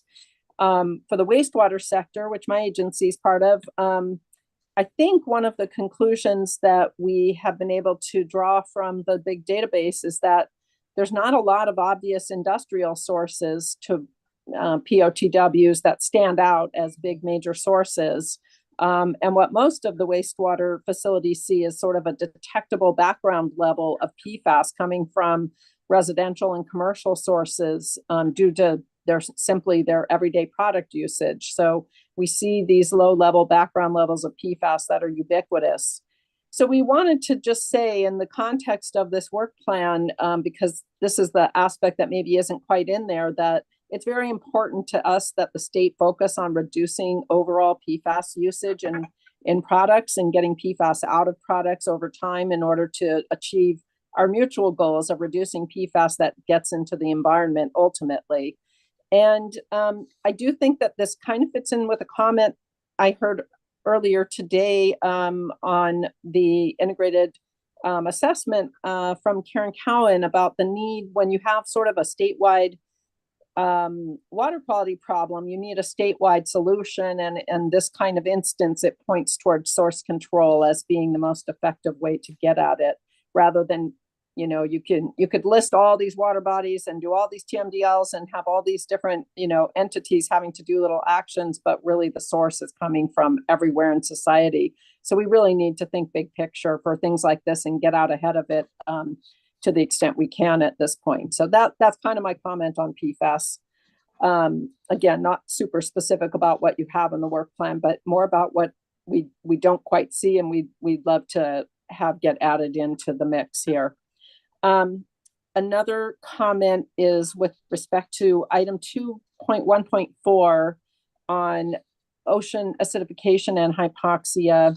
Very important issue. We know that this is kind of been on the plan for a few years. And what we wanted to say here is that, as you heard earlier from Jared Voskuhl of the California Association of Sanitation Agencies, again, on the prior agenda item, there are a number of important questions still being asked and answered. And so we support the intent to keep this item in the work plan, but maybe not make it a high priority to move forward and take action on in 2024, since the scientific work led in particular in Southern California by the Southern California Coastal Waters Research Project, or SWRCB, and other areas needs to continue in order to prepare the information necessary to get to the point where we can support an ocean plan amendment. And many of us are heavily engaged in doing this work with SWRCB, and a number of stakeholders, as well as the water boards, are all very engaged on this. So we look forward to that work continuing this year. The next item I wanted to mention is relates to water recycling. And we, of course, know that the State Water Board and this administration are very supportive of water recycling. And so this kind of relates to the thematic priority number 3 and several of the actions within that priority area on water resilience. And so, you know, we believe that items 3.2.1, 3.2.4, and 3.2.6 are all very important projects that will help a lot of entities working hard to increase water recycling in California move their specific projects forward. One thing that I would like to kind of ask the Water Board to consider adding to this work under the work plan in this thematic area is a consideration of modifying the funding criteria for large-scale water recycling projects, such as the one my agency is involved with called the Pure Water Southern California Project. And there are a number of other significant large-scale water recycling projects that are getting underway, and some further along than others. We understand that right now the funding is really not sufficient during the current budget climate to make the scale of investments that we would all like to see. But we do recommend working on this kind of the policy and funding criteria level to prepare for what we hope will be additional funding in the future. At least we hope so. As one example, I believe under current funding approaches, a single grant awarded by the Water Board must lead to the delivery of recycled water to end users. And it doesn't really make sense when you're talking about projects that may take 10 years and cost billions of dollars.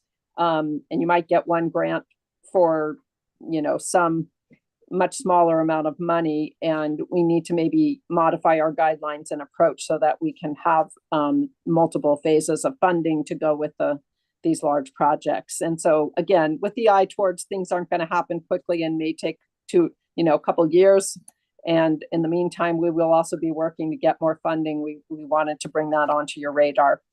And then one last thing, I wanted to urge the Water Board to consider adding a new item or perhaps fitting it into an existing item, such as, I think it's 4.2.2. This has to do with an update to the Supplemental Environmental Projects Policy, or the SEP policy, which kind of fits in with the Water Quality Enforcement Policy, which as you know, was updated and recently adopted in December. The SEP policy, I think, came up during that hearing as something that some stakeholders would like to see updated, and we would like to echo that. The last time it was updated was in 2017. There's been a lot of experience with implementation since that time.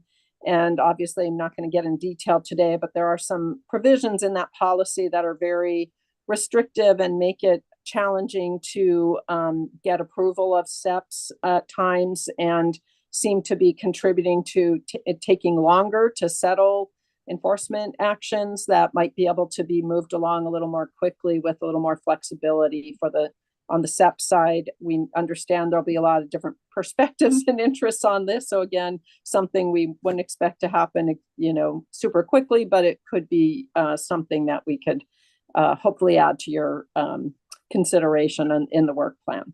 So that concludes my remarks, and I'd be happy to answer any questions. Thank you. Thank you for that, Ms. Green. I really appreciate your comments and your contributions to the board's priorities discussion. I completely agree on PFAS that we really need to go upstream, and there, although it's not in here, Would flag, I know we meet regularly with the Department of Toxics and Substance Control, DTSC, and OEHA and other sister agencies here within Cali, PA, to try to get to just your point again, going upstream and trying to look at products, because as you well know, we're all left here at the tail end of the work, and completely agree that there's a lot of benefit in looking at it a little more holistically. And appreciate your other comments, especially on funding needs for recycling.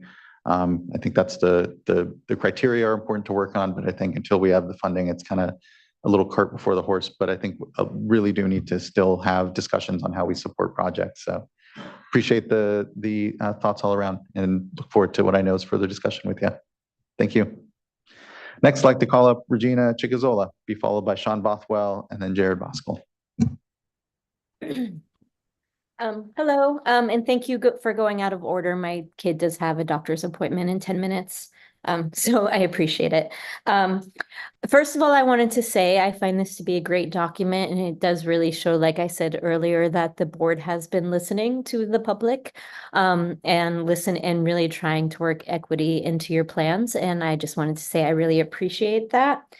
And I also really appreciate that water rights is in this plan, and making sure that we are making sure that water rights are real and that there is a good database and things like that. And water rights enforcement is brought up because it really is critical. I would like to add, and I know I've commented on this a lot, so you all probably already know I want to add this, but I think when we're looking at water rights enforcement, and looking at beneficial uses, we really have to look at it also through an equity lens. Just because someone put a water right piece of paper on a tree, usually after hurting the local people who lived there, and said, I have a water right to this whole watershed, it doesn't mean that's the best use of water, or it relates to equity. In this current state, especially when we're looking at climate change, we can't continue to have cities not have access to water and fish not have access to water because they're low on the water rights priority list. With that, I wanted to say I'm really supportive of the protection of fisheries through in-stream flows. That's really great.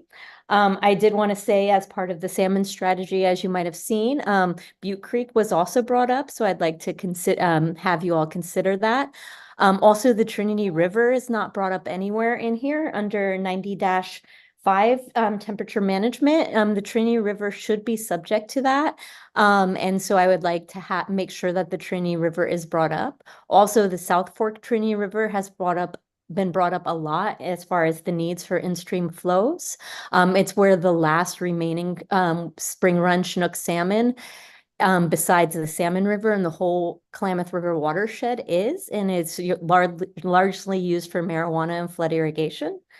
I'm trying to go fast. I wanted to also say that, why we're looking at these in-stream flow processes, and why we're looking at the Bay Delta Plan, we should try to look at how to work them together. And I know that a board member did bring that up, so thank you for that.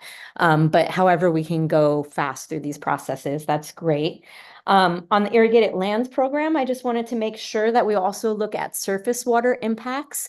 And while we're at it, I think we should look at retiring some of these selenium-rich lands that are adding so much pollution into the Bay Delta and a lot of drinking water supplies. And then last, I think there's a lot of other things I would want to say. I want to make sure that while we're looking at wildfire strategies, that people's ability to not have to deal with chemical use in their watersheds should be looked at. I know PG&E does do a lot of emergency spraying without, including by our schools, without any consent or notification to the community. And then last, I just wanted to say that it's really important that we implement the racial equity plan in all of these items, and not just in like communications or not just in training. Every single thing that we should look at it through a racial equity lens, whether it be in-stream flows, water storage, or anything else. And then the last thing I wanted to say, sorry, I'm really trying to go fast. Under the Prop 1 water storage, I just think that's in direct conflict of providing in-stream flows. And I think we need to look really carefully at issuing massive new water rights to the Sacramento River system. And I only went a little over, and that was a lot. So thank you. No worry in the least, Ms. Chickazola. I appreciate the always good feedback and engagement here on our items. And thank you for joining us here throughout the day. Really appreciate it. Next, I'd like to call up Sean Bothwell, be followed by Jared Voskuil, and then Dr. Donna Miranda Begay. Good afternoon, Chair Esquivel, board members. My name is Sean Bothwell. I'm the Executive Director for California Coastkeeper Alliance. I want to start with CCK's highest priorities and then get into some specifics. But probably our biggest priority for the year is nutrients. So objectives 2.14 and 2.17, that's the ocean acidification policy and the biostimulatory policy. Both are huge priorities for us this year. On the biostimulatory policy, we've been waiting a really long time for a freshwater nutrient standard that is protective of surface waters, not just drinking water. So we really hope that that's an action that, while not red starred and a priority, but it is something that the Water Board moves forward this year. Same with the ocean acidification dead zone issue and the policy that needs to be moved forward. I just want to push back on some of the previous comments I heard that the science isn't done and we shouldn't move forward with that. That's just not true. The science and the modeling has been done. It's been peer reviewed by some of the smartest experts in the world. Just because the wastewater community wants to put money into sowing doubt into whether the science is there or not doesn't mean the State Water Board should delay. The science that's being paid for by the wastewater industry, again, isn't to say the expert panel that's looking at that isn't looking to see if the science is right or it's wrong. They're looking at how to tweak the model so that wastewater facilities can better manage their systems to achieve whatever standard the State Water Board sets. So delaying the ocean acidification policy for any reason really doesn't make any sense. The science is there. It's alarming. And at the very least, we should be moving forward with the technology-based standard so we can address ocean acidification dead zones off our coast. Another big priority for us, 2.18, the irrigated lands expert panel. Really appreciate your staff's urgency and engagement with stakeholders and community groups so far. One thing just to note, and I appreciate that we don't know what the expert panel is going to say, so we can't necessarily say we're definitely going to reopen the permits, but just putting some acknowledgement there that the State Water Board will reconsider what the expert panel said and reopen the permits would be helpful to the communities that we help represent, because the ag orders right now do not have reopeners in there. So without the State Water Board taking action, we are stuck with what's in there regardless of what this expert panel says. And then last, for top priorities, 2.116, the Sackett decision and WOTUS. Really appreciate that the State Water Board isn't just focused on 404 fill issues, but rather looking at all water quality protection gaps. The water keepers are doing the same, and we would love to be supportive and helpful however we can to help the state fill those gaps. On stormwater, just want to say I'm really appreciative of the industrial stormwater permit being in the plan, reevaluating storm priorities, and also enforcement against non-filers and environmental justice communities. I'll flag the phase 2 stormwater permit. Happy that it's in there. I want to really flag that it's really important to us that schools start to be regulated in that permit. But more importantly, we really want to see that permit incentivizing school greening, us removing the asphalt from schools so that kids have more green space to play, also provide educational experience for students. And similar to the Los Angeles CII commercial permit, possibly create partnerships between other permittees to help fund these type of projects on schools. And then on stormwater, last thing I want to flag there, the Caltrans stormwater permit was adopted in June 2022. And at that time, I brought up the issue of the emerging contaminant of 6-PPD, which is the lethal chemical in tires that's killing salmon. At that hearing, there was a commitment that staff would come back with an informational item on potential solutions for controlling 6-PPD, the current science, possible monitoring. I don't think that rises to the level that needs to be added to this plan, but I do want to flag that as a commitment that was made in the past that we would love to see that hearing this year. And then lastly, just want to echo some of the things that Save Our Salmon said. Modernizing water rights, we're really happy to see that in there, including the water rights enforcement policy, which I know is tagged as new, but I believe the State Board was working on it in the past, so it's not completely brand new.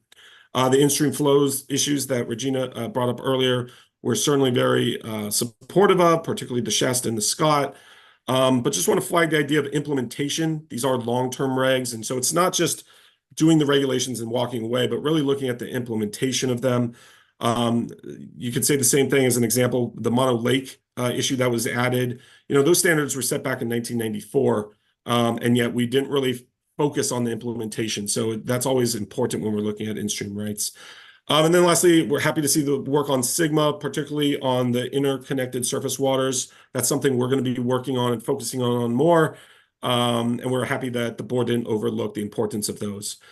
And then lastly, just board member McGuire brought up kind of strategic thinking, and with the new executive director thinking kind of long term, which I liked. One just thing that for you to all think about is maybe each year coming up with something, a policy, a standard, something that's already been approved, but maybe that the water board wants to take more focus on the implementation of.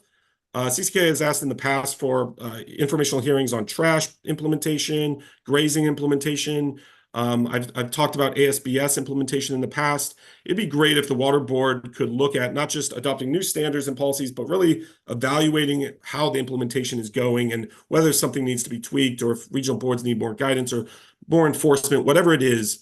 Just looking holistically at everything that the water board does. But I really appreciate the work plan and happy to work with you on it this year. Thank you.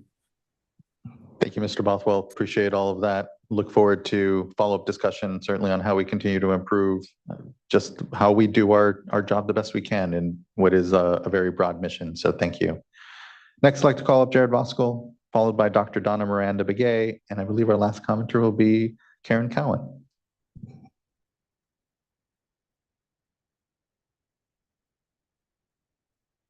Hi, board members, good afternoon. Jared Voskuil on behalf of CASA, the California Association of Sanitation Agencies.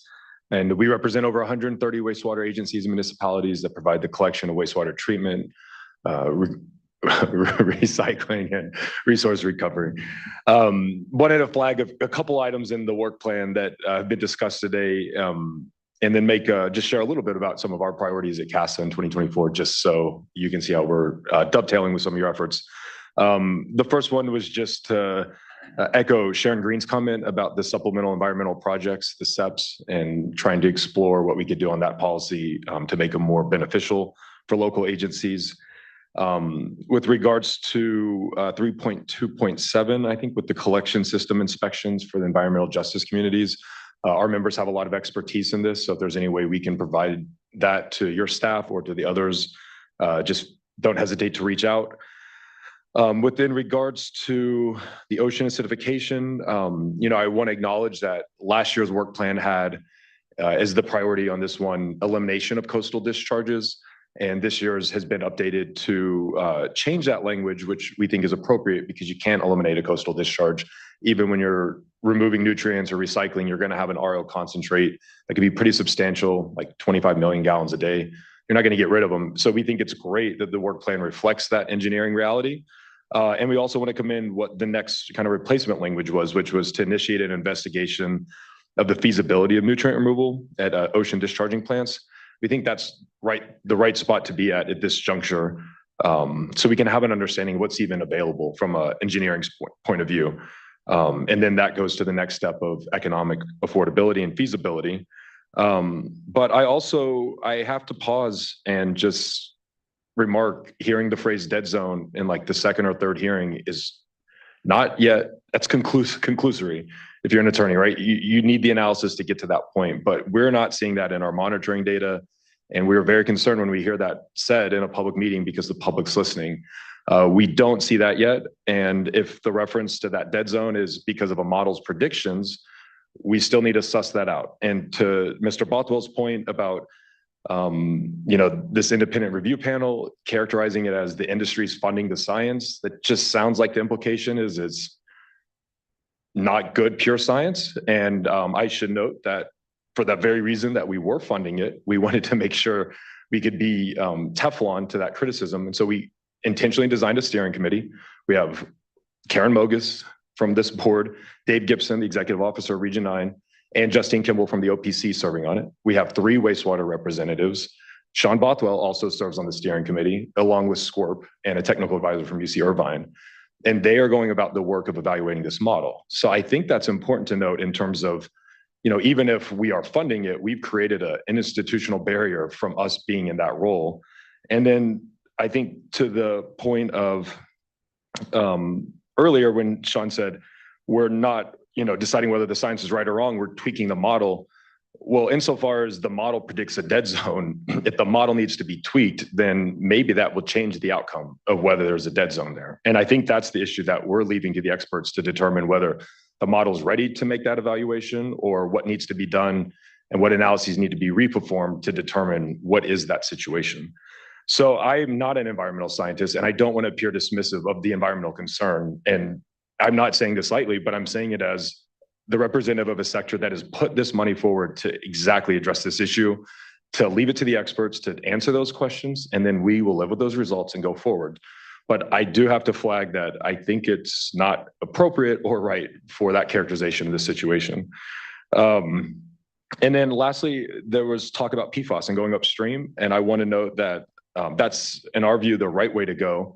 The great work they did in the Bay Area with BACWA and the 37 agencies there, they've gone upstream to sample to identify what are the pathways for this getting to a treatment facility. Two things about that I think are really remarkable. One, instead of having everyone in BACWA sample, they identified a subset of about half the agencies to do representative sampling, knowing that data would be able to provide information for the watershed level, provided a lot of efficiencies on cost. But in terms of things like PFAS and the investigative order we did statewide, that was a comprehensive sample with 250 agencies.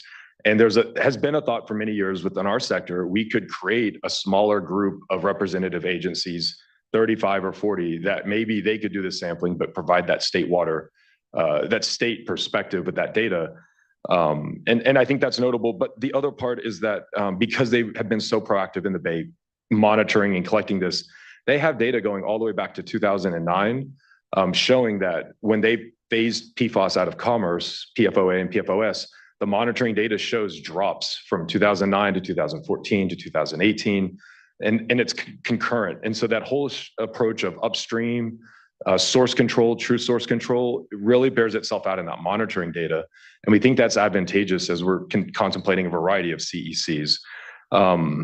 So with that, I'll note in terms of some of our priorities, we're looking at increasing infrastructure financing access for our member agencies, working with Division of Financial Assistance on that, seeing what types of planning we can do to provide more assurance and predictability to agencies, but also enable these really major infrastructure projects that are going to help the board realize its objectives as well as the needs of the local communities.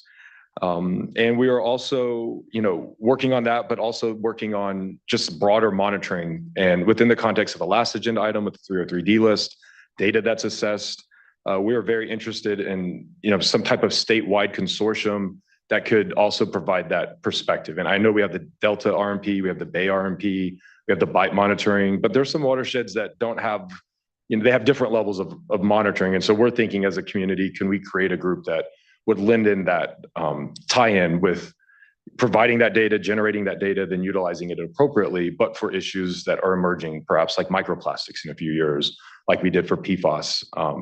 We're working through that. I've had a few conversations with staff and with other folks, and they like the idea of it. So I just wanted to flag that you might hear from us later this year about this group. I think the working name is something like the Clean Water Monitoring Coalition that we're trying to get off the ground, but the hope being that it could lend itself to many of these enterprises.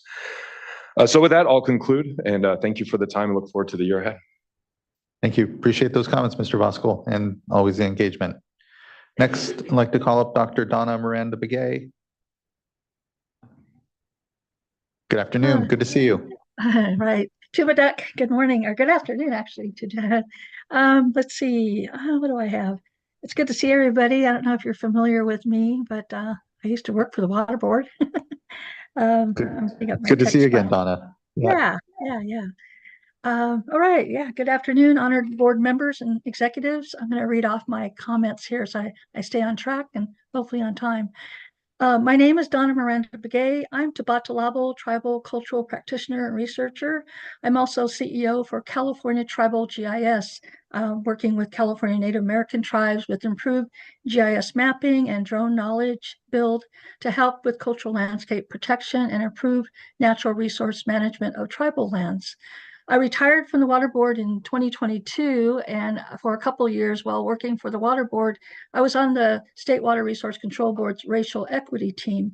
I know in the past, the racial equity team had a chance to provide input to the Water Board's strategic work plan updates. And I'm very happy to see in the work plan using the term California Native American tribes, which includes both federally and non-federally recognized tribes. As I'm a member of a non-federally recognized tribe and living on tribal allotment, which is very underserved community, I appreciate potential safe drinking water funding for tribal nonprofits and nonprofits that provide services for underserved communities. I offer 3 recommendations that relate to this work plan. Recommendation number 1 has to do with section 4.11. And I think that strengthening the ability to engage with the public and the California Native American tribes to improve our decision-making process, very important. I'm not sure if you guys are aware, but I can say that with both the federal and California state pathways 30 by 30 initiatives, which is returning 30% of public conservation lands to tribes, there are many California Native American tribes, both federally and non-federally recognized, that are gaining back traditional lands through conservational partnerships. Future water rights, improved watershed and headwaters management, cultural wildfire burning, coastal area management, and safe drinking water will be needed and or led by California Native American tribes. Our Tabatalavil tribe recently gained back 1,200 acres in Weldon, California. This reclaimed land is part of the headwaters that go into South Fork of Kern River. Water rights may be included in this land exchange. As a result of this, I would recommend that improved resources be provided to the Water Board's tribal affairs for their current and future land exchange focus for the tribes.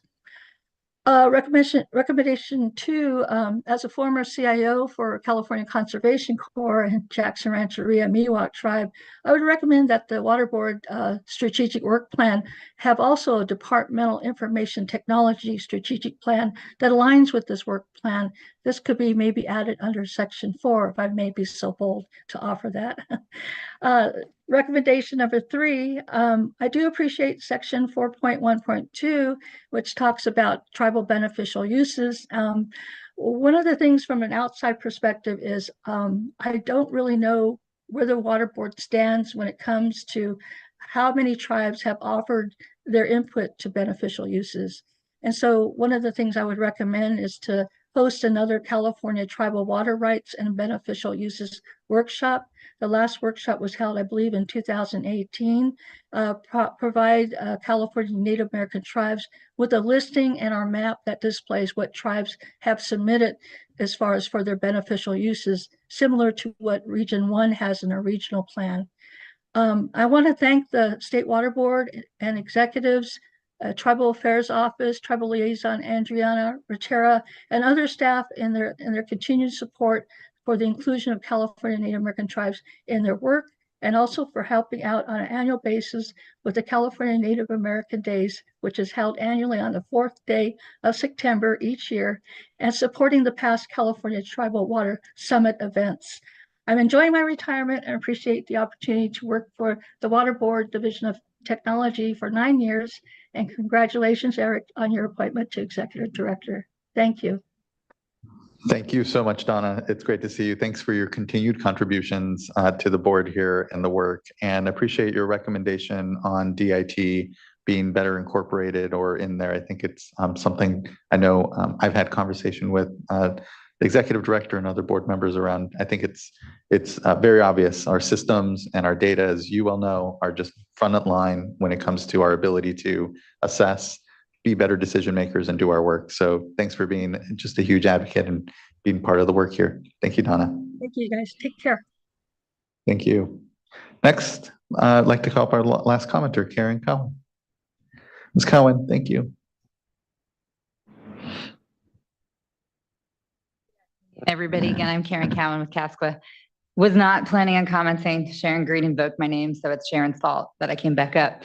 But I was, and Sean McGuire, you said something earlier, thinking higher, right? So this is why I'm here. Literally, I was multitasking, finalizing our strategic plan update while I'm sitting there. So it'll be coming out via email to all of you very, very soon. It's hard. It's really hard to do, but man, is it worthwhile if you implement it and live it. So it took us 2 years to really get our arms around who we are as an organization. And we're not you all, right? You've got a bigger, we're just one piece of even what you do, right? So I know it's a big lift, but it really helps to say, what are we trying to do and how do we achieve it, right? And then thinking through the lens of, we say, this is who we want to be as an organization. What's the time scale we're going to give ourselves, right? Because this is kind of what you're talking about. It's like, what are we going to do this year versus like, where are we going? We have those same discussions for ourselves too, right? Here's our big strategic plan. How many years is it going to take us to do it? I don't have the answer for you yet. But then every year, how do we prioritize what we're going to do in alignment with it? So I think maybe that's my suggestion, is like, if there's a way to just take a step back and say, we are the California State Water Board. What are we trying to accomplish? And then how do we set about doing it? And then you look at your organizational structure and say, are we set up to do this? Do we need to reorganize a bit? I'm saying massive things to a state agency that I know these are hard. They're really hard to do. But having the conversations is worthwhile. So perhaps when we all say truth source control is really important, you can go, that's what we're doing as an agency. So there's my food for thought. No, really appreciate that. Certainly since I've become chair, it's the sort of things that definitely are front of mind. And this document was our attempt to try to do just that, right? Take that step back without doing what would, as I think the executive director said, be a very thorough or resource intensive activity if we looked at the strategic plan. But I agree, it was last updated in 2012, I believe. We have to think about what, how best we continue to communicate our work. And I think whether it's the yearly strategic work plan, whether it's the executive director's report, whether importantly, it's the website. Our website is actually our hub where you should be able, to your point, say quickly, where can I go? And so I think we have a number of different projects and places that we are trying to be very mindful of and think of how best we synthesize the work across it, and open to continuing to think how we do it better. So I appreciate that. I have one more thing I meant to say. In alignment with what you're actually doing this year with stormwater capture, we're also releasing this week our socioeconomic value of stormwater report. It's done and it's great. So you'll get 2 things from me this week. Looking forward to those. Really appreciate it. All right. Thank you. Thank you. Thank you. Colleagues, anything further to reflect on, request? What I heard were, some good suggestions here on maybe on the margins. If, what maybe Mr. Knockbauer can do is, to the extent, come back to us. I know what this is still here as a draft. And so I think, to the extent we can reflect some of the comments board members have made and circle back with us, even, outside of this, just to have a touch base and then finalize this document, put it out publicly, I think would be good. But really appreciate everyone's engagement and discussion around this. Anything from colleagues, again, that wasn't captured or want to further reflect after hearing? Oh, yes, Board Member Firestone. Sorry, I'll try and be quick. First of all, I think this is the first year that I look at this and feel really overwhelmed. And I look at the huge things coming to a head this year, just even in the spring, between these public processes on Bay Delta, whether it's sites and conveyance, Sigma, and conservation. Just those things coming to a head before this board is really real. And that's a small fraction of the workload that we have here. And these are all huge things. So I just want to acknowledge that again. And I do think this is a very helpful process. And I love that I'm not the one trying to push for a strategic plan this time. But I do want to also just one thing that came up that I just will emphasize is, and because I brought this up when we did the water quality enforcement policy, is that I also am interested in looking at whether it's time to look at tweaking the SEP policy. And I don't know that that's necessary, but I remain concerned given more from the standpoint of, I think, efforts to try to address some of the EJ community and tribal-led sub-projects that regions have been trying to do that haven't really been able to work well under that policy. And if we can't find another pathway for it, then I think it may be time to revisit that policy. So just wanted to emphasize that. And then maybe just because this will go towards board member reports, but I do just want to note, we are coming on halfway point with the SAFER program. I know that remains one of our very top priorities and is a chance for us to reflect on what success looks like and how we're going to get there. And, we have hundreds of communities in the queue already for solutions that are, once again, coming to a head for funding and finally getting safe drinking water. There's a lot of focus on that. And I know that's something I'm spending a lot of my time and focus on, and appreciate the huge work that's there. And I know we'll have a lot more to talk about going forward. Thanks. Chair Esqual, before you continue, so I think what I'm hearing is that you'd like us to take your input, incorporate it, make some edits to the current document, either meet with you or send it back to you to see if it sort of reflects your input. And so in that vein, as you're discussing your comments, I think some of what you're talking about is going to be a longer term effort. They're not simple tweaks just to incorporate this year. So, for example, Board Member Firestone, I do agree that we should have a red asterisk next to SAFER. That's an easy change, and we should make that provided the rest of the board agrees. And I think you do. The SEP issue, I'm not sure if that'd be something for this year, but as you go through, it'd just be really helpful to us, the team that's going to be making the changes, if you could sort of delineate which things you're looking at for like immediate changes you'd like to see, and which things are, you'd like to think about for the next version of this. Yeah, and I'll just say, to be really clear, the only thing that I felt like I wanted a star at SAFER, and I think if we could look at the underneath the heading for TBUs, just that sentence about what we're going to do. I don't really care if that gets changed immediately, but if we're going to post something public, I think we could tweak it to be a little bit more accurate than of sort of the work going on. That's a very small tweak. And I think, one we discussed, and that's it. We can take care of that. Yeah, thanks. Yeah, and I support both of those. And on, the sentence tweak, I know, board member, you and I were paired, and this was something that we, very firmly said we wanted something there. I agree. It should be a little different still, because we're in a lot of conversation. And I think it's a matter there of not prejudging all what is a lot kind of out there, and just enough so that we can make sure everyone knows it is a huge priority. So really appreciate and support both of those, board members. Board Member McGuire. I had three things that I was going to mention and I forgot one of them. So you're only going to hear two. I'm sure it'll come back to me at some point. But one is that I really appreciate it. Well, I appreciate all the input. Really helpful to hear.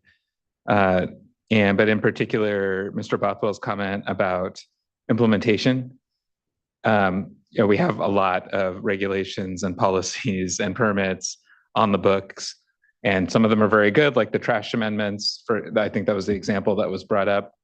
And it's hard to say, oh, we should add implementation as another item on here, but continuously looking at how well are we doing in terms of moving the good policies that we have forward, making sure that we're following up and achieving the goals that have already been set, I think is an important part of what we should be doing.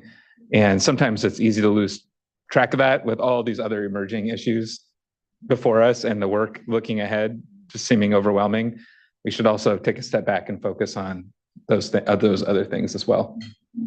That's And if I can add, board member, what does come to mind, and I know we've had this conversation at the dais before, and glad to, we'll have further exploration of how we do this because I want to make sure we continue to get it right, is we have our performance report, which there is tracking, yes, sometimes more like how many permits, but could also, especially as I think of like wetlands protection or what's happening, translate that information to the sorts of outcomes that, we can better articulate. That again, I think we tried with the strategic work plan to, what are those themes, and then how does that then break down into the specifics? To do that as like 100% review, like 360 of everything we do, it's kind of like, what's that right touch? And I think for me, it's what are those existing activities that we have that we can continue to shape and mold toward what we're collectively looking better for. And I think the performance report, just to flag, can maybe help to start to create some of that connective tissue, just because it's such a huge endeavor to begin with.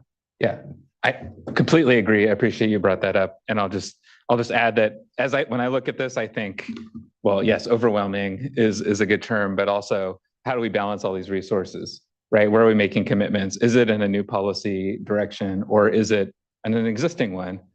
And how to figure out that balancing. And I think that's part of the point of this exercise, which is really useful. So I think it's all of that information feeding into this somehow. And I remember the third thing as you were speaking, so now you get that benefit. So the second item I wanted to mention is I just really appreciate the nod on the constituents of emerging concern, and really starting to think more holistically about kind of the one water world that we're in now that we have direct potable reuse regulations. We're looking at aquatic ecosystems and CECs and how those affect them, but also on the drinking water side as well. PFAS has come up a number of times today, and how that funnels into our thinking in terms of how do we deal with these really nefarious challenges that we have in our environment. So I look forward to making progress on that in the coming year or however long that takes.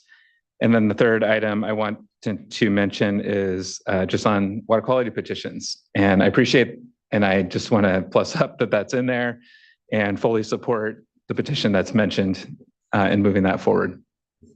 That's all I had. So I don't mean to just jump in, but I think that it's harder for me to agree with Sean on something because it would encourage him to keep making comments. But I think it's really is, and that was Sean Bothwell, not Sean McGuire. I really think there's something that we need to go back and take a look at the policies and statewide permits that we've adopted over the last few years and start scheduling an implementation briefing for the board on a regular basis. Prioritize those, figure out what's the most important to do first. And it's a lot of work because we need to gather that information from the region. We need to bring the regions in, since most of these things are implemented at the regional board. But I think getting into that practice, and I'm not sure, but it may be that come our mid-year, we'll start adding those into our priorities so that it's coming and what they are, and you can weigh in on if there's a different one that you want to see, because I think it's a really good idea that we hadn't really thought of in that way before. Appreciate that, Mr. Bishop. And especially, I know we have, I think of the toxicity provisions and, other projects that have been out there that have created probably some space in the workload. And I think, what it is an opportunity for us as a board to continue to look and say, to your point, do you need to, where to prioritize what can be a lot of updating that could potentially go out there amongst the many orders and work that we have out from this board. So appreciate that. Anything further? Was there a fourth? One could have come up. Looking to Vice Chair, nothing further. Board Member Morgan. Thank you. All right. Well, look forward to, I think there was just a couple of small adjustments that ultimately we're looking to make, but appreciate what's been, again, a lot of great work that's gone into this, and always a desire from us to continually refine how we do better amongst it, really communicating, helping to shape, guide, prioritize what is an incredible amount of work. And yes, I'm a little terrified this year kept saying last year was going to be, it was a big year last year. This year, we have a lot before us, but I feel confident in our ability to manage this. So thank you. I think that wraps this item. If there's nothing further, Director Oppenheimer, on that. I don't have anything further, and I think the changes that I'm hearing are relatively narrow. And so I think what we'll do is just make the couple changes we've heard about, send it back to you to make sure you're good with it, and then post the report and finalize it, and then have a longer conversation about potentially, bigger, more expansive changes. Thank you. I think that works. That concludes item number 6 and brings us to our last 2 items. Item number 7, which is board member reports. Is there anyone that would like to kick us off? Board member Firestone. I was able to travel to the Tulare Lake subbasin and get some tours of both the northern Tulare Lake subbasin portion that is includes a lot more of the domestic wells. It's really interesting to see like a pretty huge community that's on domestic wells up there. So just get a feel for the work that's ongoing there. And also got a tour of the lake bottom as well. So that was really helpful as we are moving forward with SGMA. I also, while I was down there, was able to meet with Cutler and Arosi public utility districts that around consolidation orders and efforts to consolidate potentially up to 7 communities regionally up in northern Tulare County that have really been at the epicenter of just chronic noncompliance. Many of the people in those communities are ones that were the face of and leaders in even passage of the Human Right to Water Act and have since passed and continue to struggle. And so I think it's a, for me, major focus to figure out how we do right and get, we're doing a huge amount of investment in that area. And I think we want to see it come out